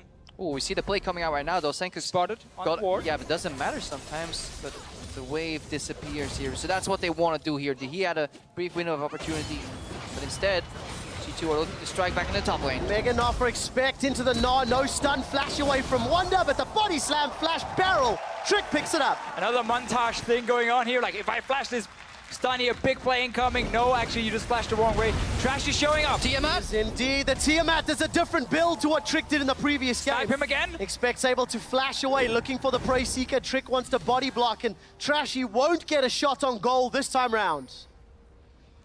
But he has the wave. Parks the wave in front of... Nope. He's going to tank it. He's going to tax it all. Wunder doesn't really want to use teleport straight back to lane. Saving it for now. He could also aim. He can technically use it. Yeah, ulti on the Trashy for the minion wave. But just keep it there. It's not about the ulti, it's about the message. It's about the farm, man. You got to keep this farm lead going. It is still great to see the way they set it up early. Yeah. This is kind of the laning pattern that we see. But look, they get dragged into the cannon creep +3 range and then they back out. So these trades are punishing Mikyx so hard. Yeah, also stepping right into the boomerang. Both members on the return. So you just keep taking extra damage on the side of Splyce and losing out. That's why you always finish the minion wave first. Otherwise, these bastards, they hurt. Yes. They do indeed. PerkZ is in trouble. Gets caught out by the Malefic Visions and is going to get taken down. That was clean. There's no Tahm Kench to counter Mal's yet. No, not yet. Not this early in the game. PerkZ had a pink ward on the top side near the river. Probably felt fairly safe. But it's very easy for Rek'Sai to skip around that little corner and actually get into that bush and then set up the gank. You mean like this one? Like double Mithy TP? in a little bit of trouble. Stand United's available. Sven and Mithy splits up. Sven will go down. Kill donated to Kobbe. That'll make up some of the CS difference. Mithy pops the grey health on less than 100 HP. Trashy's looking for more. Barrel pins Mikyx against the wall. Here comes Sencux with Stand United. Abyssal Void! If he'd just taken one hit, he would have been interrupted straight away and they would have died. End up getting the Shen ulti down as well. So important, but G2 are playing so risky, so greedy, honestly, in these lanes here. And Splyce did manage to pick up some kills first in mid and then in the bottom lane. So it's another early goal lead for this Splyce team. Yeah, Mithy didn't tell Sven, but nobody told Mithy either. They were coming again. This is the... Mithy was already running. Sven was left behind. Up before when they collapsed I on don't the care bot about lane. you. That's such a tricky play because that channel goes for 6 seconds. You can reactivate it at one point to travel solo, and it goes immediately once somebody hops in your belly. So if Trick was any later at clicking in the Tahm Kench ultimate, both would have likely died there. Such close play. Let's see it again. So this is the setup mid. PerkZ feels like he has vision on top side, so he's okay hovering to that side, but he walks straight into layering of spells was done beautifully. Yeah, great setup, you know, first the stun into the silence as well, knock up in there. And now they back to late. G2's bot lane has to just run. As soon as PerkZ knows he's dying mid, you run away bot lane, because otherwise enemy team can do this. Yep, and then again, taunt into silence. Kobbe picks up the kill, which is actually very important too for how this lane is going to evolve, because his deficit is now kind of been equalized. And then good peeling there. And right here, a Shen ulti too. Oh, this is so... Guys, we got them surrounded. They're in the bush. Where did Trick go? Oh, Mikyx didn't actually fire his Q because he didn't know if they stopped in the bush or not. Had he just done that, he would have interrupted and he would have actually been able to pick up the kills. Does not manage to do so, and that means G2 get away without losing more. They get themselves Tower First Blood to make up for the First Blood kill that they lost. And you can start to see some of these items being completed. PerkZ already got his hands on that Spirit Visage. Still big CS deficit in the top lane, but it is equaled out by Sven in the AD carry role. And the map is going to slowly become more wide and more open. Yeah, and it's very important when you have a Caitlyn in the game that she does really well in the laning phase, because she's very good early. Then she is honestly very weak in the mid game, and then on 3 items she starts to get strong again, and obviously the further you get into the game, she scales with it. But that mid game point here where Malzahar and Caitlyn are not sitting on 3 items, that is going to be fairly tricky for Splyce. She also has such an annoying build path too, where she has to go BF first, and then I think they usually go straight into Runons. Yeah, so if you can accelerate that, that means you have... It accelerates everything. Early Runons means quicker side lane clear or mid lane clear, which means more farm, more plays on the map like this one. Tahm Kench shelter behind, long lane. Mikyx is there just to find out. Couple of traps here, but I think Kobbe's in trouble. Yep, Kobbe gets deaded. And that's the problem. It's too early. Malzahar does not want to go side lane yet. And Mikyx now gets tricked out. And nobody wants to play on this long side lane on the side of Splyce, especially when they play against the Tahm Kench. But they can't both sit in mid, so them losing the early game has major ramifications on their map play. Well, Sencux will eventually go to a side lane, but it's to hunt down Expect, Nethergrass, into the Unburrow, Flash, Hop, Malefic Visions, and a little Voidling. Run! It's okay! And the cover from Mithy! As always, when you play against G2, when the team does something against you, you just go top and try and punish Expect. He's always the punching back. This time around, he stays alive. This guy has to be conditioned so poorly. Whenever he hears cheers from the bot side of the map, it's like I'm gonna die now. He gets like a pain trigger. It's like, no, not again. Stayed alive this time. Mithy did actually go up and help as well. Wunder will still be able to get a lot of damage on tower. And a lot of like cross-map plays happening. It all starts with Mithy on Tahm Kench. Go mid lane.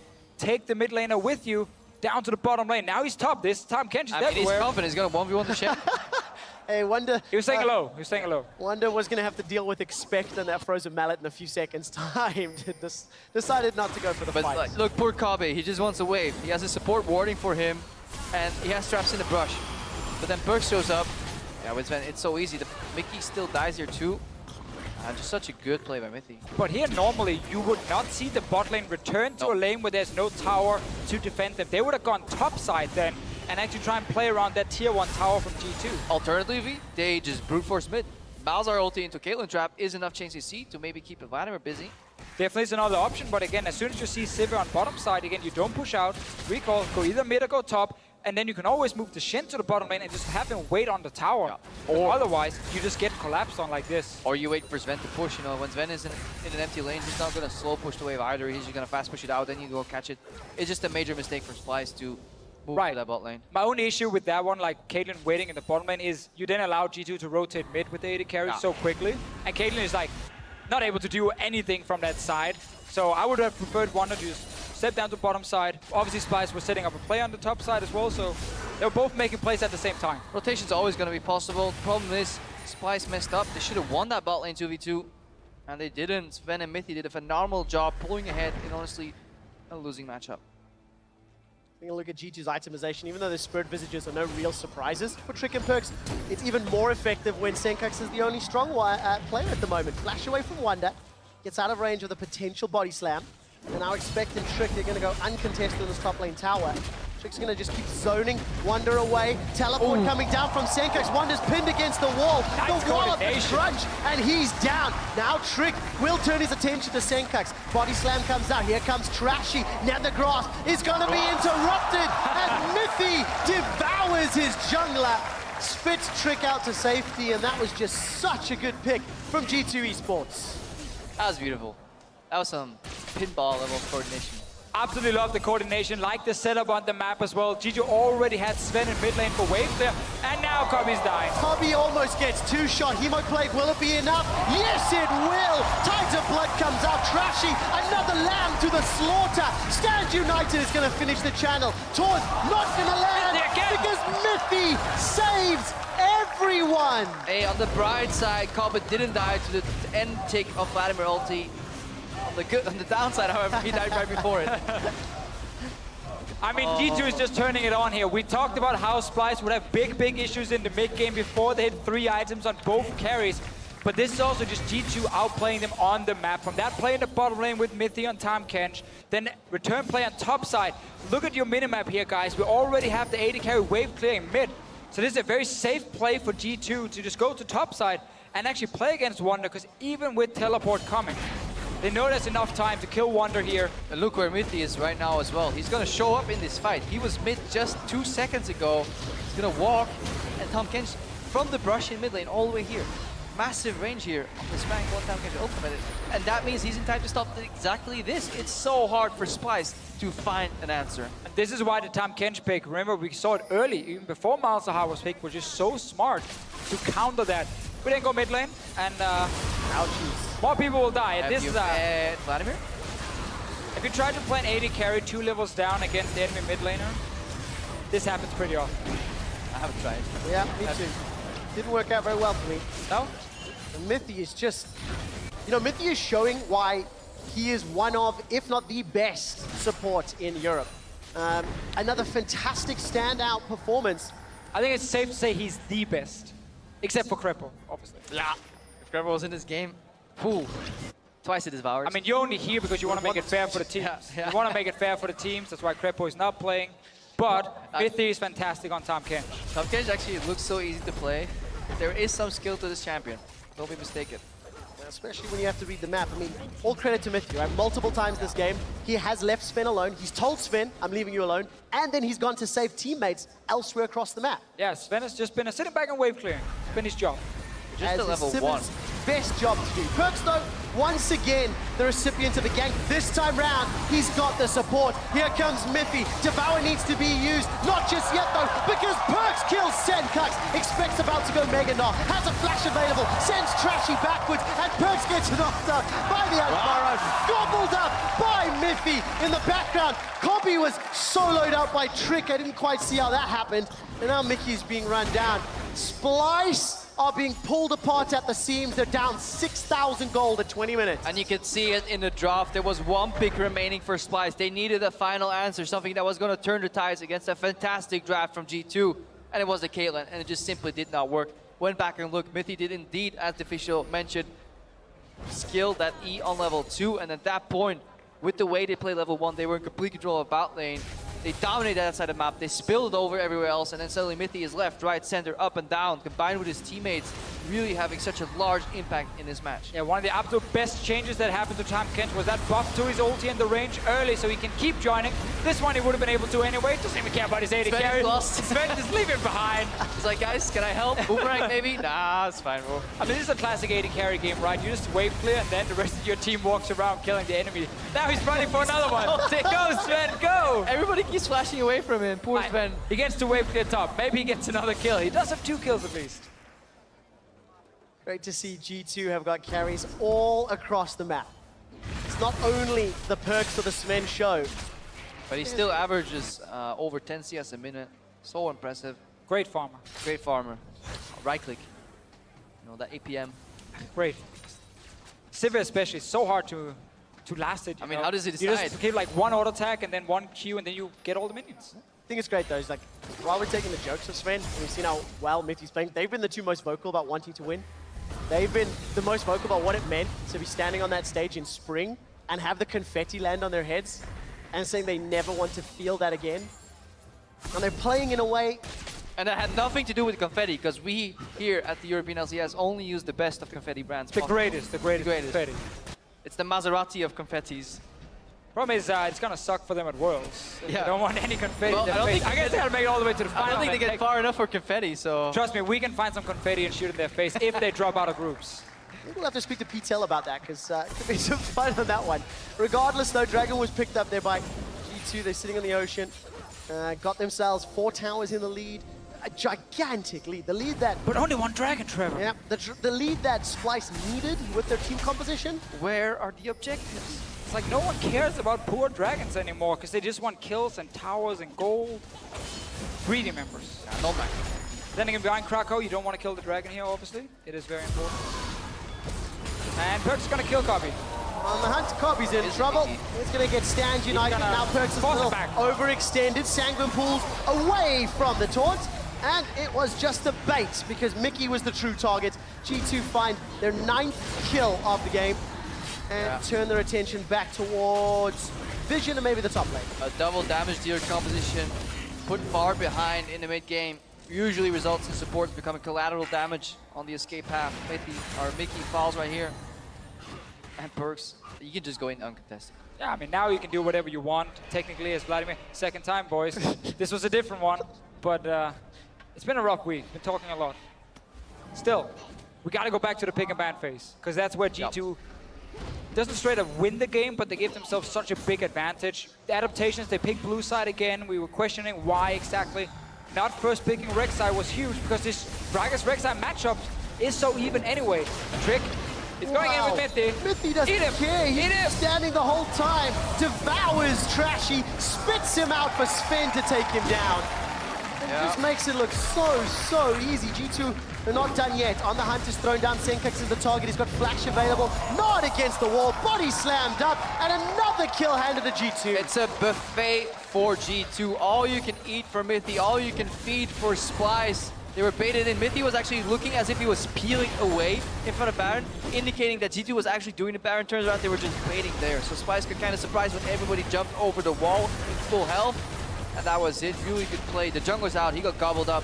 Baron goes down. Really easy. Really confident play here from G2. Extend that lead even further and, you know, get themselves one step closer.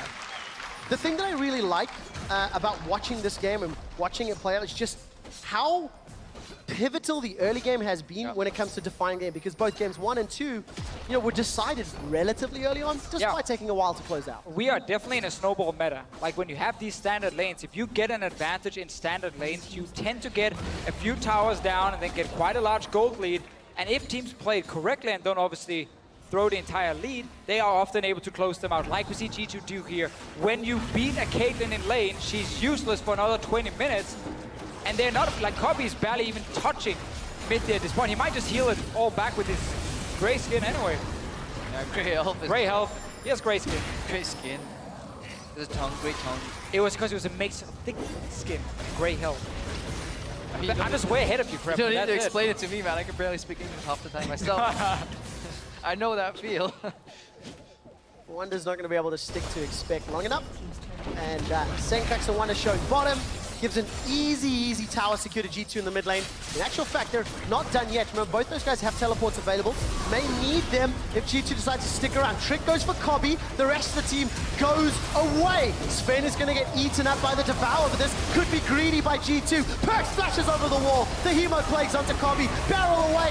That time Hemo Plague gets it. Double kill on the back line. Sencux gets one, but it's not enough. Sencux is running for his life. A knockup from Trashy. Body slam onto him as he's locked down. And Trashy will get taken down if he sticks around. Instead, G2 break up in the base. And there was some fancy plays here. Sven's spell shield got baited out. Wunder was waiting for the taunt right after, and on the frame where he was gonna go in, Mithy just flash devours, and that was the end of that fight. Everybody stood still watching the Tom Kench. There's Wunder. Sivir combination, and then PerkZ finished the fight. What? Just pulling the wave? No, he's trying to catch both Sven and Trick here, but the fast recalls from Baron. Ooh. Sucks for you, Wunder. Now, sucks for all Splyce right now. Yeah. 27 minutes in. This is, I think, the definition of a Goomba Stomp when it comes to a one-sided matchup. And you just have to go GG next. Think about picks and bans. Think about how you don't get out-drafted as heavily. That's the thing. At this point, Splyce is trying super risky plays to try and get back. They're never going to get back playing standard. So first engage comes in. Spell shield saves it, waits for it, and then Mithy jumps in. Yeah, really good Devour, and then PerkZ comes in for the flanks. So it's my turn. Trick knows he's going to finish off Kobbe. Bounces back. Kobbe is really enjoying League of Legends right now. Truly, this is, after one of these games, this is where you take a break. You don't queue up again. Teams hopefully get like 5 or 10 minutes break in between. 12, I believe, is the total. 4 minutes to submit their side selection. That's going to be important. This is also where, as an AD carry, you tell your coach right after the game, can we get blue side, please, and first pick Sivir? Because Caitlyn was not the answer. Ashe would not have been the answer in this game either. Way too much backline dive from G2. Jhin would have been the same. Way too much backline dive. I mean, the answer would have been hitting the minion wave level 1 instead of trading. Sure. But still, it's still Sivir. Criticize the pick, criticize the player. You decide. Or why not both? Those, yeah. Why not both? Trashy goes in one last time. The base is being destroyed. Baron is still ticking for a few minions longer on the hunt used by Sven. Now they're going to jump onto Sencux. He manages to get the Nether Grass, but to no real avail. The inhibitor drops and Splyce. They're peeled, they're routed, they're destroyed. It's a triple kill for Expect. And the rest of G2 are going to use the super minions onto the Nexus, turn their focus onto the second tower in just a moment's time. And a dominant game 3. G2 eSports are going to pad their KDAs ever so slightly. Wunder's going to get run down, and it doesn't matter. G2 eSports are 1 win away from declaring themselves the Summer Split champions. And in what a fashion, a very clean game here by G2. They honestly sweep the opposition in Splyce.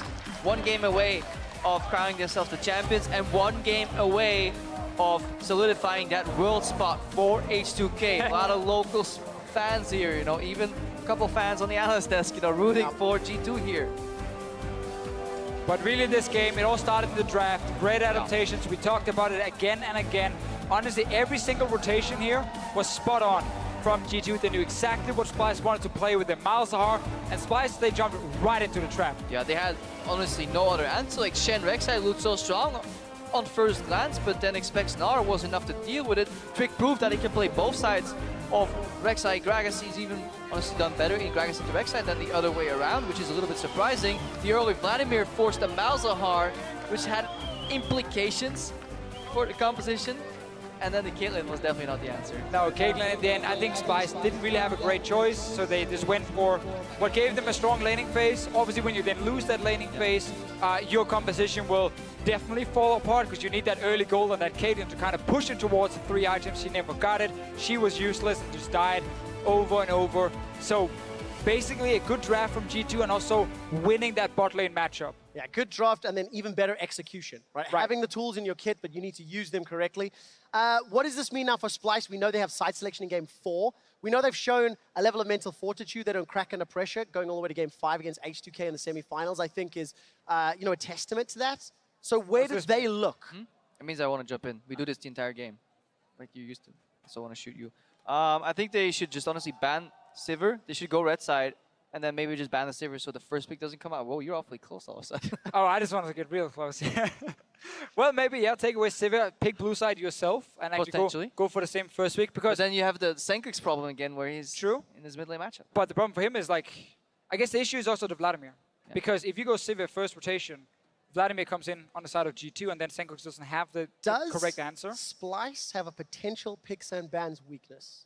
After we've seen the 3 games, after we know how these teams play? Not really. If they go for a red side, they have a ban they can use, in my opinion, on the Sivir, and then we can get a different game where the trades aren't as punishing, but this first lock-in on Sivir. Also, like, we can't state this, we have to state this, like, Kayle Karma's supposed to ravage this lane. Yeah. Like, a relatively short-range Sivir that only has Boomerang to trade with a melee support is supposed to get wrecked, pushed in constantly, and then we have the whole play pattern of, you know, roam, bottom, dive with the ultimates. But that got completely negated because Zven and Mithy played level 1, 2, and 3 honestly beautifully. And I mean, that's part of the reason that we had that Sven piece earlier in the day, why we keep saying Sven and Mithy, best duo in the West. You're seeing more NA LCS playoffs. You still feel that's a true statement? NA hasn't played their finals, though. I want to see Doublelift and Bifrost against them. Yeah. First, just to be safe. No, we have to see them against each other before we can decide. Yeah. One, even if the lanes end up the way they do, which I don't think, Bifrost is not going to waste all his Qs on just the enemy support, and he's going to realize that you should probably push in this wave.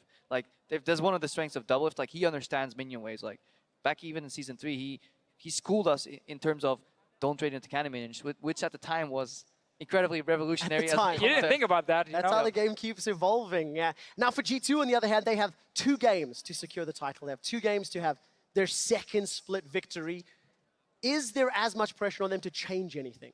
Because now we know Splyce made some mistakes maybe, or got baited maybe. I don't know what the right term would be. So what does G2 have to do going into this next game? Well, first of all, G2 should know they will not get this composition again. They know Splyce will change certain things. Like, imagine a Splyce banning away a Tahm Kench, so suddenly picking Malzahar actually has a lot more value against the Vladimir if that same trade does happen. So G2 should know they will have to play a different kind of composition, but I think what they learn from this game is that, first of all, the Rek'Sai Gragas thing, you can give away one of them and just take the other. You don't have to early, like, first pick them. And that's what both teams now should have learned. So we get to see Sivir, Vladimir as potential first picks. Now we really get to see which team can adapt better. How does Splyce answer? What does G2 do in reply to that? Things are heating up here in Krakow. We're going on cooldown for a 3.5-minute break. When we come back, we'll have game 4, potentially the final one between Splyce and G2 eSports. Well, this is my 3rd LCS final, and last 2 times I lost in the final. For me right now, winning the split is everything. It's kind of the only goal. This time, the final matters actually nothing to me at all. Like, in terms of like world standings, it doesn't really do anything for us. But I want to actually win one split and have that win in my trophy case. Like, kind of a personal goal to win the split. I think that looking at realistic goals, I mean, winning Worlds is a dream, right? Everyone is able to dream on everything, but I think that winning the split is an actual goal that I can put for myself.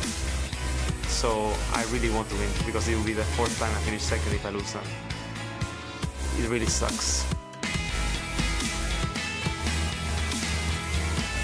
So first time playing against Fnatic, I was just standing there and watching them hold the trophy in Stockholm, and later on I was watching G2 do the same in Rotterdam, and I told myself that I would never lose a final again, and that I wanted to be the one who holds the trophy next time, and hopefully the 3rd time is a charm for me. For me, the main goal that I have in my career before anything, what I want to do for once is to win a split, because it's 3 times that I play LCS and 3 times that I finish 2nd. So I really, really, really want to win.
when I'm burning like fire, and you are cold as ice. I'm drawn in desire, and you have to think twice.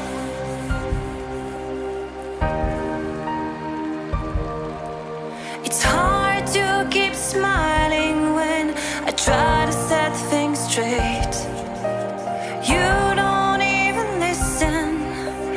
I'm just getting late, like you're on a mission.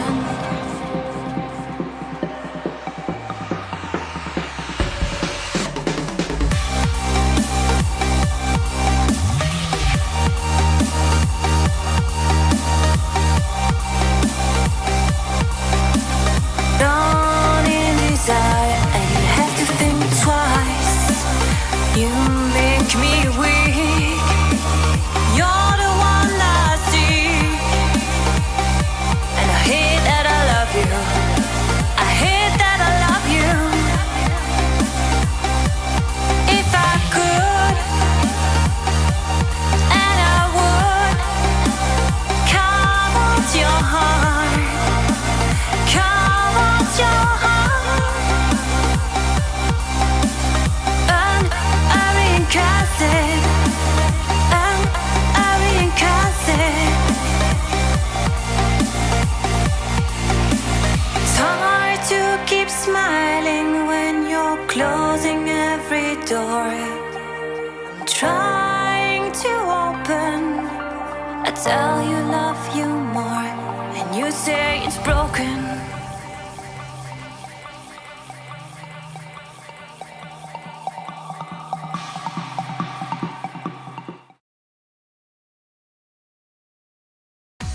That Sencux you can do it, Wunder you can do it, Trashy you can do it, Mikyx you can do it, Kobbe you can do it.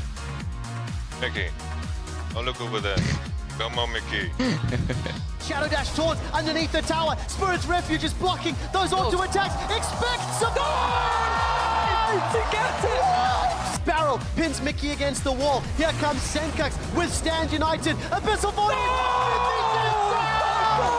That's Sven in mid lane for Wave. Is your flash? Yeah. Nice. I have it. You can tank what you want. I think. No pressure. Nice. G2 eSports are one win away from declaring themselves the Summer Split champions.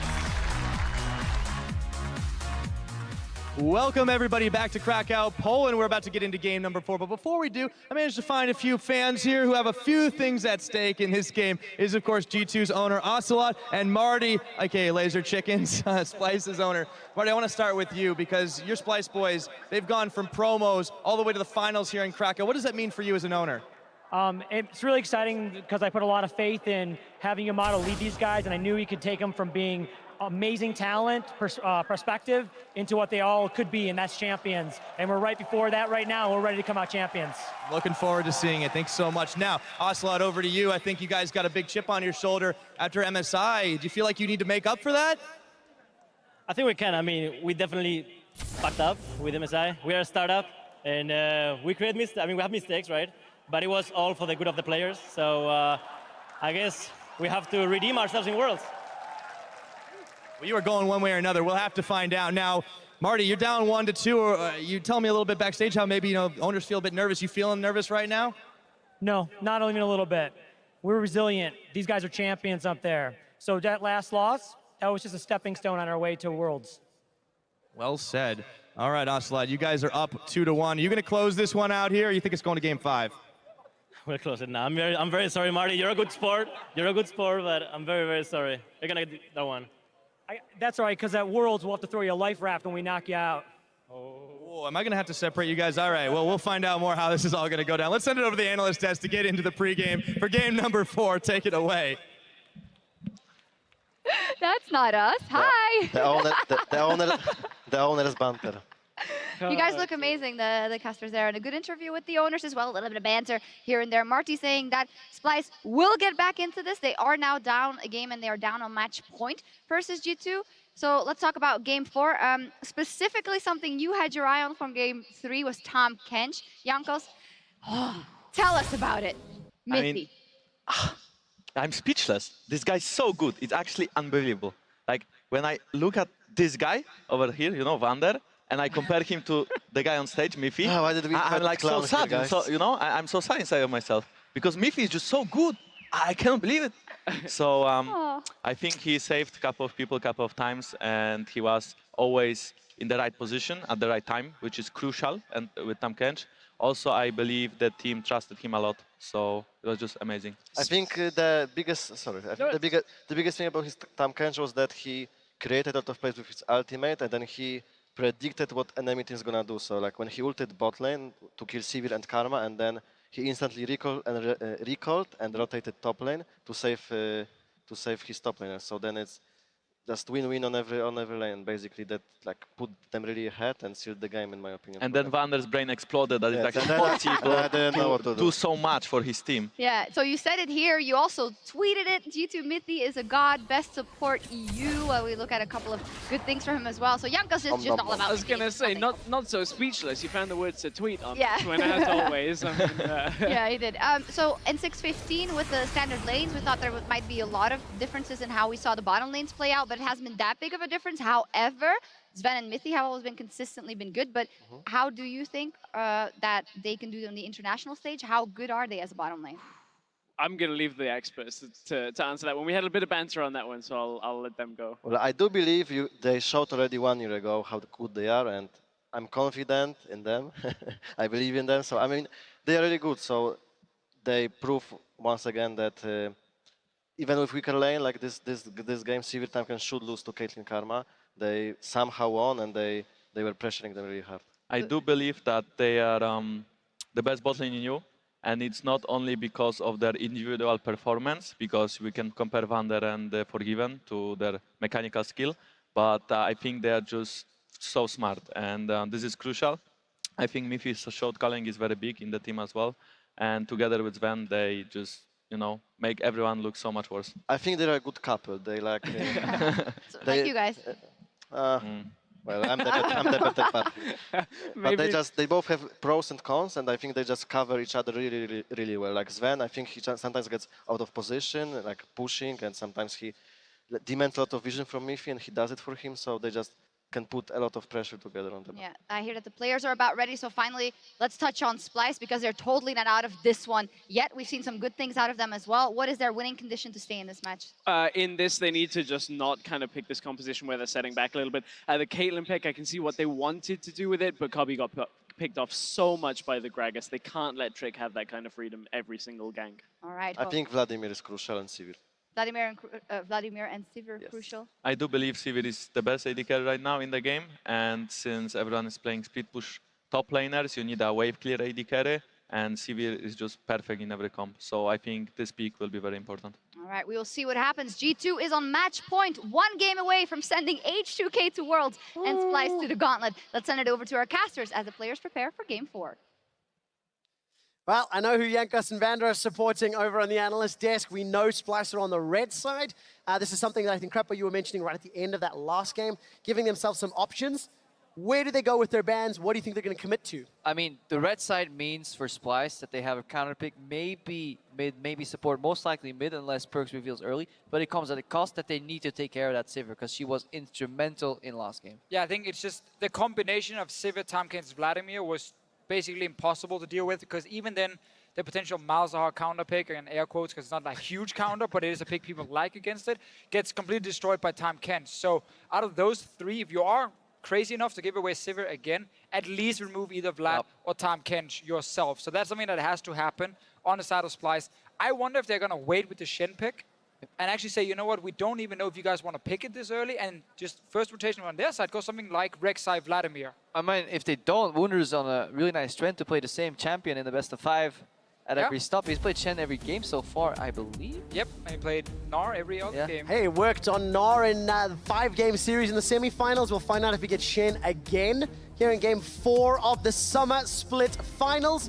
Talia and Gangplank right out the gate.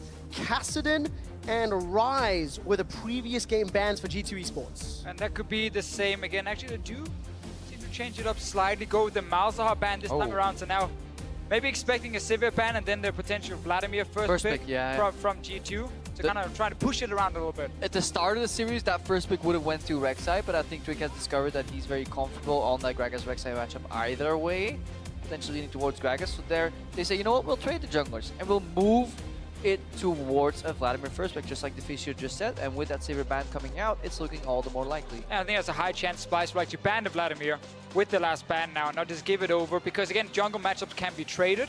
Shen is the other one, obviously, that is very contested by teams, but G2 will most likely go for Vlad. And G2 have kind of predicted that Splyce is not going to go for a 4th champ pick in a row here, so they kind of take the Gnar off the board just so Wunder can't really go back to that comfort champ in the first rotation here. So I like the adaptation from G2. They're just firing some shots here at Splyce and asking them what you got. Is Elise worth first picking because Rek'Sai is available? Do you just trade those junglers? No. At least first time available all series. No, definitely not worth first picking when you have every jungler available. You can trade them. There's been so many contested picks instead. Against Shen on the side of Splyce. You obviously have the Vladimir on the side of G2. Even Tahm Kench has been a very contested pick. So I definitely don't want to see an early pick jungler. You could go Echo, because that would open up Varus. Maybe later on if you need the... No, that's in the Kassadin later. Never mind. So G2 clearly is okay surrendering a pick like Tahm Kench over. Again, we know Rek'Sai is okay because they can just go Gragas, so that's fine. They gave away Tahm Kench, no Vladimir picked yet. That's the biggest surprise here. The Vladimir just gone unchecked. You can still go Vlad Shen on the side of G2 here and kind of challenge Sencux to show what counter picks does he have left, because Malzahar was banned by G2 themselves. So I think Vlad here would be smart. And then obviously you don't go Nidalee, just taunting a little bit. You want to go for Gragas preferably, unless you want the early impact of an Elise. But you don't have to show jungler here. You can go for the AD carry pick instead if you want, or support pick. Support here early, maybe you just want to wait with that support as well, because honestly, if you run the range extension comp, you want to go just for go Vlad Gragas, come on. Taric potentially later on. Alright, that's fine too. Yeah, lock-in support. I do like the Taric usually with the Shen, but maybe he just likes the Brawl matchup a bit better. I think they want a little more laning power as well. The Braum into Tahm Kench, and then potentially something like the Lucian coming in from Sven later, and you have that Braum Lucian lane. Jhin is another choice, an AD carry we haven't seen in this final yet, even though it's so contested in other regions. Alright, so if we step back again, G2 getting some strong side lane impact as well as that preferred Shen, which has been traded back and forth. What does Wunder want to run into it? The Gnar is banned away. It's kind of his fallback. Gangplank's not there either. Echo is the most likely pick now in top lane, unless he wants to go Fiora and like be like or Irelia and be like a super split pusher. It seems to be the Fiora in this situation. He's one of the very few top laners who will still play this champion because he's so confident in his micro mechanics in these lanes here. It's done. But exciting. This means Splyce will play around top side. They will try and shut down Expect like they tried to do in the last 2 games. And they can, honestly, because they have additional safety in the bot lane. If there's any lane that is incredibly hard to gank, it is one, a Tahm Kench lane with a strong AD carry. Guess what? Ashe has really good harass potential in lane. She also has Hawkshot to reveal globally the jungle, which means that Trashy can get an idea of where the opposing jungle is. Even if you Hawkshot camps that are cleared, you know he's no longer there. He's going to be somewhere else. So there is a lot of information on the side of Splyce to figure out if they can snowball Wunder or not. And now we gotta look at the adaptation from G2. They saved the jungle pick, waiting to see if they wanted the least of Gragas. Had they been against a composition from Splyce that couldn't really snowball the lane, they would have gone Gragas. But as soon as they see Fiora and being like, okay, now you're gonna camp top, they lock in Elise to try and get a better early game for themselves and potentially shut down Fiora themselves by just ganking that top lane. So this is a smart adaptation and why it was good from G2 to actually save that jungle pick. But it leaves us with a lot of answers, but still that one question. What is Sencux gonna get out of the magic bag? What's Yamato gonna find for him? So Ryze is a champion who can outduel the Vladimir 1v1. It's a champion that's been banned a lot in the European playoffs because he's so good in just straight up skirmish and in 1-3-1 comps. And this is a pure 1-3-1 comp from Splyce. You got split pushing mid laner, you got split pushing top laner. You have your jungler and your support with built-in globals. And global AD carry. And you have a global AD carry to pick. If there's ever a composition that you need to put in the dictionary when 1-3-1 is revealed, it is definitely this one. But it's a composition that cannot fall behind. Ryze and Fiora, when they're behind, do absolutely nothing. They don't provide any safety for your team, no tankiness, no safe wave clear.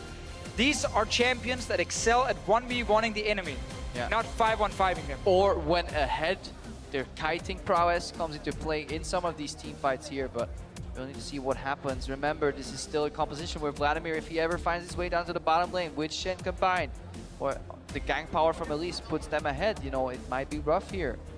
But honestly, super fun draft. I think we're going to see some exciting gameplay. This could be the last time that Young Buck and Yamato shake hands on stage. Ladies and gentlemen, you've seen the picks and bans. It is game 4. It is match point. It is series point. It is summer split championship point.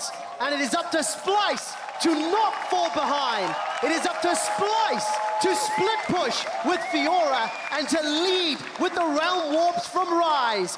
Put your hands together, jump on Twitter, vote for who you think will be crowned the Summer Split champions. Will G2 do it now, or will we be scraping some silver? Ladies and gentlemen, in the Tauron Arena here in Krakow, Poland, we will be loading up onto the Rift. And put your hands together for Game 4 of G2 vs Splyce. What do you got to say, Krepo? That awkward moment when... Loud noises. Yeah, when you go into game just a tad too slowly. You tried, you kept going, you kept going. I messed up the energy so bad in Game 3. I had to try fix it in Game 4. I overcorrected. I don't know, man. In Europe, we would say boosted caster. I'll take that one. I'll take that one. You guys just fight against each other down there. All right, I got a question. So we know Fiora wants to help with Trashy up in the top lane. We know Sencux can win this battle. Well, Fiora doesn't really want to help Trashy. But... You know what I mean. Wants the help of Trashy. There we go.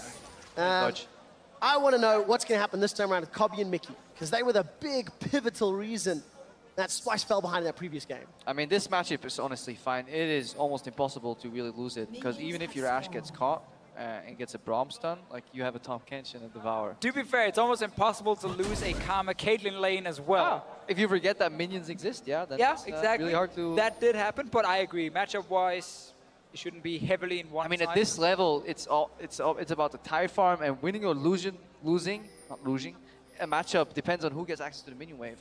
That is the only thing. Now, everywhere else from Splyce, it's all about setting up 2 insane split pushes. We have to see Crux being taken, not by G2's bottom lane, sadly for them. It goes over to Trick again. But it means that Trick will end his jungle path on the top side of the map, which means he understands what Splyce's early game goal is. It is very, very clear from the way the drafting went, saving that Elise pick for later, they want to be able to shut down Fiora. Unless, right now, Trashy's going to go for the Ultra Cheese 245 top lane gank, which in essence is possible as a Rek'Sai, you know, full clear on one side, if your right side is exposed. But expect should be going down to ward here in about like 10-15 seconds from now. He should go down and just place that ward for absolute safety, because all he's waiting for is his jungler to either gank mid first or path the top side. Good little ward here from Splyce on the Raptor camp, because Rise has to early push against the Vladimir. We'll find out how the dominoes fall in a moment or two. Sencux is behind in CS already. Got to last hit. A full wave, although still a wave. There's about three or four minions pushing towards him. Unfortunately, Trashy will not be going for the exciting 245 gank as he's moving to the bottom half of the map. But look at the safety. Splyce bot lane is scared. They managed to save their trinkets and they just double ward. One in Tribush and one near the Skull Crab. They want absolute guarantee that this nasty Elise pick can't show up. But it's kind of weird that they do that, knowing that Elise started bot side. Like, expecting this gank, knowing that the leash happened, means that they're expecting this Elise to do 3 camps to bot gank, which is or something we have seen Trick do before, and actually some junglers have done, again a little bit cheesy path, is when you start on bottom side and you get that red buff, you actually pass straight into River, take Rift Scuttler, and then either go mid gank or you walk behind down towards the bottom lane. So basically just covering everything, making sure they don't fall behind early. Because again, Splyce composition cannot lose the early game. They need to be able to split push later on. And if there's any move that's actually efficient against G2, based on some of the banter that you've heard from the pros, it's giving mid lane blue buff in a very swingy matchup. Because apparently PerkZ really...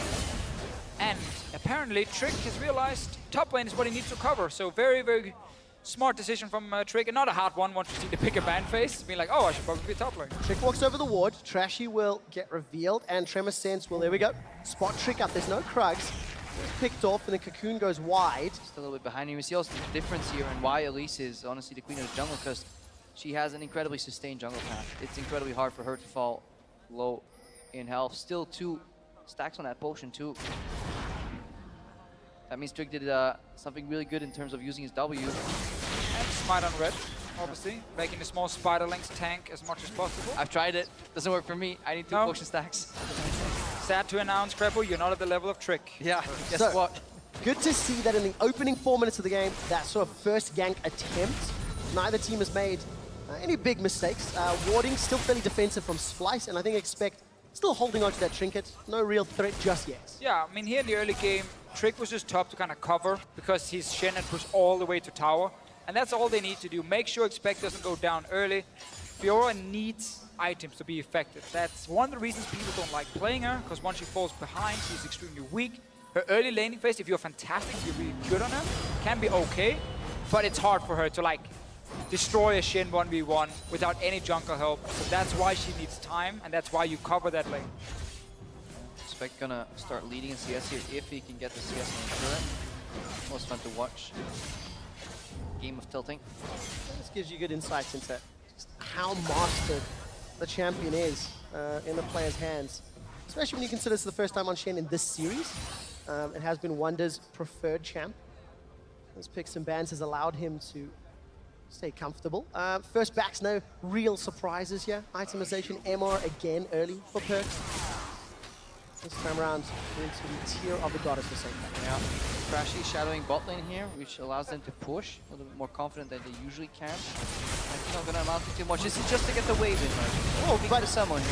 We'll be able to get summon a heal from Sven, shove the way forward. No kill attempt just yet. Yeah, no kill attempt, but it could mean that there is potential base into rotation top here.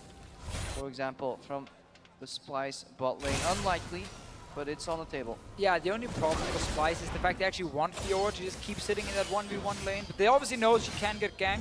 Trick is sitting in this bush up here. Guys, you just saw a little... Got spotted. Little yeah. blink. I think Wunder saw it? Is in there. So. I think we're about to find out. Well, even if he does know he's there, you can still get killed on the tower. Oh, the taunt into the Cocoon, so beautifully set up. Riposte blocks some of the damage. Expect tacks up 2 of those turret shots and gets away with his life, but so does Wunder. G2 not able to pick up the kill. Expect was tanking the tower and had to just step out. In the end, well played by Wunder here, staying alive. Yeah, I really like the creative use of their spells there, because usually you expect to hold the riposte against the Cocoon, because you get Tauron on the tower, which is fine, but then Trick reads that situation and layers the Cocoon pre-riposte effect. But just not quite enough. But he still gets denied a lot of farming here, Wunder. Has to lose about 2 waves under turret.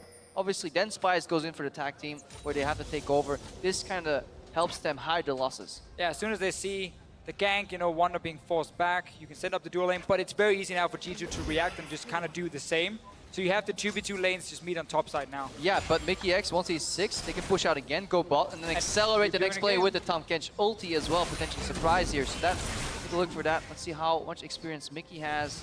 Probably needs a couple more waves. Yeah, he's on 5.4 right now. So at least 2 more waves. See whether or not they can make that next play in terms of map. Also, Trashy, different itemization. Last time around went Tiamat, this time gone for that Sightstone. Yeah, with those back-to-back Rek'Sai builds. Plenty of carries in his team. His role is to be more of a supportive tank with vision. And also, yeah, vision control in 1-3-1, it's everything. Because it's all about getting vision in the enemy jungle, so you can actually push your lanes all the way to tier 2 towers. So he just wants extra wards. He's on bottom side now, trying to get some revenge on Expect. I don't think this is a dive. This is more of a gank to say, you know what, Wunder, we got 2 wards for you. We know you used your flash. Let's give you free access to these minions and at least spot Trick if he's coming, and then cross map. Yeah, if you look at the minimap here, you see 3 pink wards in the river from Splyce. So it's absolutely impossible for Trick to ward down in the river to the bottom lane.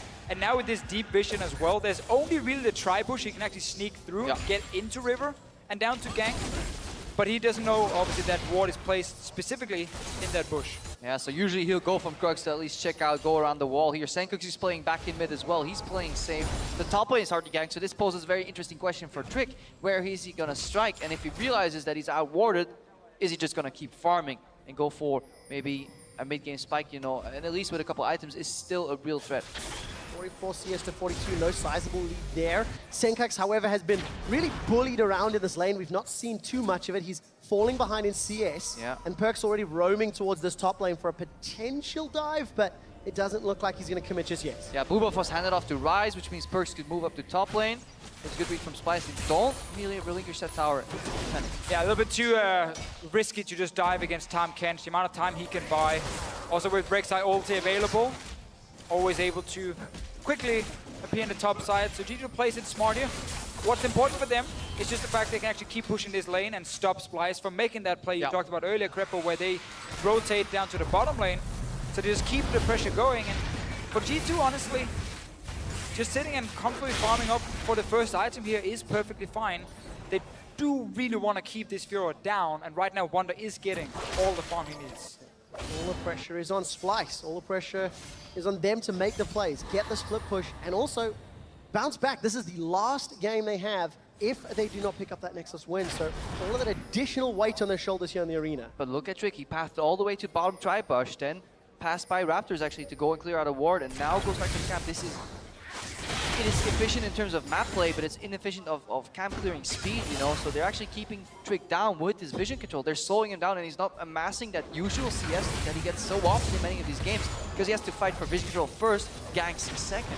Yeah, definitely. Splyce putting so much value in just letting Furor free farm.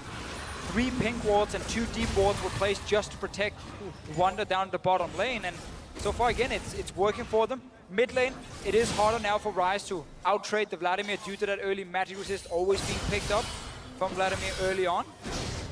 And expect then a Wunder, small trade. Wunder, he's waiting. He wants a fully complete item, technically actually 2 fully complete items. Once he gets Black Cleaver, it gets really scary. And Shen will not be able to do anything at that point. Once you have sustain and armor reduction, Furor can just destroy the Shen. Alright, usually it's Mithy's job to call out Zven, as he called up Expect here, because we see Tahm Kench heading down a bot lane. When a Rek'Sai starts holding top, you know Tahm Kench is heading to the other side of the map. With Abyssal Voyage here, is Expect ready to defend? Well, Mithy is going to be jumping in with Kobbe in tow. Expect's going to get the Shadow Dash taunt. ECA connects onto Expect. 3 members of Splyce are running him down. The Spirit's Refuge blocks all of those auto attacks. A gobbledygook gets done by Mikyx, and Expect's able to walk away. Grand Challenge was not answered in the mini-map. PerkZ is coming down. All of a sudden, Splyce are in trouble. Sven is going to be able to use a curtain call in a moment. There's so much damage. Splyce are running for their lives. 1, 2, tags manage of Splyce. Mikyx flashes for his life, and Sven gets the kill. 2 kills here for G2. Sencux is still running here. Kobbe looking to clean up maybe just 1, but they were ready for the play. They saw it coming. Expected a great job stalling time. Just in time, and G2 completely reads Splyce like a book, and it all starts crumbling down for the Splyce boys. But honestly, the call from Splyce was perfectly fine to go bottom lane, set up that play, but instead of then chasing the Shen, once he's gone, start hitting the tower. Just let it go, hit the tower. They end up chasing, and actually also with that Devour, hold up, finish him. Hold that thought. Sven and Mithy, they're sticking around. Riposte doesn't manage to find a stun. Stand behind me and summon a heal, and they even make it away. Love their ulti here from Mithy, also shooting it the same way. He's gonna run away to keep the slow from red carpet. The red carpet, yeah. Roll out.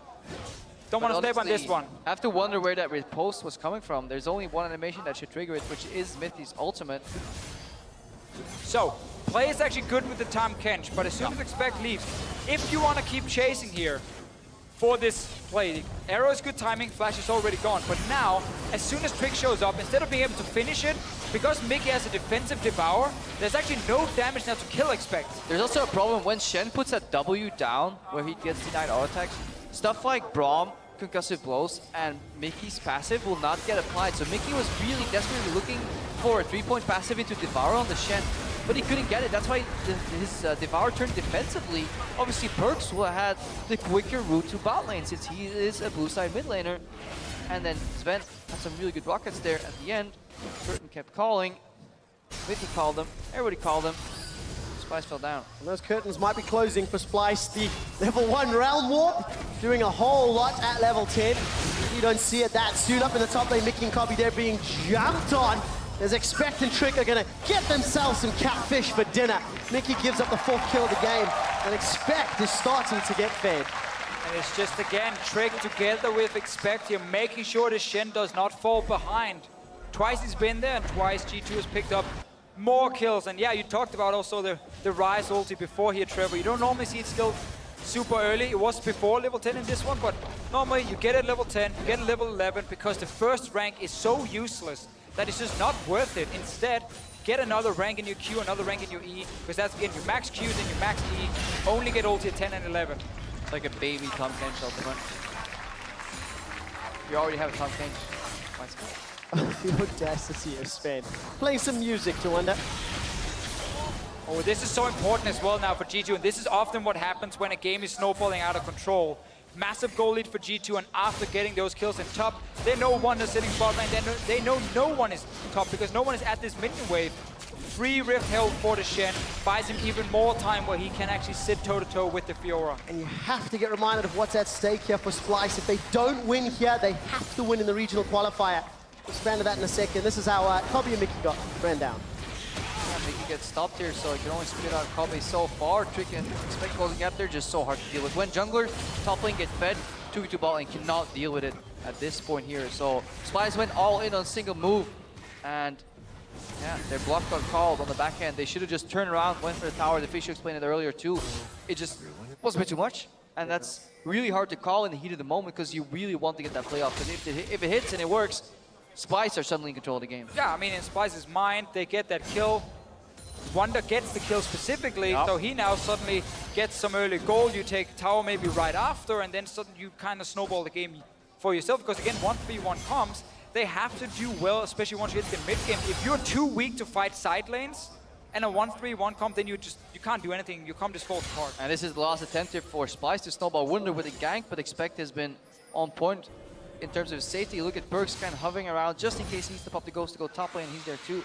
What we have seen, however, in this series is Splyce is at least challenging G2 and playing on a level higher than we've seen from the remaining teams left in the competition. So if they do lose this game and head towards the gauntlet for the 3rd seed in Worlds, they're still top favorite. Heavy favorite. And of course, the two things that happen from there, H2K will go as having the highest championship points, and Splyce will become the regional qualifier final boss.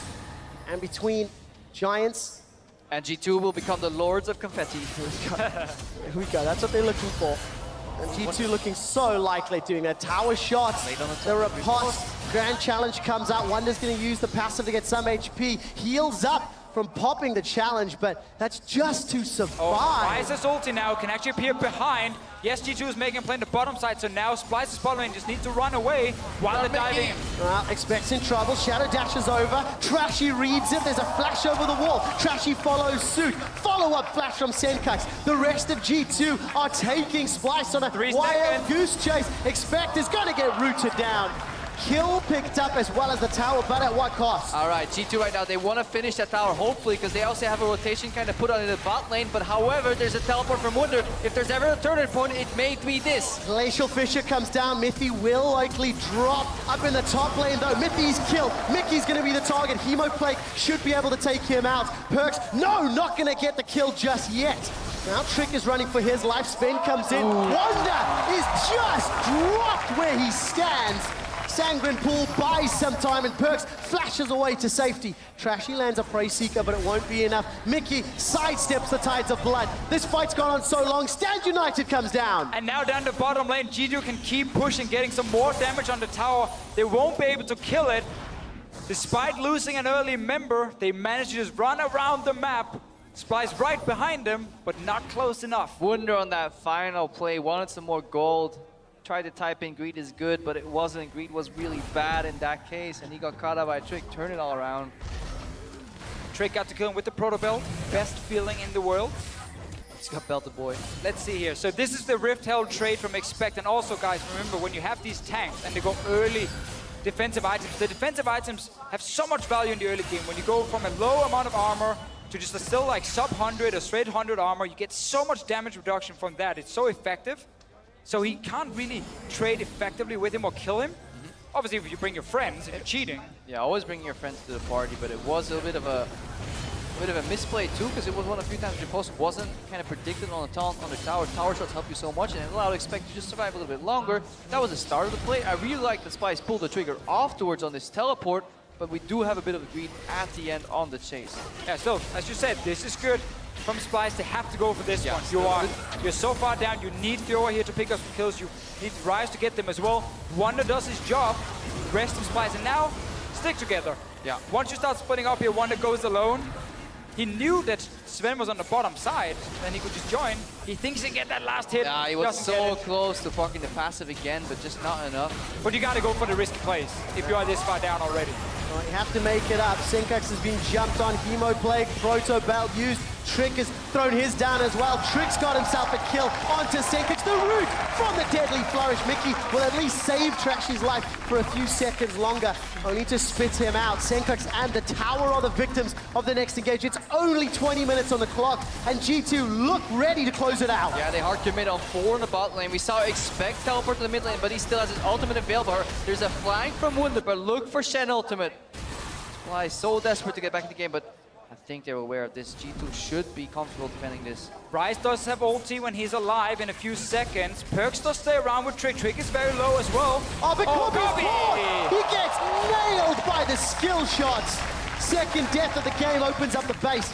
Inhibitor is the focus, and despite G2 going low, Stand United can be used. Sven is the target, Trashy's already killed. Wunder gets cocooned. The riposte by some time, but simply not enough. Devour spits into safety for now as Mithy gets killed by Trick on a killing spree. Sencux gets tagged by the Braum passive, locked in place, taunted where he stands. The ace, the inhibitor, and maybe more of the base.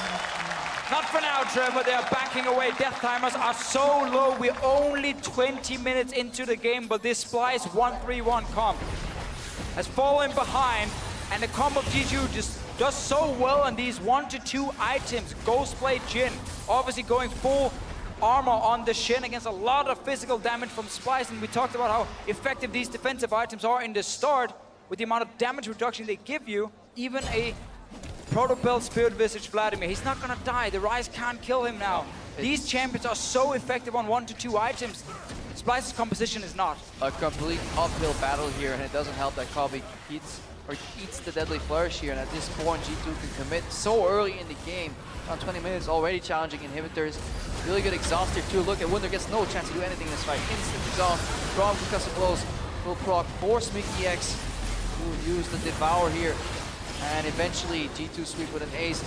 We talked about it earlier, they couldn't fall behind Splyce. They had determination and willpower to keep fighting back, committing to these fights, hopefully to turn it all around. But in doing so, they dug themselves a deeper grave, and right now, it almost looks like an insurmountable lead, and G2 looking to extend these titles. Yeah, and just have to go back to the pick and ban phase again, and how smart it was to save that jungle pick and get Elise, because while Trick haven't been like ganking specifically very often in this game, he's been reacting. Whenever Splyce made an aggressive play against Expect, Trick showed up. The big brother showed up, saved the little brother, and gave a lot of kills over to G2 instead. And that was one of the discernible weaknesses in this G2 lineup, was Expect, but he has definitely pulled his weight. Played safe when he had to, played aggressive when he had to, and with the addition of Sven and Mithy earlier, G2 looking to become back-to-back champions again. They have such a dominant season overall. Such a dominant year. This looks to be the second title that G2 picked up. This could be a new era in Europe after Fnatic have really faltered throughout 2016. And that really is one of the fantastic things about this final. It's like the new generation. 2 new organizations coming in this year, doing extremely well from Challenger to the finals. Obviously, as you just said, G2 kind of taking the throne in Europe, dethroning Fnatic specifically as the biggest organization, or the organization who's won the most. And they follow in Origin's footsteps in terms of being a rookie coming into the LCS. Granted, it was a split sooner for G2, but straight to Worlds right now. They want to challenge that legacy too and really perform. Still a long way to go if you're Long way to G2. work. If you want to dethrone Fnatic completely, because they have so many titles, obviously. It is one of the goals for this G2 organization. Yeah, semifinal will be rough this year, because talent and Worlds incredibly hard to beat, but that's a little bit too far ahead. Still need to close out this game, although it ain't that hard. Yeah, it should be systematic here for G2. 11,000 gold up, 11 kills to 2, 7 towers. I mean, every single stat line is in favor of G2, but more importantly is how they achieve those. Games 3 and 4 of this series, G2 come away with advantages from the pick and ban, and then they just executed exquisitely in-game, punishing mistakes and making proactive plays of their own. Yeah, the pick and ban phase in this meta is so important.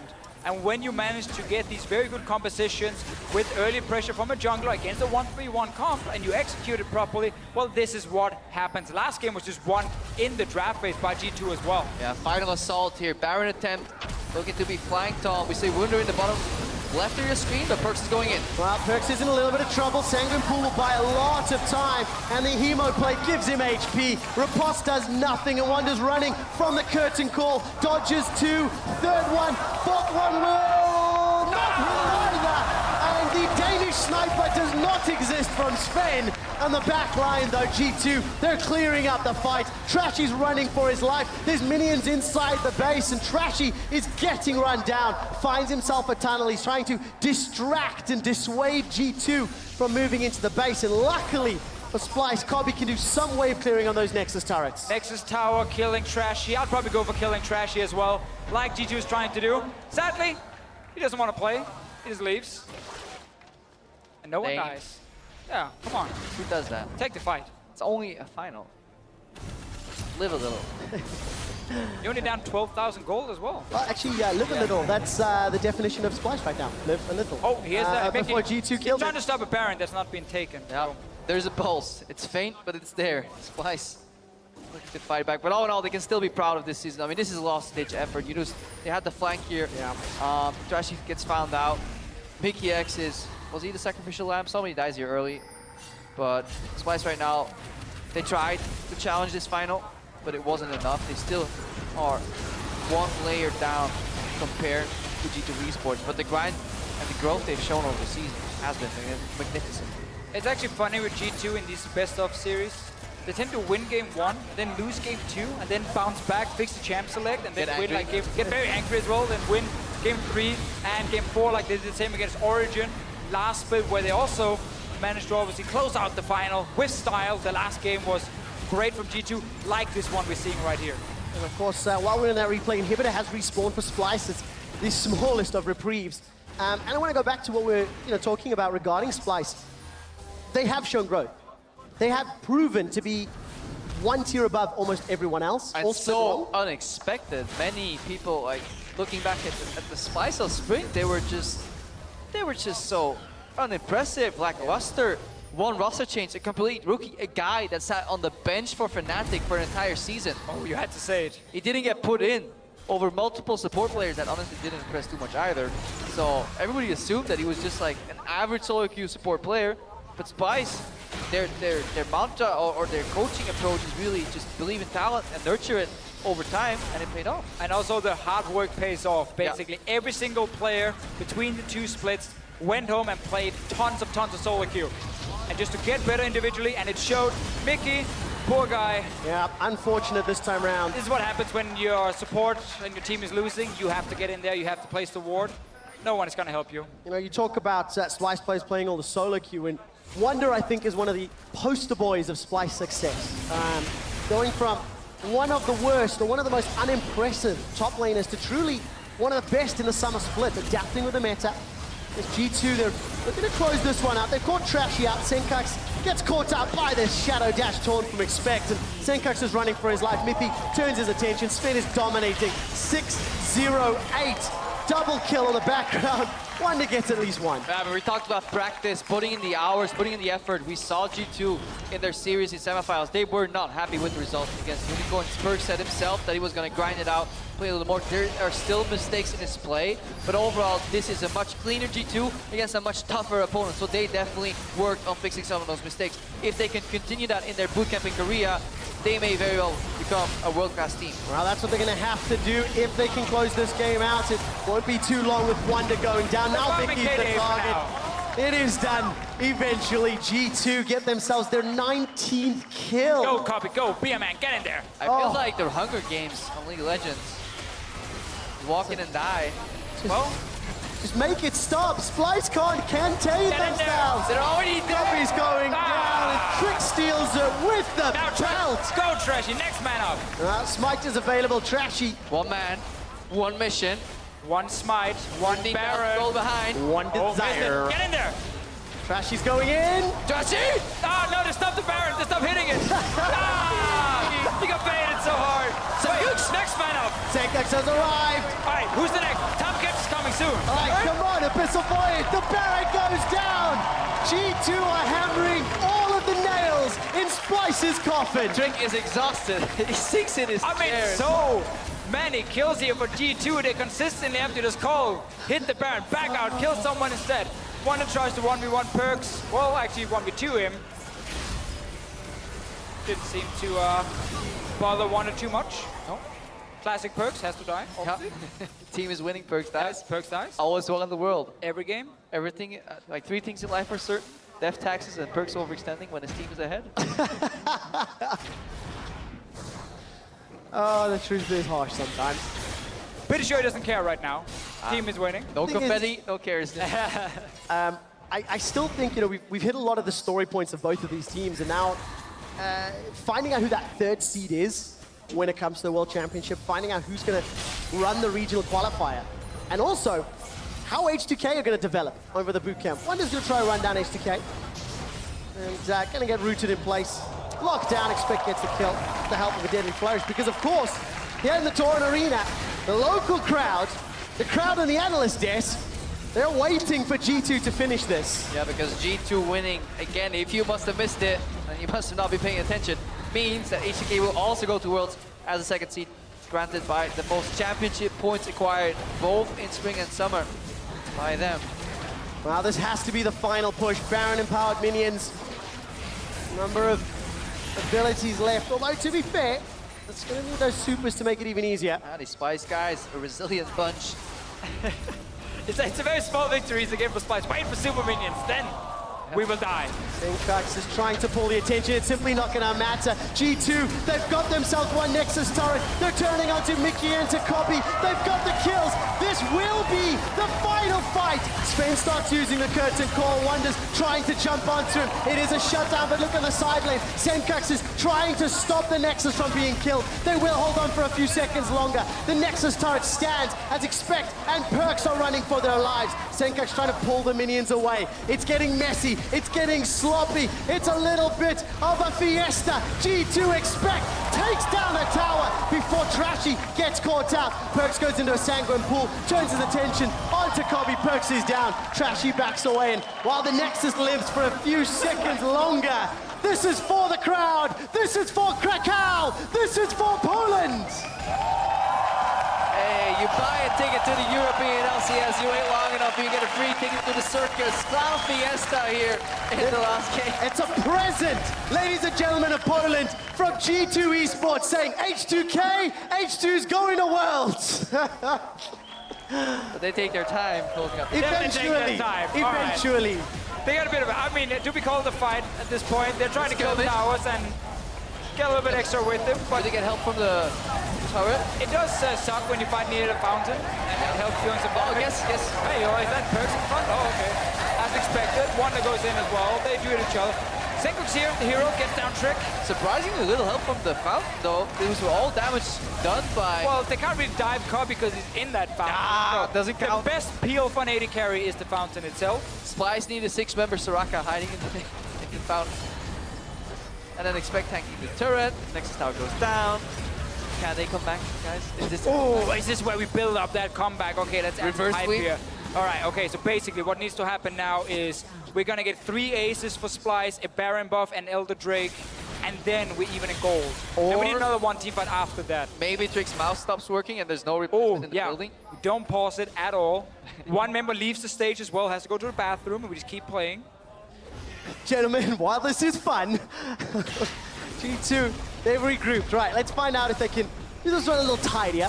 Super minions pouring through middle and bottom lane. Well, G2 right now, they're trying to identify the next. Ooh, they're engaged! The flank! Unbreakable will land the enchanted crystal arrow. PerkZ is on the back line, and here comes Wunder. Not going to be able to kill him just yet. Grand challenge will not be able to get procced as Wunder's taken down. It's a double kill for PerkZ. He's looking for more. That's the triple. Turns his attention to Mithy. Mithy's abyssal is interrupted. Will this be the quadro? Looks like they're giving it to him. I don't know if he can make the penta, but I feel like they're going to fountain dive. I believe G2 are going to go for this one. It's in for the Summer Split Finals. It is for the penta kill. It is for PerkZ. He gets it.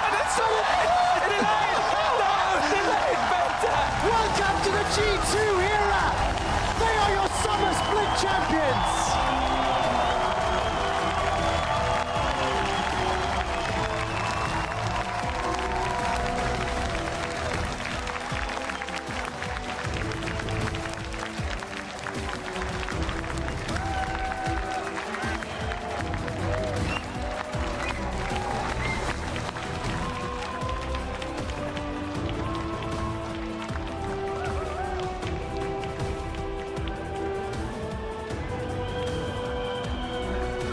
One more time, your 2016 European #1 team, Spring, MSI, Summer, G2 eSports, they are #1.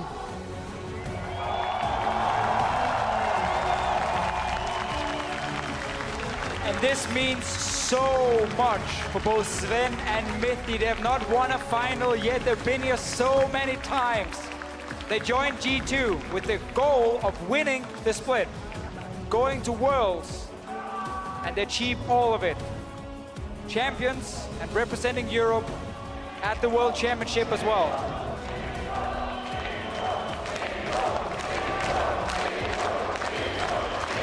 G2 won.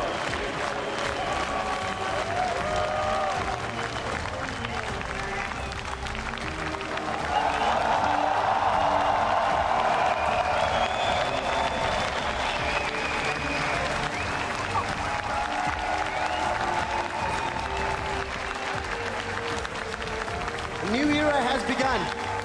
2016 on local soil belongs to G2 eSports. Now they need to prove themselves in the international stage. They need to prove they are better than MSI. It's the only thing missing for G2 right now. After not showing up at MSI at all, they made the roster changes, big changes. Getting the best bot lane in Europe was a massive boost for this team. It paid off, they won the split again. And what a journey just all year long, you know, getting into the LCS, making the roster changes at first, Emperor Hybrid, these guys, and now we see Splyce. Splyce, they can leave the stage with their head held high. If they could have signed for second place in the final at the start of the split, somebody would have told them, guys, do you want this?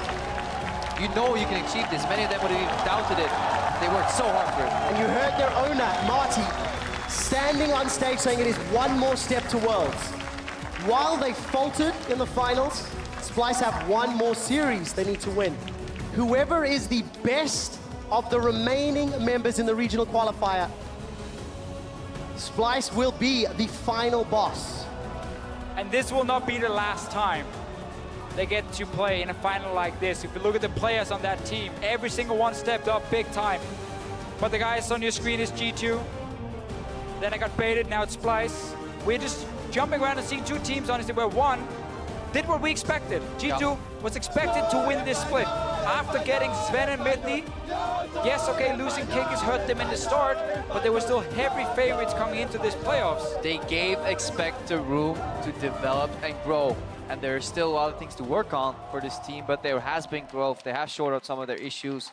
They've also taken liberties of some of the, you know, freedom they've been given in the series. Some players played a little more, you know, forward, potentially overextending a slight bit, but still very dominant performance. The fact that they saw that call coming again in this game, it was one crucial moment. So Deficio, just quickly before we carry on, just I want to take a look at G2 taking EU LCS crown over in Toronto's Air Canada Centre. This is obviously for the NA LCS finals. TSM and Cloud9 are setting up. And you know what?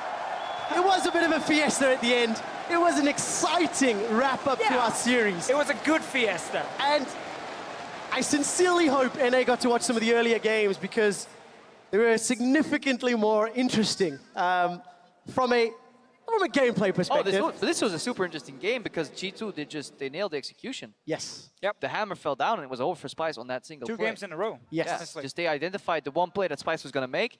They were already there waiting for them, albeit it was very timing crucial, and it required Splyce to overextend a little bit in the trap that G2 had sprung, but they punished and punished hard. I mean, that's the thing for Splyce. They're going to look back at these two games and maybe question the risk involved in the draft they did have, because G2 really executed well. The last two games, G2 ran away with it, as you guys have mentioned. As an update, we are setting up on stage to have a team winner interview with the entirety of G2 eSports. So while our production team sets those chairs up and we get Shocks into place to actually interview the players, we're just going to wrap up a little bit more about the series. We've really talked a lot about G2 and Splyce, obviously, as they were in the final on screen. Surprise. We also need to now talk about H2K, right? Because G2 winning, they will be the Pool 2 seed, the highest seed. Yep. Obviously, losing the Pool 1 seed from MSI, but now H2K join them in Pool 2. They are guaranteed, they're confirmed, another showing at Worlds. Hopefully this time around not against SKT and EDG in the group stages. But, what does this mean for H2K, considering their level and looking forward? I mean, it's huge for H2K, obviously, to re-qualify again. They had, honestly, a very tough year. Yeah, with they were faced with so many adversities. So many problems, from visa issues, injuries, obviously Freeze coming in, not being able to play in the playoffs at all, calling for giving back into the lineup. So there's been so many issues for them. The question for me about H2K is, can they actually rally together and really use the next month here in a boot camp and really improve and get consistent and actually peak? Otherwise, they will struggle at Worlds. And G2 is the team we're looking at right now and expect as well. He's like, huh? Camera?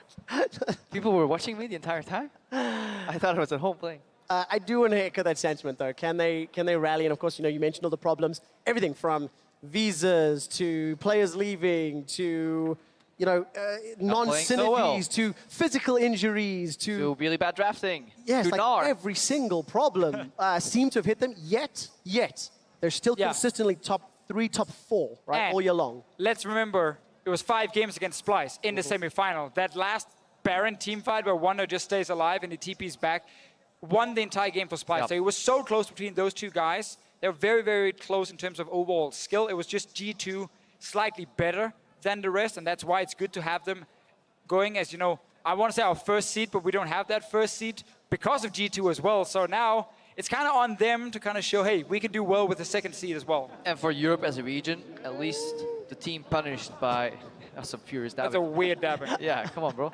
Get in there. The team punished by the lack of a first seed is the team that caused it in the first place. So the circle is complete. G2 can now make up for their mistakes. Say, just our feelings now. They're going into the round with a little bit of a handicap. The thing and it's so great because the players themselves have actually said that. It's like, as long as we win, we pay back the mistakes we made because we only hurt ourselves. So we talked first, we know second team, third team will be whoever can win between Giants, Unicorns of Love, Fnatic, and now Splyce. And you have to think with H2K no longer in that bracket, Splyce have to be the heavy favorite. Oh, heavy favorites. I mean, Splyce, if you look at those 4 teams, are the only team where we would say they've actually been looking really good. Yeah. Obviously not good enough to beat G2, but if you look at Unicorns, they struggled yesterday a lot. Giants and Fnatic have had so many problems as well. Splyce will be heavy favorites, and honestly, if they don't qualify for Worlds, it's completely their own fault. Yeah, if you also look just the way these games went to be, not only do they get so much information in the previous rounds, Unicorns, if they want to make it, who are most likely to make it? They need to play 2 full best of 5s, giving away more big ban information to Splyce. And if you look at how Splyce lost today, they got countered on some really sweet calls that they just over-executed a tiny bit. Is any team in this list gonna make those calls to counter? I don't think so. Yeah, and of course, this format is a King of the Hill format.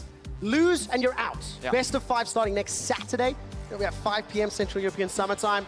Sunday for Fnatic versus the winner, and Monday, Splyce versus whoever the hell is strong enough to survive. It's a brutal, unforgiving, format. Yes. But it's a position you find yourself in if you have these disappointing playoff runs. Yeah, obviously, I mean, again, if you lose in the quarterfinal and you can still make Worlds, that's already like an upside in itself. Yeah. Then you have to work for it, obviously. If you are Giants, a team we didn't expect to come in and do a whole lot in playoffs or do anything, in regards to Worlds. So for a team like Giants, you know, it's all or nothing. Win that first BO5, move on to Fnatic, then move on to Splyce. So it's super tough. And also the level of the teams that we've seen here in the last rounds of playoffs is going to be the exact same almost what we're going to see there, because who are these teams going to practice? Yeah. I mean, the only screen partners available is whatever team is blocking your way to Worlds. Like G2 will take a mini vacation, all memes aside, before they head to the boot camp. They've already said it.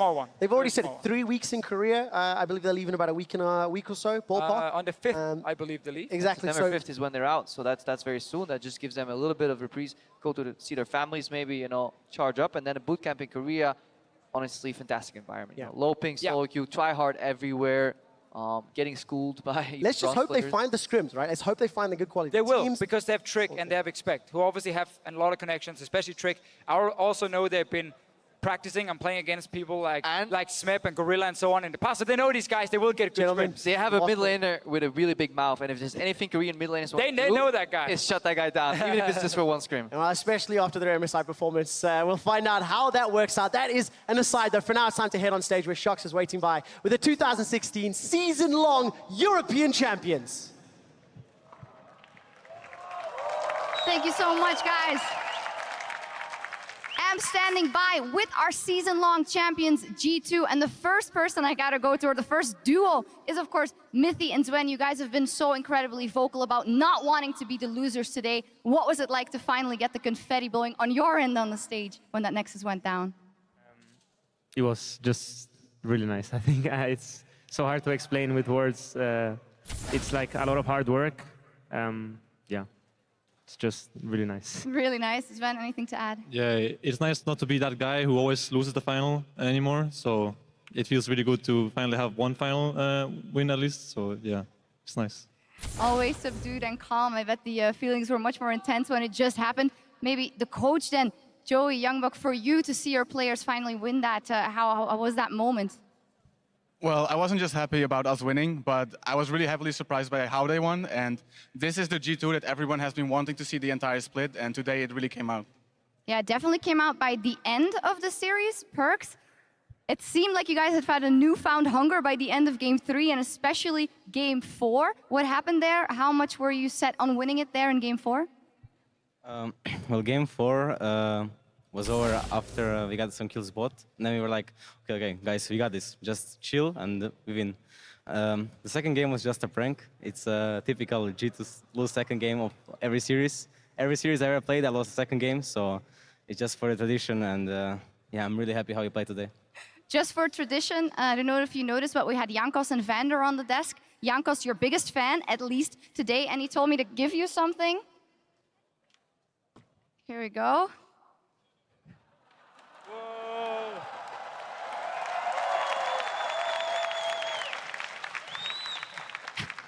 Does it hurt to do that right now? You guys did send H2K to Worlds on championship points, so. I mean, I'm glad my friends from H2K went to Worlds. Jankos and Wunder, of course. And I just wish good luck to Splyce because they're a really good team and I'm sure they will make it to the Worlds too. Yeah, we can talk about that regional qualifier in a bit. Just about this match, Trick, you came into this as being the two-time MVP. How do you think you played today? Oh, today, I think my play is so good. So I'm, yeah. Okay. Yeah, I think my play is so good. I agree. You agree? Same. Well, same question for you. Expect, how do you think it went today? How did you do today? Oh, Trick is God, so I'm just a farm and team fight. Yeah, Trick is God. Trick is Trick God. is God. Yeah. G2 is Trick is God. Trick is God, Trick is the MVP, but we're always looking at the bottom lane as well. You guys might not have seen it yet, but we had a piece highlighting Zven today as going into the World Championship, best AD carry in the West, possibly. Tell me about your anticipation to go to Worlds again and what you want to do there. I don't like anticipating stuff or expecting stuff because that just makes you get let down in the end. So I always just hope for the best and I just play my best. And last year was a really big event for me at Worlds. I had a really good performance myself and our team went really far. So I hope we can replicate that at this year's Worlds. It will be nice for G2 to prove themselves as a team and organization after what happened in the past. Yeah, and you mentioned you guys as a duo then already got to the semifinals last year, and if you see the teams that are qualifying right now for Worlds, that seems like a tall ask. So Mithy, the same question for you. It seems like it will be hard to top that. Yeah, I mean, honestly, I think we were a bit lucky with OG in terms of our bracket last year. But I do think we deserve to finish where we finished. Everyone worked hard last year, and I'm hoping next year is going to be more. This year is going to be more of the same. I think the main objective should be to get out of groups and just take it step by step. So that's what we're looking forward to. Just take it step by step. Certainly not get too cocky too early. We saw you dying a couple of times inadvertently when you guys were ahead. But on a more serious note, we know that that's your personality, PerkZ, and that sometimes you overextend a little bit. But is that ever something that you with a coach work on to say, hey, we got to tone it down a little in those big moments, or not? Yeah, I'm known for going on side and hinting a bit, but this series was good besides the game 2. Game 2 was just, I don't know, we just played bad, I think, and I played bad myself, and the rest was just fine this week. Coach? Well, I actually sent a very, very long message about him inting on side lanes after the Unicorn series. That's true. But he said, it's fine, coach, I'm going to do better next week, and he performed extremely well. Yeah, the whole team did extremely well. You touched on it already, a couple of words maybe about Splyce. They are going into that regional qualifier, into the gauntlet, together with Fnatic, with Giants, and with the Unicorns of Love. And the first match will be Giants versus UOL. Then Fnatic is the second day, and Splyce is the end boss, so to say. So if I could get a tally of who you think might go to Worlds as the third representative, Mithy? Most likely Splyce. Yeah. They are simply the strongest. I mean, in theory, they are. We've played against all of them, and I think Splyce was probably our hardest opponent, even though we went 3-1 against them and UL. I think we stepped up a lot in 1 week. So could other teams, but I do think Splyce has the upper hand in terms of how they have played in the past. All right, I feel like that's the consensus from the team. You guys are also gearing up to go to your boot camp before Worlds, is what we had heard. Trick, how are you looking forward to heading to Korea and boot camping with these guys and showing them what it's really where it's really at? If I go Korea, no vacation and only practice, only focus practice. The meme lives on. You guys won't let it die. PerkZ, is there anything you want to say to the fans of G2 that have stood by you in good and slightly worse times, and then good times again? Well, thanks to all the fans that were supporting us since ever Challenger series and since we won the first split and after the change of roster and after the MSI. And thanks to all the haters for MSI because it just I'm just gonna show everyone at Worlds, hopefully. If not, it's gonna bite me back again. Also, Kocham Polskę. Haters make me famous, that's what they say anyway. Final note, Mithy, you are the MVP of the series as well. I almost forgot to tell you that, but congratulations. Nice. Deserved or not, Jankos was very, very happy with your Tom Kench performance. Yeah, I guess, I think it was probably between me and Trick. Everyone else just got carried. And everyone else? Yeah, they just got carried. Oh, all the rest got carried. That's about it from us. One thing I do want to ask you before we go over to Toronto, TSM C9, the final over there is about to kick off. Can I get a prediction from everyone? Maybe starting, with Mithy on my left. I'm a TSM fan. You're a TSM fan? Well, the crowd is for TSM, no big surprise there. Sven? Yeah, I also think TSM is going to win, for sure. So. TSM, yeah. Bjergsen is God. Bjergsen is God. Trick? Yeah, TSM, I think so.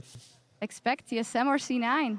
TSM. Wow, I can only imagine the crowd cheers over there right now. Joey? 3-1 TSM. 3-1 TSM. Wow, that settles it then for here. Before you send over, yes. I would like to thank all those fans that put up with me and Sven after the whole swap and everything, and just were understanding with the fact that we were just a bit more ambitious and wanted to change things and search for new opportunities. So thank you to all of those fans that stick with us.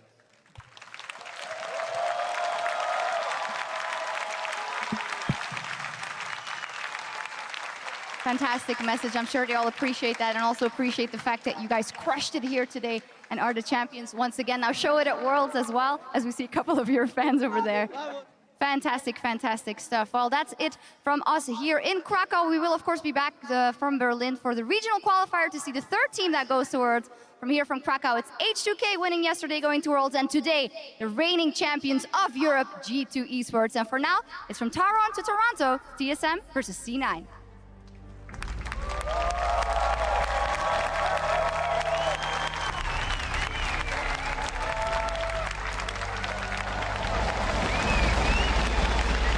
The defending Spring Split champions G2 taking on Splyce.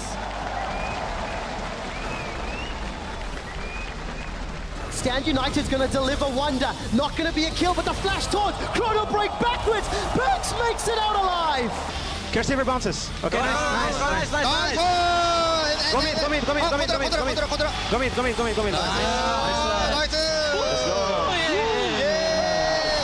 G2 eSports strike first. PerkZ is gonna flash away. The wish saves PerkZ life for now. The ignite's ticking down. The Crocs, they kill him. They use the map in PvE, and raid boss minions take it down. Baron is regenning. Expect coming in with Mega Knock. Okay. Let's go together. Go ahead. I'm going Lucian. Yeah, go ahead. Go Straka. Lucian. Go Straka. Echo. Straka. Backside. Move forward. Splyce prove they have what it takes, evening up the series 1-1. Kobbe gets interrupted. Trashy manages to find it. Shadow Dash towards underneath the tower. Spirit's Refuge is blocking those auto attacks. Expect surprise! He gets it! Here comes Sencux with Stand United. Abyssal Void! If he had just taken one hit, he would have been interrupted straight away and they would have died. We win. Yeah. Nice. And put your hands together for game 4 of G2 vs Splyce. PerkZ does stay around with Trick. Trick is very low as well. Oh, but Kobbe's caught! He gets nailed by the skill shots. Wait. One people kick. Okay. Go. No, I go. Okay. Oh, sucks. Nice. Welcome to the G2 era. They are your Summer Split champions.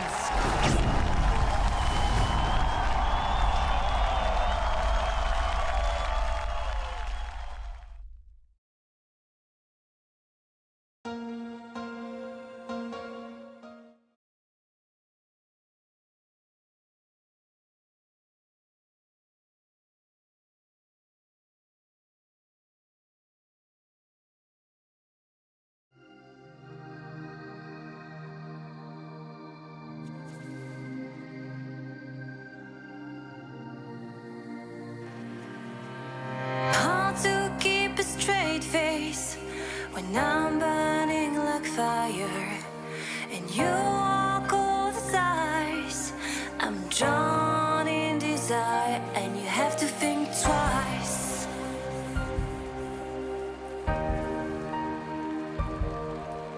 It's hard to keep smiling when I try to set things straight. You don't even listen. I'm just getting late, like you're